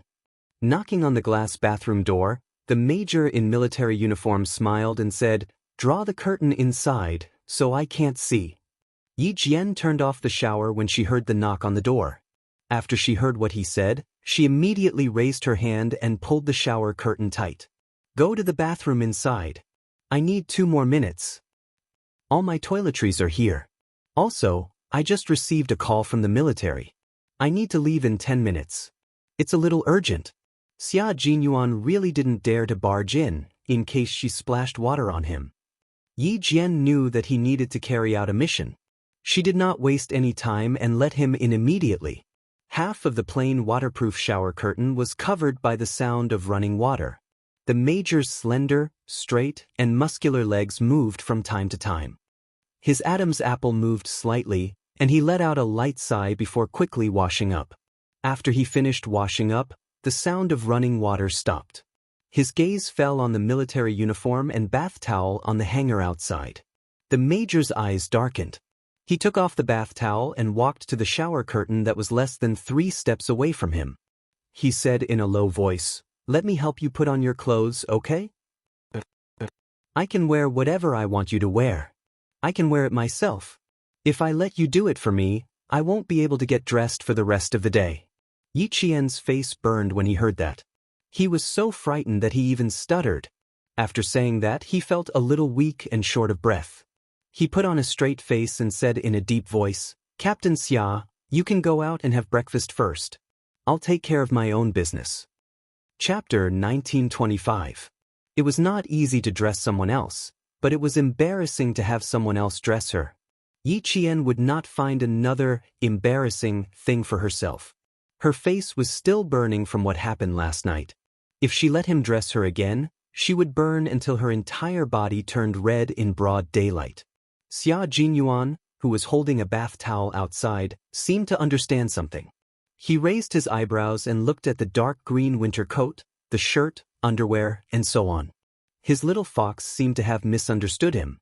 He smiled and pulled the curtain open a little. Yi Qian, who was behind the curtain, was shocked again. She thought he was going to lift the curtain and come in. She couldn't help but shout, "Xia Jinyuan, stand still.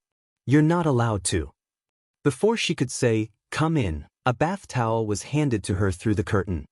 His voice was soft and seductive as he coaxed her softly, "Wrap the towel properly before coming out. I'll take the clothes out and put them on in the room. Last time, you helped me put on the military uniform. This time, I'll help you put it on." Yi Qian, who was silently wrapping the towel tightly around her, finally understood. So when he said, "Put on the clothes," he didn't mean, "Help me put on the clothes one by one." Yi Qian knew she had misunderstood. She wanted to stick herself to the wall covered in water droplets.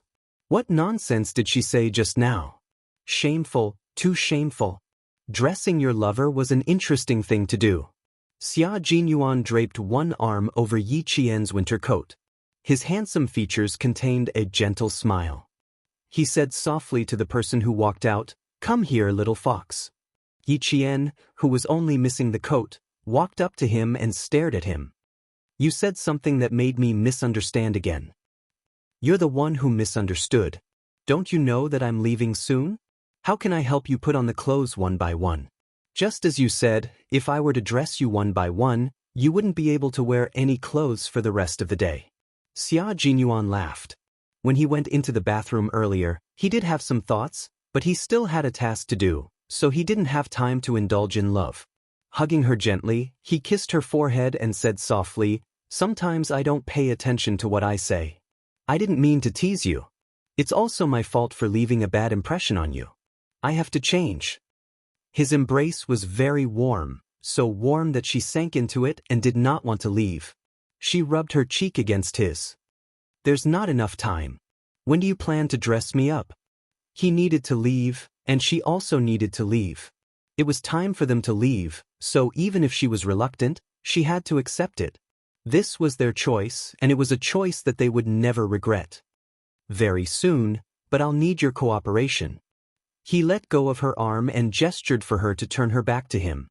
He put on the coat as smoothly as he put on his own clothes. He then walked to the front and carefully adjusted his collar. He lowered his eyes slightly to look at the girl who had come for him. His chest suddenly felt warm, and he couldn't help but lower his head again. A gentle kiss landed in front of her eyes. Her long, fluttering eyelashes swept across his lips and also brushed across his heart. "There are still 5 minutes left.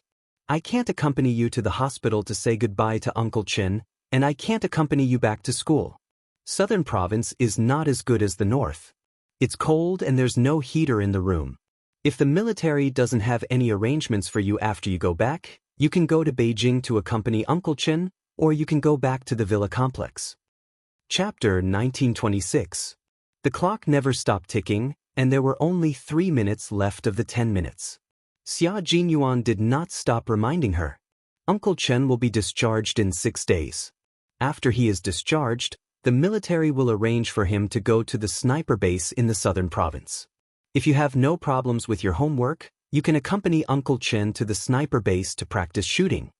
He buttoned the buttons of her military uniform one by one and said seriously, "Take good care of yourself. My mission here will take a long time, so I will temporarily cut off contact with the country. If you have any urgent matters, you can contact the brigade directly. Our comrades in the brigade will be happy to help you." Han Zheng's father is Minister Han of the General Logistics Department. My family is on good terms with Han Zheng's family. Uncle Han and my father graduated from the same military academy in the same class. Our families have always been on good terms. If you have any problems that you can't solve, just look for Han Zheng. He won't refuse. You don't have to worry about Du Jiai. She doesn't have the ability to directly overstep her authority and reach into the campus of the National University of Science and Technology of China. You don't have to worry about anything outside. The most important thing for you now is to take care of your own matters. Finish your 4 years of studies with excellent results and get the title of outstanding student. He carefully reminded her, and Yi Qian listened attentively. When he finished, she said, "You too. Take good care of yourself." Their separation was imminent. After Xia Jinyuan helped her put on the coat, he looked at the beautiful girl with deep eyes. Then he hugged her tightly in his arms and buried his head in her neck. He took a deep breath and said, "I'm leaving now. I'll bring breakfast to the car." The car to pick him up had arrived, so he needed to leave. Yi Qian hugged his waist tightly. When he lifted his head from her neck, she tiptoed and kissed his handsome chin. "See you next time, Captain Xia." They let go of each other in the next second. Yi Jian turned around and picked up the bread on the coffee table. Xia Jinyuan picked up his luggage and took the bread from her. He smiled at her, opened the door and strode away without looking back. Xia Jinyuan did not mention anything about his discussion with Principal Chen until he left. Yi Qian stared blankly at the door that closed behind him after he left. She slowly lowered her head to look at her hands. Just now, she could still feel his warmth on her hands, but now they were empty. Only his breath remained. "I've just left and I've already missed you, Captain Xia." She smiled bitterly and murmured softly. After living 2 lives, she finally knew what love was like. Whether it was sour, sweet, bitter, or spicy, she would gladly endure it. At 8 o'clock, Yi Qian left the hotel on time and headed to the hospital. Xia Jinyuan, who was sitting in the car, spoke to Commander-in-Chief Xia. It may involve a wide range of people, but a unit that erased the existence of a martyr already shows that there is something wrong with this unit. I'll report the problem to the military. I only hope that justice will be served for the martyr who sacrificed himself for the country. I want to investigate the matter clearly and let those with bad intentions know that they won't be able to hide the truth forever. Commander-in-Chief Xia's face turned pale when he heard this. If Xia Jinyuan had not reported the matter, he would not have known that there was a unit that dared to erase the glory of a martyr's life. How dare they? At this time, I will report it to the military commission, but everything will have to wait until I have a certain amount of investigation results. If we want to make a move, we have to make a big move. A small fight won't hurt us, but if we make a big move, it won't have much effect on a few scapegoats. Chapter 1927. Hearing the furious Commander-in-Chief Xia close the document he was reading with a sullen face, the Commander-in-Chief, who had not been angry for a long time, slammed his palm on the desk and said sternly, "Tell Xiao Yi that as long as I'm here, I won't let her mother suffer any grievances after her sacrifice." How audacious! How dare they erase the deeds of a martyr? I'd like to see what kind of monsters are stirring up trouble in this unit. A martyr was loyal to the country, yet she was treated like this after her sacrifice. If the military didn't solve this problem, how could they face the soldiers who risked their lives to protect the peace of the motherland? The morale of the army was in chaos, and the country was in chaos. How could anyone disturb the morale of the army? Dad, I haven't told her about this yet, mainly because I don't want to affect her studies and distract her. I plan to tell her when I have some clues. Please keep it from her for the time being. Xia Jinyuan originally wanted to investigate it himself, but the mission cycle was too long. After thinking about it, he could only ask the old man in the military to do it. With him taking the lead, the investigation would be much faster. You investigate in secret first. I'm afraid that they'll be prepared. It won't be good if they bite back at us. He cautiously reminded him that it had been more than 10 years, and it was extremely difficult to investigate again. Some of the evidence had already been erased. The only breakthrough was that there were no records of Sun Xueqing's heroic deeds in this unit. You can contact Sun Xueqing's comrades in the unit first. Tongzhou Public Security Bureau Chief Kai is also secretly investigating this matter. He was a comrade of Yi Qian's mother, and he was the one who found out about this when he returned to the unit.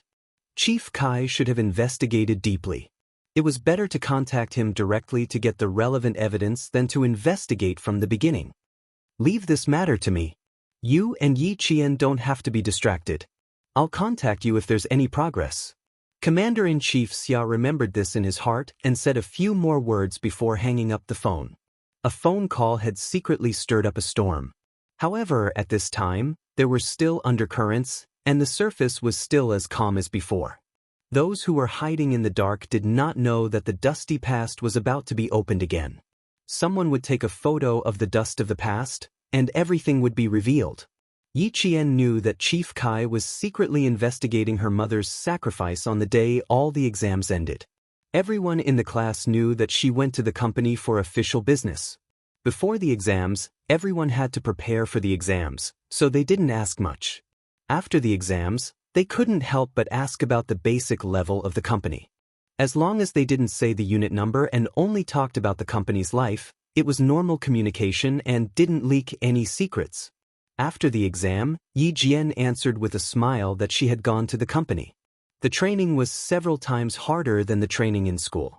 Su Wen ran over. Before she came close, her voice was heard first. "Yi Jian, someone is looking for you outside." He said he is your mother's comrade. The guard has checked his ID and is taking him to the reception room.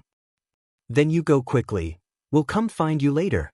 Seeing this, the students who were sitting around Yi Jian stood up and stopped bothering her.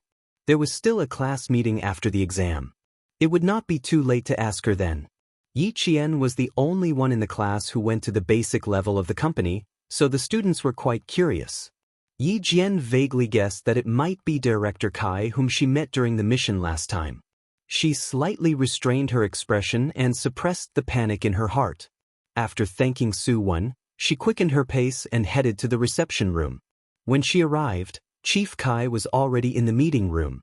Yi Jian pushed the door open and said with a smile, "Not bad, you look more like a soldier than last time." Chapter 1928. Knowing that Chief Kai was his mother's comrade, Yi Jian only felt a sense of closeness when he saw him again. He couldn't help but smile as he walked over. "How did you find the time to come over? Are you here on a business trip?" "I've wanted to come and see you for a long time, but I was afraid I'd disturb your studies, so I decided to wait until your exams were over." Chief Kai scrutinized the girl he hadn't seen for a few months. The more he looked, the happier he became. She was really a good child. She stood tall and straight with the valiant and heroic bearing of a soldier. She wore a tailor-made student uniform and looked like a thriving pine tree. Although the branches and leaves hadn't fully extended, one could already see her future glory. Yi Jian first asked him to sit down, then hurriedly poured him some hot water. "I'm sorry, there are no tea leaves in the reception room, so I can only treat you to some hot water." Hot water is good. It's simple and plain, without any impurities. A person should also be like a glass of clear water, simple and straightforward. Chief Kai took the hot water with a smile on his face. He gestured for Yi Jian to sit down and said kindly, "Although your complexion is a bit poor, you're full of energy. It's clear that you're used to military school life." "Not bad, not bad. You didn't embarrass your mother. You're the descendant of a soldier." Yi Jian liked to talk about her mother very much. She felt a great sense of pride. "Although my mother left early, I still remember things from a long time ago.